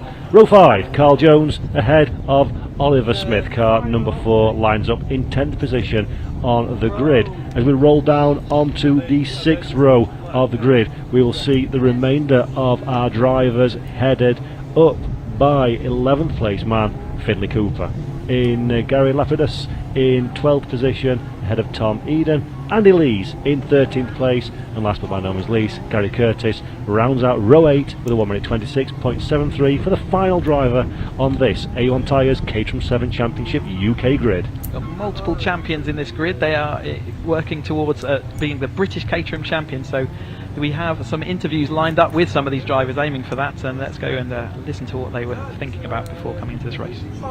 Down in Parc Fermé Assembly, not Parc Fermé, we haven't finished the race yet. Not yet. Been waiting all day for this race, haven't you, James? Yes, with James Murphy, 4:20 race. So how's your weekend been so far? It hasn't gone according to plan so far, but we're right at the start of the real stuff, aren't we? Race 1, it could be worse, so we'll see where we can. We'll see how we can manage the race. It's hot for the first time this year. It's lovely to be up here and it be so there'll be some car and tyre management as well, particularly as we're going into tomorrow. But for today it's just full steam ahead. And how was Alton Park for you the last time you were out? Alton was great. Such a lovely circuit, and the racing was great. I think we put on a really good show. A bit unfortunate with a bit of a failure on Aaron's car, pushed me back into a pack, and we had a bit of contact with, more than a bit of contact with Gordon, which unfortunately essentially put us both out, which is unfortunate. And obviously Hello, we're down in assembly area just before the 420 R race, and I'm here with Angus McLean. So Angus, best ever qualifying for you this weekend. I'm really happy with that. Somewhat unexpected, if I'm honest, but really pleased with it.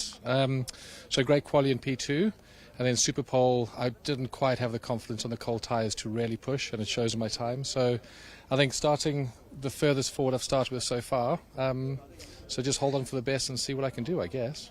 And you had a good run out at Alton Park as well, didn't you? I did. In the AMs, I think I was third and second, so also very happy with that. So far the car's looking after me, the team's great, and long may it continue. And how are you finding Croft Circuit? I wouldn't say I'm loving it. It's pretty full on. It's physical. It's really, really, really tough. But it's awesome. It's fast. It's engaging. There's not a huge amount of comfortable place to overtake. So it's going to be. I think it'll be an interesting race to watch. But no, it's great. It's awesome. Excellent. Well, thank you very much. I'm looking forward to watching it too. Good, thanks. Wish you all the best. Thank you.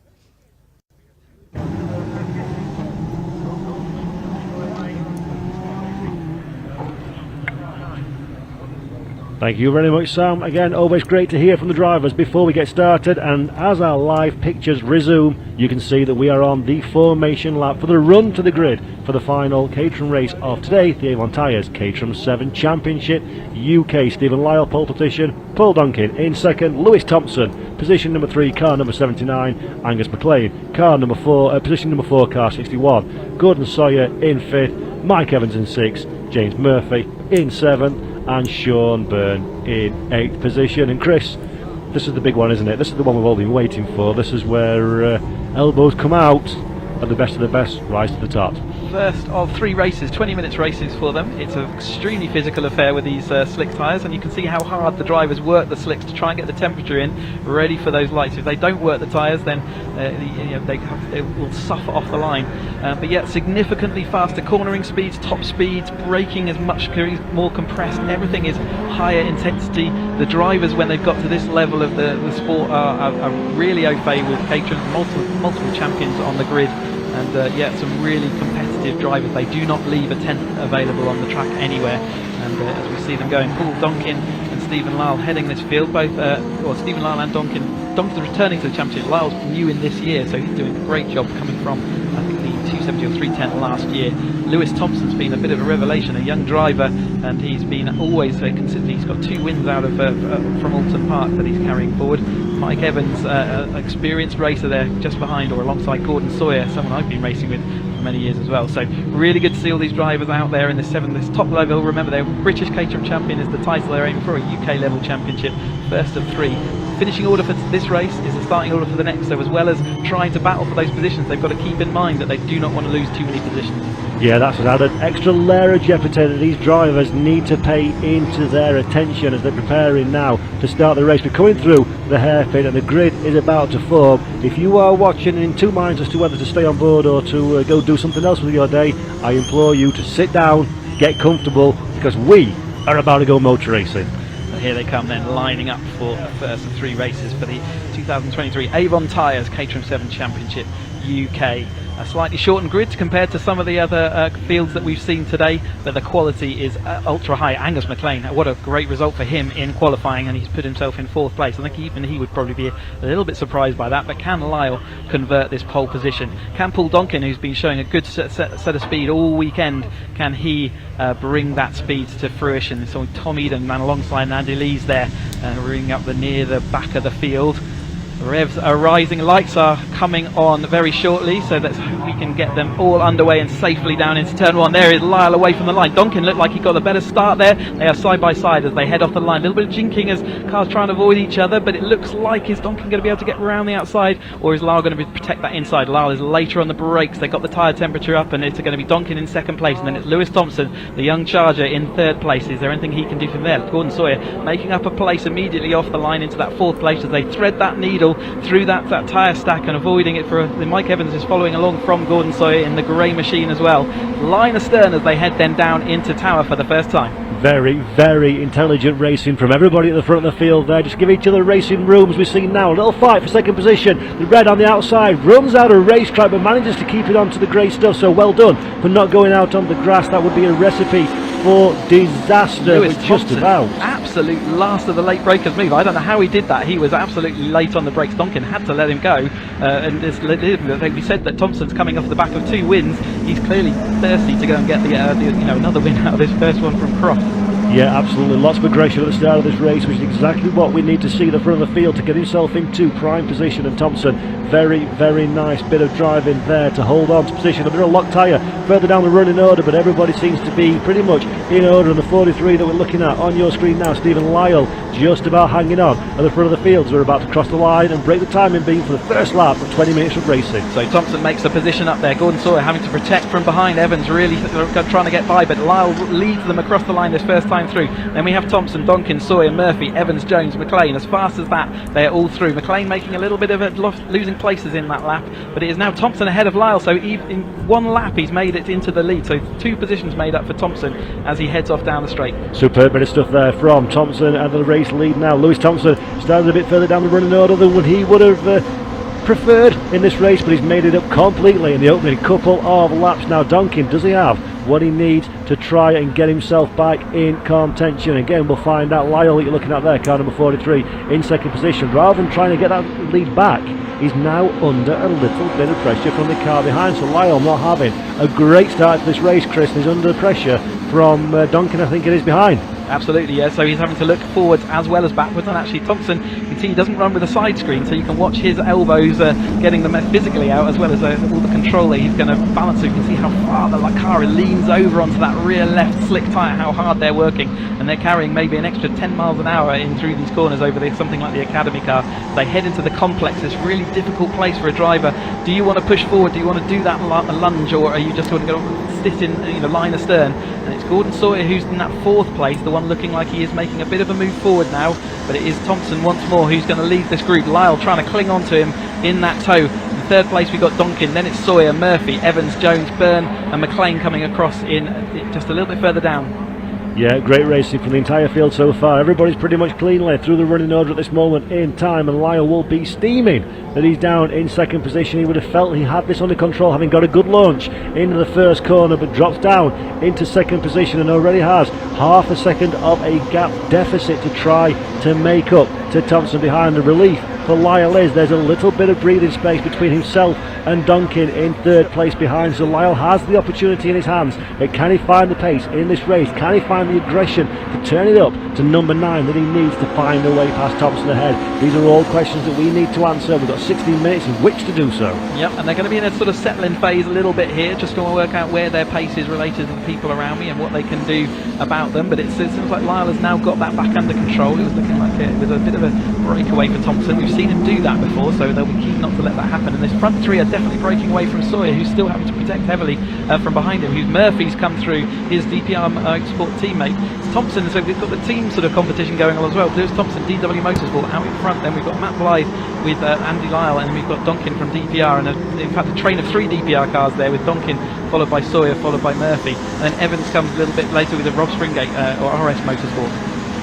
So we're breaking the timing beam once again. 15 minutes 36 seconds left on the clock. It's a little bit line astern at this moment in time. In the middle of the pack there's a couple of squabbles further down the running order, but half a second is your advantage for Thompson at the front of the field from Lyle. Donkin a further 3.5 tenths of a second in arrears, and Sawyer just about hanging on there in 4th position. 1 second left to find, which is a big ask for a field as close as this. Does Sawyer have what it takes to close down the gap over the course of the remainder of this race? Will everybody stay out of trouble? And actually, the temperature's started to drop a little bit, Chris, now here at Croft. Will that have an impact on the way that these cars behave over the course of the stint? Yeah, it'll definitely actually help the slick tyres and hold on. They get one new set of allocation of tyres per race weekend, and it means that they will have to use this same tyre, or tyres that they've used at a previous round at Alton Park, for this remainder of this weekend. So they've got this race and 2 more to do on this same set of tyres. So obviously tyre management comes into it, but generally speaking, these Avon slick tyres that we run on in this championship hold on extremely well, and are really great feeling as a Caterham car. The car feels the same as all the other cars, but it just has those extra little bit of oomph in the engine and the tyres give up. So it's Caterham DNA, but just turned up to 11. Yeah, but of course, like you say, with the tyres, there's an element of measured aggression that these drivers need to employ over the course of this race. You don't want to burn your tyres up too early, you don't want to burn your prospects up too early, and Donkin now starting to get interested in the bike of Lyle ahead. So Donkin's been biding his time at this stage, got a bit of breathing space from Sawyer behind, and now is his chance to start to nibble away at the rear of this battle pack at the front of the field as well, but Thompson currently holding on. Car number 79, not quite as fast as the chicane, but still has a good advantage at the front. Couple of black and white warning flags I could see. They didn't see the numbers on them, but that's for track limits. They get an initial warning to let them know that they have infringed the track limits, and then next time they start getting penalties. So they need to be all aware of that, and 5-second penalty you can see in a field like this will drop you almost to the back of the field. So it's definitely something they need to manage, but Thompson is out in front, and while it does now seem to have settled into that second place, and Donkin is fully following along. We've got also the internal championship here. We've got a pro class and an AM class, and that's determined by how drivers have finished in the past and what their previous race experience and sort of Caterham experience in general is. And currently Donkin is leading that AM class, and he's in third place in this field as well. So if you're Donkin, you're leading the AM class by quite a nice way from McLean that's all the way down in the lower reaches of the top 10. What are you interested in? Conserving your AM class lead or taking it to the guys in front of you? Yeah, I mean, overall, you still want to win a race, and all these drivers are super competitive. And by the stage you get to this, Donkin's raced an awful lot of other championships and series, and he's been in 420s previously, but absolutely he wants to see what he can do and see if he can actually win the race outright. He will think about that AM championship, I'm 100% sure, and I'm sure if he ends the year with that championship, he'll be very pleased with it.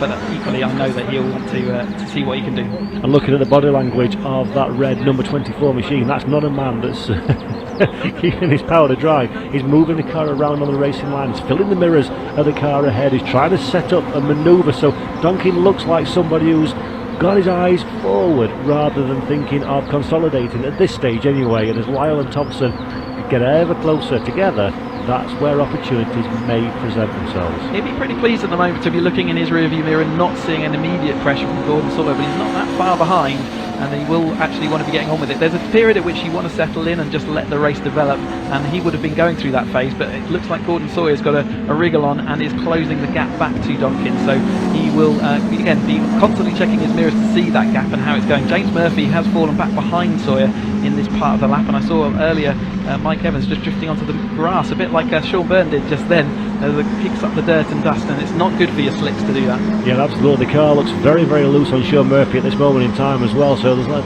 really struggling, seesawing away at the wheel to try and keep on straight and narrow. So Murphy in a little bit off stride compared to the cars immediately around him at this stage in the race, but he'll get that under control. The car will even itself out as the stint progresses, I'm absolutely sure, and Murphy recognises where the drama's unfold and how to best control them. McLean down in 8th position at this moment in time as well, having a bit of a ding-dong with Jones, so there's a bit of fight all the way through the running order of this field, headed up by Thompson and Lyle at the front of the field, and Donkin leading the AM classification, 3rd overall.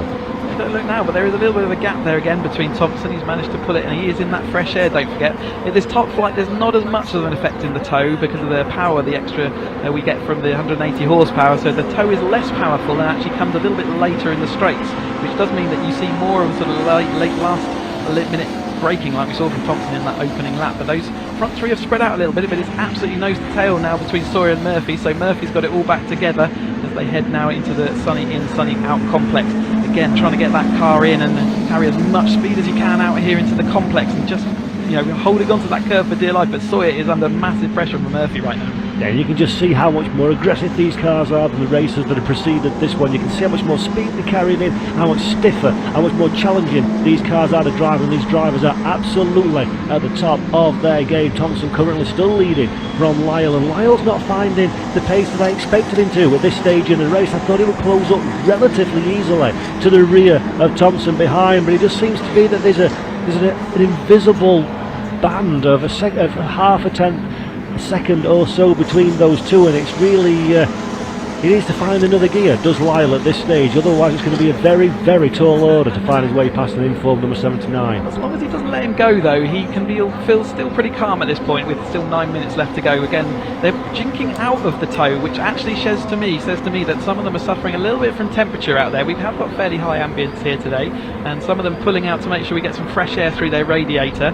Obviously sitting right in the tail of another driver, and hit all their hot exhaust coming off of their car go straight into yours, and then your radiator can start struggling. The radiator in the car is right at the front of the nose cone. It literally has to be pushing that air, and that's what we were seeing. Murphy is now ahead of Sawyer, and it looks like Evans is just following on, so there is a bit of a shuffling down at a tower.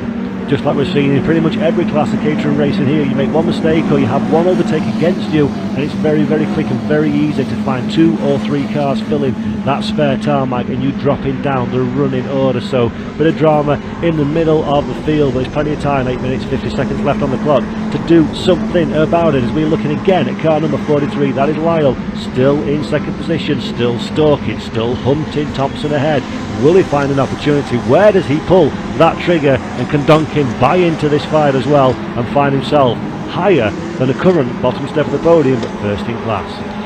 But when he looks in his mirror now, he's going to see the black car with the orange roll cage of James Murphy and see whether that is closing up. Again, he's going to be pretty happy at this point that he can just follow on and just get dragged along by these 2 cars, but it does look like Thompson's got the mid-race pace here.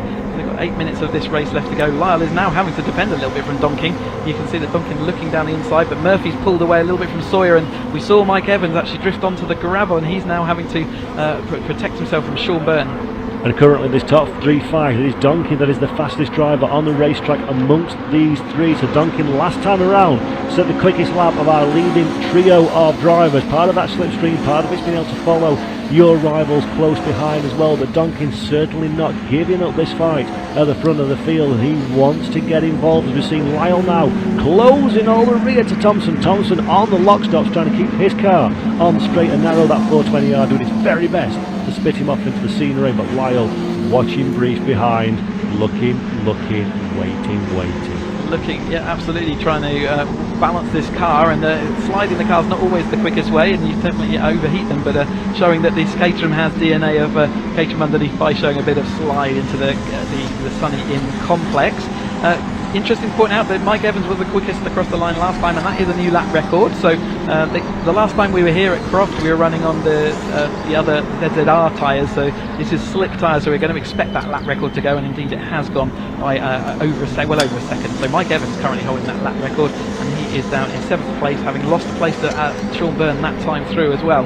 But it is Thompson still out front, dragging along Stephen Lyle, who's got his mirror absolutely full of Donkin, who pulls out to the outside of tyre. It's not his tower, it's not necessarily going to be good for his overtaking position, but Murphy is slowly catching up. 1.2 seconds to Murphy to Donkin, so let's keep an eye on that as to whether that is reducing. I would say it absolutely is, visibly, and Sawyer just clinging on there to Murphy in this sort of middle phase of the race. So Paul Donkin, we asked the question of him, is he going to be content to hold on to his lead in class, or will he be looking to move up the overall standings? Well, that's been firmly answered. I think it is clear to see now as Paul Donkin very much is in the hunt to try and find a way past Lyle ahead. Murphy closing as well, slowly but surely at the back of the pack, maybe not quite fast enough at this stage to get on to this conversation before the checkered flag waves, but Murphy will be giving everything he's got and a little bit more to turn this trio into a 4-way battle for the race victory. As there we see now Donkin to the outside in the hairpin. They're going to get hung out to dry now. Will he go on to the rough stuff,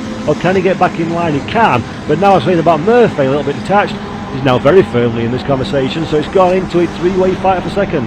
An absolutely perfect illustration of, do you attack or do you sit and wait? Had he not attacked then, he would have been a bit more protected from Murphy behind. He made the decision to move to the outside there, and Lyle actually did hold him out.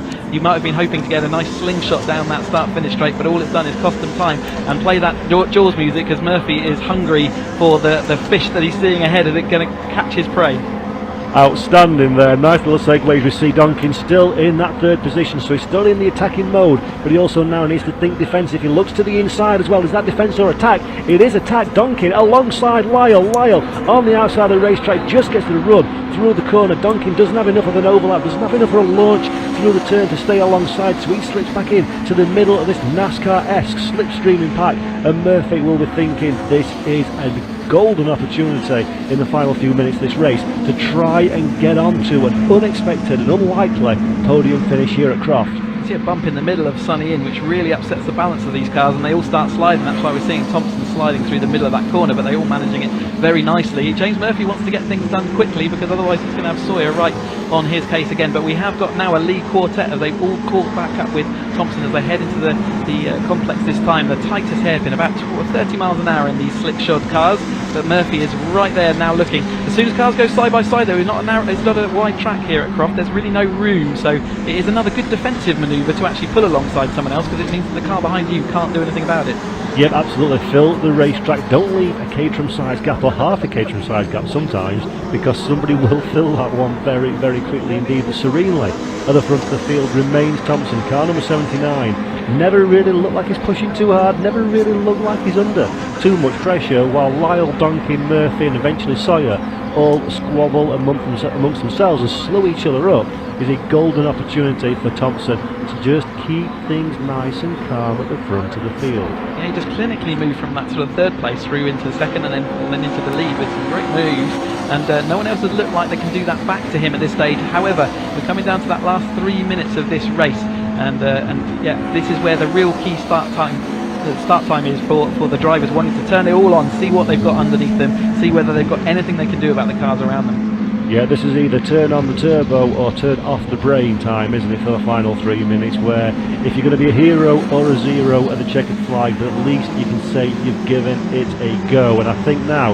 if I was Thompson at the front of the field, it looks like he's tightening up a little bit in his driving. He's just a little bit squirrely through the complex and more to the point, under masses of pressure from Lyle. So this nearly second advantage that Thompson enjoyed a few minutes ago has all but vanished, and now we've got more cars than one can shake a fist at, trying to find a way to get past and into that illustrious podium position here in the Avon Tyres Caterham 7 Championship UK. And now it's Murphy that holds that lap record, having taken a couple of hundredths off of Mike Evans' previous attempt, so the times there are also dropping as we're probably moving into sort of penultimate lap type territory. We'll see when they cross the line next time through whether they've still got enough time for another lap. Sawyer doesn't look like he's going to be able to catch up, does he? He's always clinging on. In fact, Murphy may also be just starting to lose the grip on the rear of Donkin's car there, but it is still Lewis Thompson with Lyle right in his mirrors. He's not having it all his own way. Maybe a slight mistake on the exit there as Lyle drifts a bit wide. Donkin had a little bit of a look. Remember, this is a 6-speed sequential gearbox in this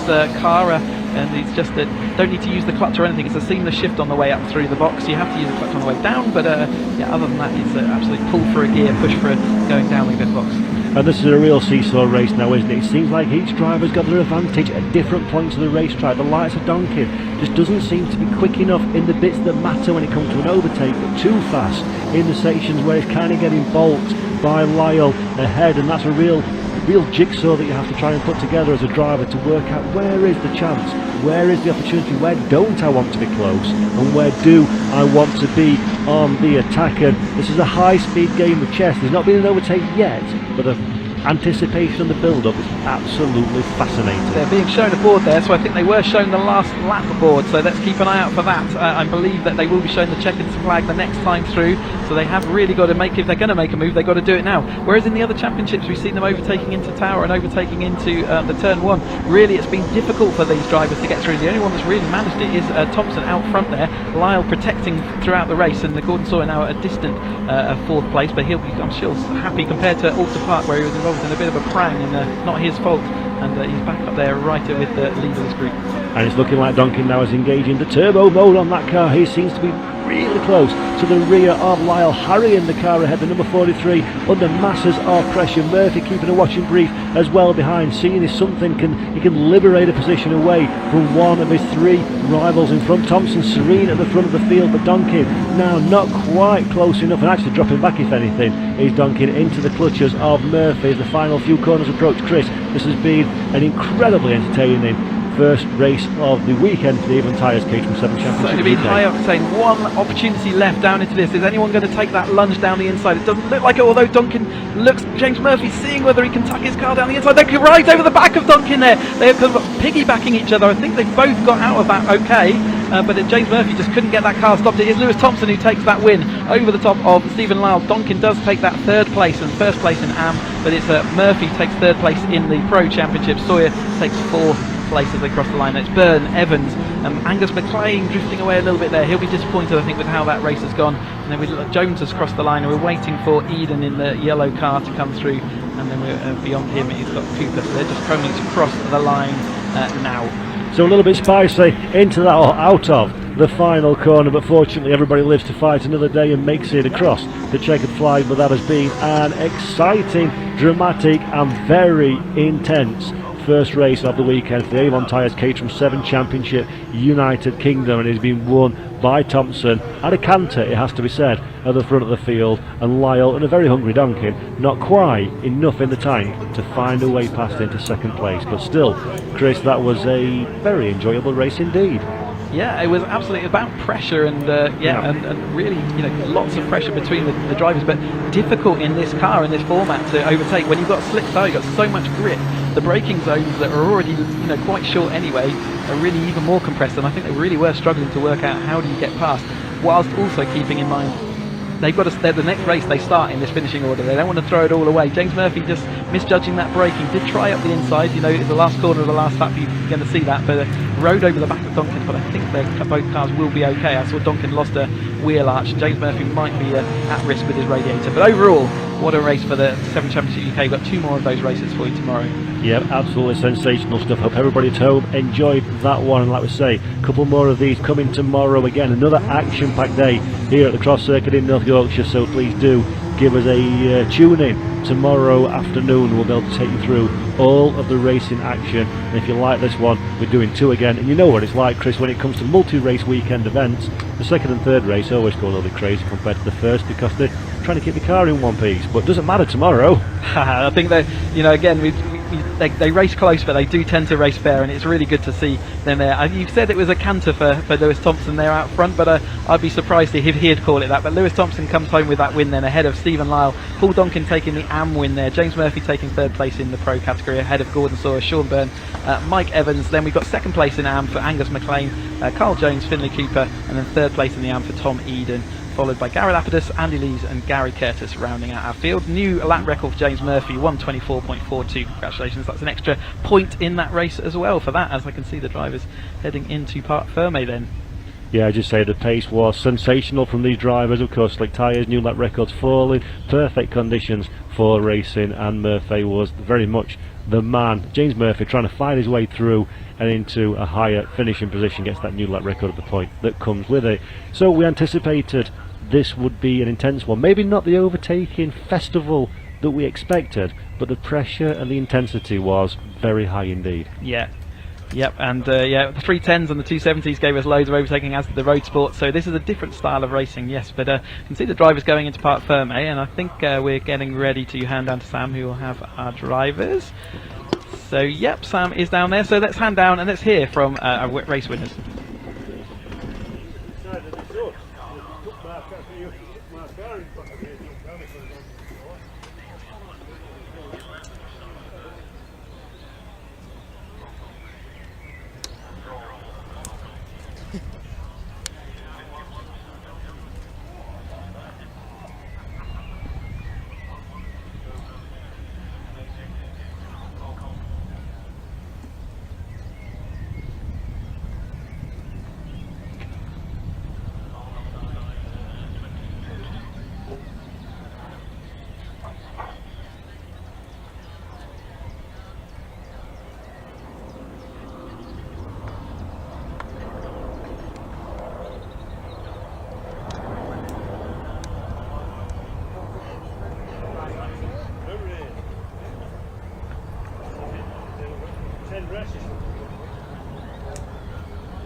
Got a few little technical grumbles before we can get there, so we'll wait to go down and see whether we can hear from the drivers. But we've got more Caterham action tomorrow. Obviously, we've got one more race on the track today. The Z Cars Production GTI Championships out there for their race, and we've got more Caterham action tomorrow, all starting from about midday. So a little bit of a late lie-in for us, so it's great. Just seeing whether we are ready to go down, but the drivers are all coming around to their formation at the moment. But yeah, absolutely some fantastic Caterham action today, and plenty more races for that tomorrow, again starting from midday, so do make sure you set your reminders and set your calendars for that, so we can bring you all that action.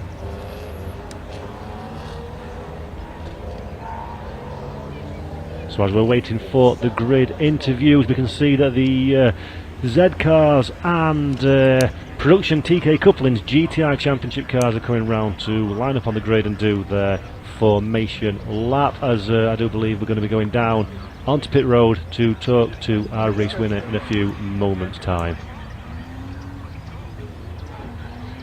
Safety car bringing the cars round now to stop on the grid and then start their formation lap in a few moments time. This is the second race of the weekend we've seen for the this is the first race of the weekend. We saw qualifying right at the very start of the show for the Z Cars and GTI Production TK Couplings Championship, so quite a close qualification. Chris, looking forward to this one being hopefully quite an entertaining race. First time we see these cars on track. Yeah, all the sights and sounds and all the nice colour schemes and all these cars pulling onto their grid for their race today. And it was great sounds in there. But we have got the interviews. So I'm going to grab hold of Lewis. I can see Lewis. Lewis, congratulations. That was a great race for you, under pressure, but you held it on, didn't you, to the end? Yeah, that definitely was one of my most difficult races. It was just so intense having Lyle and James and Paul just sat there in my mirrors, and I knew that I just had to keep doing like basic qualifying lap after qualifying lap just to try and keep the gap, and I knew I had enough in the tank, but it's just so physical around here on the driver and the car, and I was just happy to hold on, and I knew Steve wasn't near enough to attack on the last lap, and it was just a big sigh of relief. So yeah, happy days, but big shout out to the team. They've done an absolutely cracking job all weekend, and just thanks to everyone that's come down, a few sponsors come down, so brilliant. Cheers, thanks everyone. Excellent. I can see you're very happy, so well done. 3 in the bounce, 2 more tomorrow. Well done, Lewis. Right, we're going to do, here we go. Stephen Lyle, well done. Congratulations on second place. You were putting pressure on Lewis, weren't you? Yeah, not enough. I don't think I was ever in range of making a move. It was I could live with him, but as Paul was struggling temperatures, we were in the tow, not in clear air. And the temperatures, I think Paul was at 118, I was at 115, and you lose power at that point. The engine starts to go off. So every time I'm coming off the corner, I'm getting enough of a tow to catch him again, but I was never going to pass him. Well, congratulations still. Second, try again. We'll try tomorrow. Thank you very much. Right, let's have a word with that third on the road driver and first in the AMS. Well done. Yeah, overwhelmed to be honest. Very, very happy. So had a great battle with Steve and Lewis at the front. Really clean, polite. Started P2. I'd like to kept that position or finish first or whatever. But P3 overall's unbelievable, quite frankly. So I'm really happy. Excellent. More tomorrow then. Yeah, same again. Yeah, and more. Congratulations, well done. Right, I'm going to have a word with James Murphy as well, if he doesn't mind. James, hi. We spoke to you before the race. Yeah. Now it is after the race, and that was a great race, wasn't it? It was. I need to look up the rules of the championship because I thought I was fighting for a podium on the last corner, which is why I threw. I was as tight as I could be, and Steve, I think he said his mirror had gone, so he couldn't see me. So Paul, who drove great, by the way. Can't say enough about Paul Duncan this weekend. He's so quick, so he's just driving so well. Yes, it's a bit unfortunate because if I'd known that I was third anyway, in reality, I wouldn't have gone for it. But ho-hum, read the rules, as Kirsty says. So we know now, so more of the same tomorrow, please. Yeah, look, and just, thanks to the organisers, thanks to the marshals, and everyone at Race Control, and the whole of Caterham organisation done a great job this weekend. Thank you very much, James. Right, now, hello, congratulations. Thank you. So, good race from your side. Good race. I got mugged at the start, but I wasn't overly upset. That was all the pros. It was like a little different pass from the AMS. So I saw them go past. I just tried to keep the car in one piece. And then Carl and I were racing for a little bit. I managed to get past Carl, and then I managed to catch back up to the back of the next group. It was good. So I brought it home second in class, which I'm very happy with. Yeah, good result. More tomorrow then? Yes, more tomorrow. So starting, actually I don't know where I finished on the grid. I think possibly 7 or 8. So we'll see how it goes tomorrow. Hopefully I can move forward. Thank you very much. And our third place is actually Finley Cooper. Hello, Finn. So congratulations on third. Did you think you got third in the AM class? I know who's who. So I was as soon as I saw Nixon up there, and then I realised I could get. I think it was Tom down at the tower. I thought I could get him there on the final lap, and I thought, well, glad to do it. hard to overtake around here, so that was the only chance really, I think, so glad I took it. Good race from your side. Yeah, it was really fun. Hard at the start, I mean, first time in this car in the series, so I didn't get the tyres quite up to temperature and I wasn't quite sure how to start it. So I lost a few places off the start, but got into it halfway through and I really enjoyed it. Got into your rhythm then. Yeah, exactly. It was good fun. Excellent. Well, more tomorrow, 2 more, so wish you all the best for tomorrow. Thanks, Vin. Cheers. Right, head back to you guys for this race. Super stuff, thank you very much, Sam. Sorry everybody about the slight delay. You're getting down there onto pit lane to talk to our winners from the last race. And now, speaking of last races, this is the last race of the day today, and it is the Z Cars Production GTI Championship. Simon Verco from Simon Hill, James Colburn, Adam Hance, Ryan Sayer, James Hollinson, John Beale, Spencer Beale, Darren Abbott and Christopher Jackson are your top 10. 2 grids we've got here. We've got the GTI Cup and we've also got the Z Cars as well, and then it's Richard Marsh, Daniel Jones on row 6. Ed Giddins is the fastest of the BMWs from Matthew Dance, Steve Wood and Paul Mercer 3rd and 4th on the grid. They will start slightly staggered from the Golf GTIs that we see in front of you, and we're about to go green flag racing in just a few seconds time. The formation lap has been completed. The green flag is being waved rather unenthusiastically at the back of the field, and now it is time to go racing. Watch for the lights at the top of your screen. Here we are on grid, and that is a good start at the front of the field. There'll be a small delay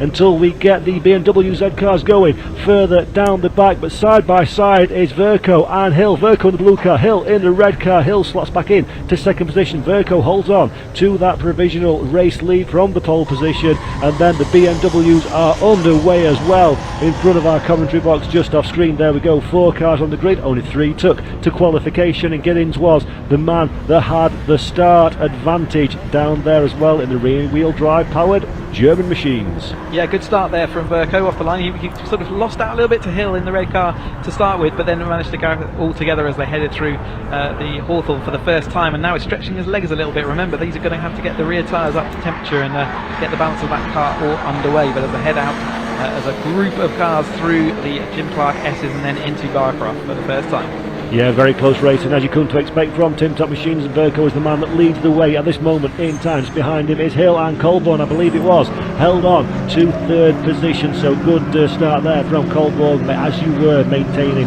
track position. Sayer has moved up to 4th as well, so a good start from Sayer, manages to overtake Hans in the number 22 car. So Sayer, a man on a charge at this moment in time as we run down into the hairpin for the very first time. Yep, Verco losing out that little bit of a gap he had there over Hill as they headed into this final section of the lap, this tightest corner in UK motorsport. Absolutely trying to nudge him round there, wasn't he? But he's got nowhere to go, so it is Verco out front ahead of Hill as they come across the line. Colburn is in the next up ahead of Sayer. As we said, he made that move up ahead of Hans as well, so Sayer making some moves in this early part of the race. Yeah, Sayer one of the big winners. Also Marsh, car number 33, has made up 3 positions in the opening lap. He's up to 8th place in the Golf GTI, so good driving, good opportunity to make his way forward there from Hans as our BMWs now cross the line for the very first time. So our time and screen looks update and tell us that Eric Giddins is the man who is the race leader from Dance, Wood and Mercer. So 4 cars in that field, and very quickly, Chris, they'll be making their way to the back of this park and siving their way through the traffic. Yeah, they obviously had a 10-second delay on their start, but that won't take them too long to catch up to the rear of this field. And they've had an exciting proposition of them trying to fight their way through. Verco has again built that gap though in this second phase of the race against Hill, and Colburn there in that 3rd place. And that's Sayer, the man on the move. Can he make any more moves as we head into the early laps so far, as everything gets warmed up and their drivers get up to pace? Yeah, absolutely. These cars take a little while to come into the absolute sweet spot for these drivers. Of course, they are very close to production standards. The Golf GTI, they're still very much racing cars, but there's a lot of crossover parts that you might expect if you own a Mach 5 Volkswagen Golf sat on your drive at home as well, and that makes it both cheaper to enter, cost effective should I say to enter, but also exciting to watch out on the racetrack. And Sayer just squealing as he comes to the complex down into the hairpin. It's so hard to get the car balanced in a straight line before hitting the brakes for that hairpin in one of these very little very little mechanical grip and absolutely no aerodynamic grip, Chris, and it's really a physical, manual experience to drive. Yeah, you're really asking an awful lot of all the tyres, aren't you? You're trying to turn, brake, accelerate, all the functions of a race car, all through that front axle, and yeah, you can hear the rears and the front squealing away as they went around the complex that time. They all on the absolute limit of what their cars can do here as they thread that needle up through the chicane. And already we've seen the BMW starting to get involved with the tail end of this grid. So Danny Jones, that's running last in the VW class, has now been overtaken by our two race leaders in the Z Cars version of this race. It's a two-class race, of course, as you saw the Z Car starting a little bit later, 10 seconds delayed on the grid compared to the GTI Production Cup, and already Gidding and Dance are scything their way through the lower portion of this grid. And get ready for, I think the Audi is the next car up, the Soul Audi TT that's here, driven by Jackson as a bit of a special guest, and it's great to see that car out on the racetrack and enjoying himself as well. All the drivers splitting into sort of little mini packs here. We've still got that Verco in the lead, but behind there are definitely sort of 2x2, 3x3 as they all settle themselves into the speeds that they've got, as we're watching a little bit of battle there from the number 46, and that's Beale. He makes his way through. A little bit of dust thrown up there by one of the cars as they've drifted out onto Sunny. Now it's a very easy thing to do. You're trying to carry maximum speed through Sunny and then carry it all the way out through Sunny out. It's very easy to drop a wheel over the edge of that curve. And these are the kind of cars as well that they're not thoroughbred racing cars. So if you make a mistake very early into the sequence of corners, if you're a few inches away from your turning point, if you're carrying a couple of kilometres more speed than is ideal, it's almost impossible to reel that back in again. So you can almost head into the accident a good 100 yards before it happens, because you just can't do anything about it. Yeah, just about patience, isn't it? Make sure that car has fully rotated before you get on the power, knowing that you're going to have enough room on the exit. And it's a balancing act that all racing drivers have to learn, especially if they're battling with other cars around them, because they're going to be in slightly different positions on the track. So obviously all the dynamics of that change as we go on through. But Verco 2.5 getting on to 2.5 seconds out front. Colburn in that third place still. Sayer not making any progress, but he's only a 4/10 behind Colburn, so maybe there's an opportunity there. Yeah, Verco's got all the pace that he needs at this moment in time. Off like a scalded cat at the front of the field in the Production TK Couplings GTI Championship, really showing Hill the way to go at this moment in time. There is the blue car just leaving your shot now as our race leader. Hill in the red machine and black and red car of Colburn, with Sayer in close attendance in third and fourth position. Hans 3.1 seconds adrift now, so Hans a little bit further detached from these four cars that are racing at the front of the field. Looking at the BMWs as well further down, we're running Audi Gidding, still not quite closed up to the back of the guest Audi TT, but he will be on him definitely by the conclusion of this lap. And his question is, can Gidding get past in a clean way, or will that 0.6 of a second gap disappear from the chasing Dance behind? And Dance is 1:35.87, got the fastest lap of the race, so he is certainly moving the right direction as they move on through. And Verco certainly moving in the right direction out in the lead, but the battle it really is for this second and third place, and can that develop as we go on through. In fact, it's for third and fourth right now, as we've got Sayer pushing all the pressure you like onto Colburn as they head on and out down into the first turn. So now things have started to settle down a little bit in this race. You can see the gaps in lap time between second, third, fourth and fifth, all separated by very, very little. Hill on a 37.650, Sayer on a 38.1, Hans a 38.1, Beale 39.4. So there's very, very little in terms of lap time separating these drivers. It's more about track position at this stage, how you can bring your car into contention, and eventually, Chris, if those BMWs catch up with this lead pack, how you deal with that traffic. Yeah, absolutely. The traffic is one of those things, and it was almost guaranteed of these BMWs. You can see, and down the back straight, they are going past that tail end of that field. And how far through will they get? We've got 7 minutes left, so maybe a fair chance that they'll get through quite a lot of it. But yeah, traffic is something you learn as a driver again, whether it's being overtaken or whether it's actually doing the overtaking. You learn as time goes on as to how that's best managed. Again, you said earlier in our session, there's all manner of different experience levels in this championship as well. Yeah, absolutely. We've got some drivers that are very new into the world of motor racing, some gentleman drivers that are a bit more experienced, and then some drivers that are considered more seasoned professionals, so to speak. So we've got a real mix of experience and driving talents in here. We've got a real mix of machinery as well. It's very much a case of having to run, bring what you bring, engineer your own car, and some of these cars look very, very well set up indeed, and all of the cars look very nicely presented. But Chris, I'm looking at the comms box window, and the BMWs are coming into the hairpin already. And next on the list to get past is Marsh in 10th position. Yeah, here they come then out of the hairpin, and you can see, like you say, that they've got the Marsh ready in their sights. So they've got several seconds a lap difference between these cars. There are the BMWs on their merry way through. Giddings heading Dance still. Got a comfortable gap there ahead of Dance still. Although we have seen that Dance has got a pace, but so far Giddings has probably dealt with that traffic just a touch better. Yeah, so there's a little bit of a gap, as you say, between the two, but that's so easy. If you catch one of these Volkswagens at the wrong part of the racetrack, suddenly you can hemorrhage lap time to your rival. The BMW is incredibly quick by comparison in a straight line, so there we see Giddings. Perfect spot to make the overtake before we have to get into the corner and the braking zone, and that's a job done nice and easily. But conversely, if Giddings next time round meets somebody in the complex, then you have got yourself a world of problems if you're one of the Z car drivers. Yeah, it's such a skill to work out how do you do this in the most efficient way, in the most efficient places. As soon as you catch someone at the apex, it's never good. There's nowhere to go, there's nowhere to carry the speed, nowhere to kill the speed. So yeah, absolutely. But watching Giddings doing a good job of getting through that field and going through that sunny complex, that bump in the middle of the corner, which just slightly unsettles the car before getting back on that power and making sure you stay within those limits at the exit and come to the complex again once more. And behind the Wood and Mercer also in that championship, they're also line astern, only 0.89 of a second separating those two in this the other two cars in the BMW class.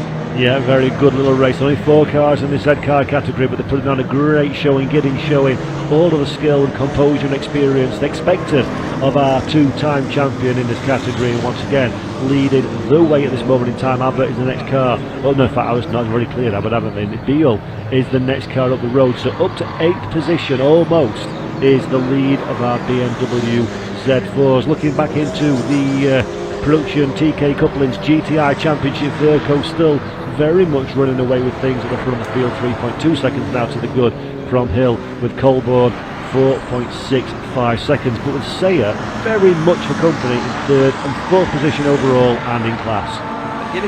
No one between him and Dance there now any longer. Only a couple of seconds between the BMWs and the actual Verco's lap time. He's got a 36.9. What a great time out front of this field as well that Verco's building. You can see why he's building that gap quite nicely.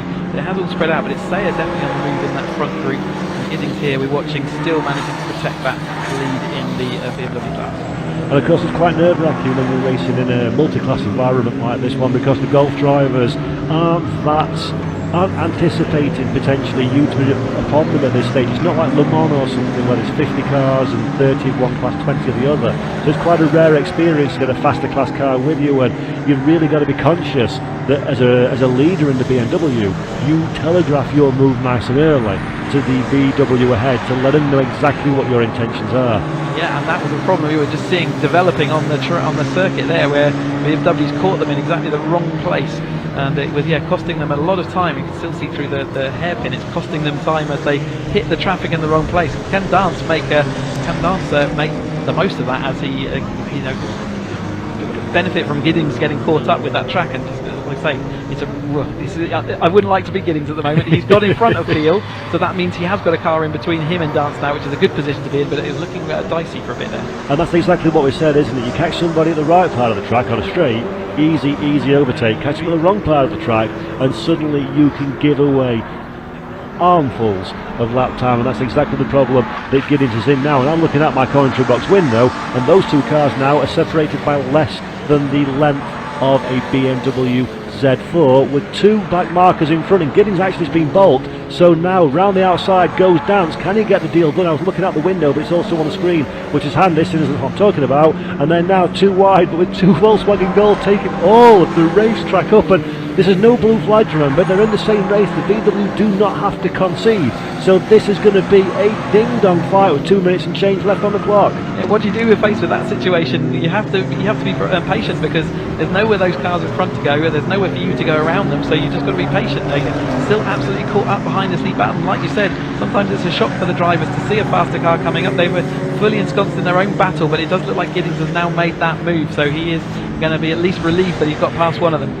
Yep, and Verco manages to get round the backside of the red VW as well, so follows Giddings through. So Giddings and Verco, not Verco, sorry, my mistake, Giddings and Dance first and second in the BMW Z4 class, but they've still got the 64 Golf ahead of them to clear. Good timing though here, Chris, on the back straight. Should be an easy deal for both drivers. Yeah, perfect opportunity, I'd say, although they've just not got quite the acceleration out of that hairpin that they'd want to make it move, but seriously in the middle of the corners they seem to carry that extra little bit of speed.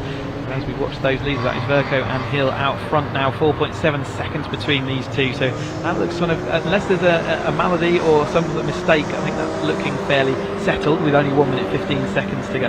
Yeah, really strong drive from Simon Verco, converted pole position in class into an early race lead. Never really looked like he's going to be trouble, but look now, this is where the stories are. This is where the big adventure for the last few minutes of this race is going to be, and that is the lead between Gidding and Dance in the Z Cars Championship. Gidding shows his nose to the inside, he's not got enough real estate to get past Beale, and Dance now must be on his tippy toes, ready to tap away and get past for the race lead.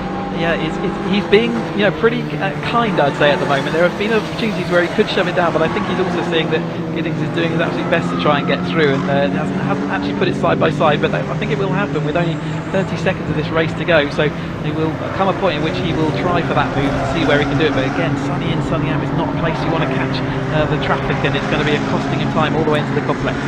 Yeah, this is really tense moment for our Z-Car drivers now to try and stay out of trouble. Will Gidding decide to do anything about Beale ahead, or will he hold back to the checkered flag? The Volkswagen drivers as well are coming to the line for the production championship, but they will probably get another lap in the books as Dance has the fastest lap of the race, and there is our race leader on his final lap now. That is Verco at the front of the field, but while we go back now, that's car number 7, that is Paul Mercer, who we didn't see in qualification. He's the 4th position in the Z Cars classification at this moment in time. There is our leader coming down. We saw again the BMWs as they went across the line, absolutely good, only 17,000 of a second, but Verco around here nicely in control of the front of the field in the GTI Championship.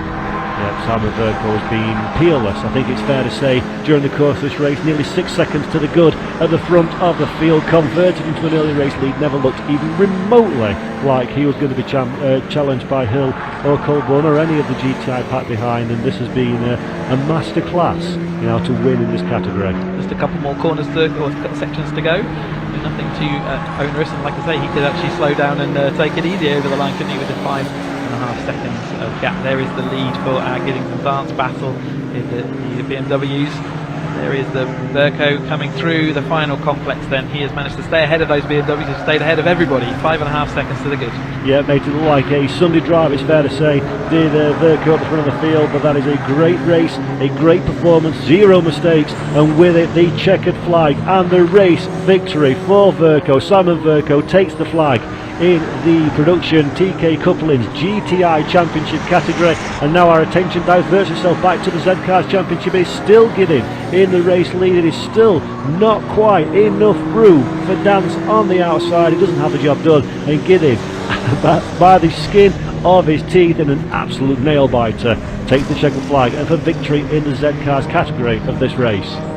Great finish there from both categories. So Verco showing the one side of motorsport, and Giddings showing how much you have to put up with the pressure of from behind from Dance, and then we've got the Abbott also crossing the line in 9th place in that championship, and Jackson coming up to the Audi. We haven't seen him cross the line yet, but we're waiting for him to come through. Yeah, so Jackson, of course, in a class of his own, so to speak, as a guest in this championship, and the sole Audi TT, plenty of experience of this Croft Circuit, but unfortunately pace not quite there in the 888 machine to challenge the drivers ahead of him, and suspected during qualification, watching these cars out on track, that would be a pretty good race, and I must say that was I thoroughly enjoyed that one, and a great bit of driving. As you say, it's the polar opposite, isn't it? Verco had a dominant run, and then Gidding behind had to work probably as hard as he's ever worked to just about hang on.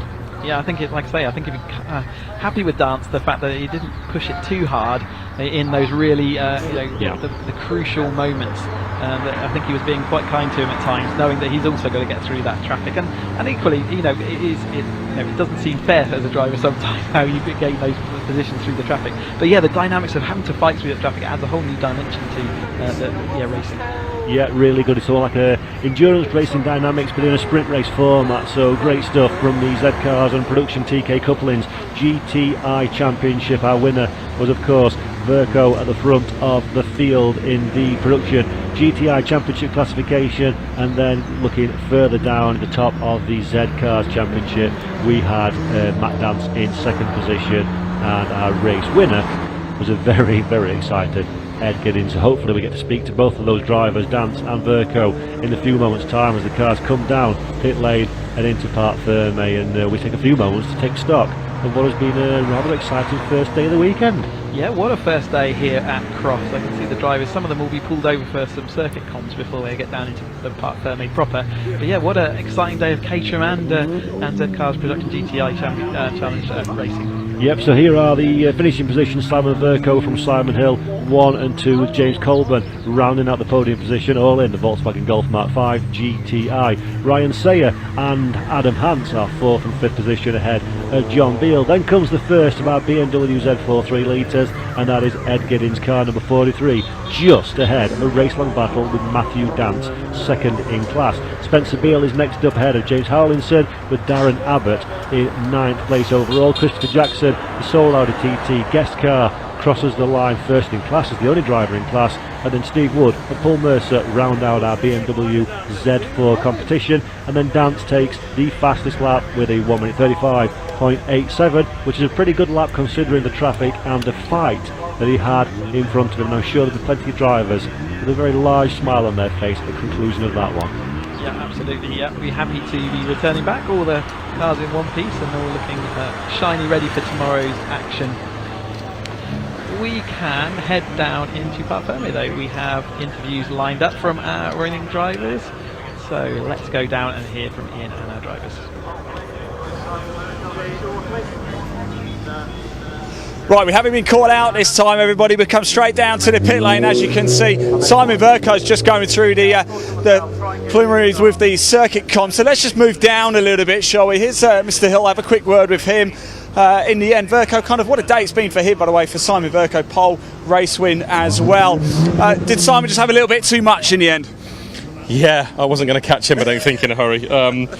Yeah, I mean, he's just got his car set up. It's a bumpy circuit, so yeah, he's deserved that. I wasn't getting any closer at all. He just kept getting further and further away. And I even took a brake pill for 2 laps and said, right, come on, let's see if we can close it up.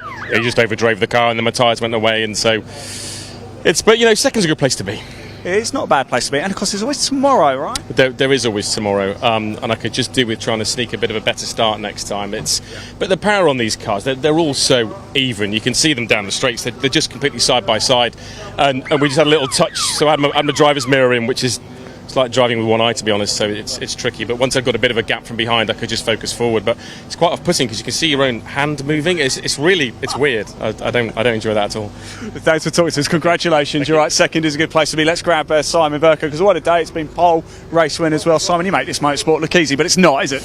No, definitely not. I thought to myself after qualifying, you know, get a good start, try and get a gap, and then sort of maintain it. And the plan worked. After the first lap, Simon was close to me, and I thought to myself, he's found a bit of pace and we're going to have a bit of a battle here. But I managed to pull a bit more of a gap and just, you know, sort of maintain that and have a comfortable sort of second half of the race, really. I suppose with 15 minutes it goes quite quick, doesn't it? But you got into sort of 5.5 seconds, and then just keep it on the black stuff, right? Yeah, I tried to sort of stay consistent with lap times and keep an eye on him behind me to make sure, you know, he wasn't catching, and just maintain it and get to the flag, which I was happy to see.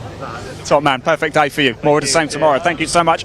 Let's keep moving down, shall we, as well, because we've got the Z cars here as well. Let's see if we can grab Ed Giddins very quickly. He had a fantastic race. Matthew Dance as well, getting very close, almost foxtrotting his way past in the Ed. Can we grab you for a second, of course?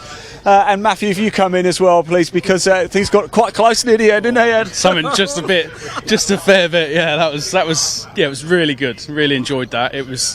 I had a nice gap, and then halfway through the race we caught the Golfs, and it was just, they were obviously in their own battle, so we're just fighting ourselves, and Matt managed to catch up, and there was a few moments I thought he was going to have me, but luckily I sort of bruised my way out a bit. But yeah, it was good, really enjoyed that. One more lap, Matt, right? Would that have done it? Well, we tried hard, but we didn't quite get it round the outside. We tried twice, but Ed had the inside line covered, so he had me boxed off pretty well, but we tried round the outside. I was hoping the Golf's going to put a cue ball in his way, but wasn't to be, so, oh well. Get him tomorrow, though, right? Yeah, tomorrow's a new Get day. him tomorrow. Congratulations, how was it out there? Oh, awesome. First time at Croft. Really enjoying the circuit. Fantastic. Where's the big challenges out there? Because I've heard it's quite a physical track. The hairpin's the most difficult corner, and you just got to have balls to go through the corners, especially the fast chicane out the back. But really rewarding if you get it right. Really good fun. Fantastic. More of the same tomorrow. Thanks for talking to us. There you go. That's actually it for the racing today. We are back tomorrow. So I'm going to have extra commentators tell you what you can watch tomorrow. Thanks for watching. See you soon. Thank you very much, Ian. Thank you very much, Sam, as well. And thank you, everybody, for your help in the broadcast today. It's been great fun up here in the commentary box, and hopefully everybody at home has thoroughly enjoyed themselves as well. And if you like that, I've got an idea. Let's do it all again tomorrow, starting at 12 o'clock. Let's join the track 12 o'clock tomorrow for the Vertex Caterham Road Sport Championship, which, Chris, will kick off a day of very exciting racing indeed. We have 10 races for you tomorrow, starting, as you say, with the Road Sports. They've got 2 races for the Road Sports. We've got another 2 for the 7 Championship UK, 3 10R and 2 70s. And then, yeah, so there's plenty of action, as well as all the Z-Cars production, and the Minis are back again. But starting at midday, so you can have a bit of a lie-in, but just don't forget to set your reminders to tune in to BARC TV and the Caterham live streams as well. Yep, absolutely. So again, to all the marshals, to all the event organisers, to the competitors, to everybody involved in this broadcast, to my colleague Chris, and more importantly, and most importantly, to all you at home for joining us in the broadcast today. Thank you all very much. It's been a pleasure to have your company, and we look forward to doing it all again tomorrow. So from us, as the sun goes down at Croft in North Yorkshire, thanks for tuning in. Bye-bye. Goodbye.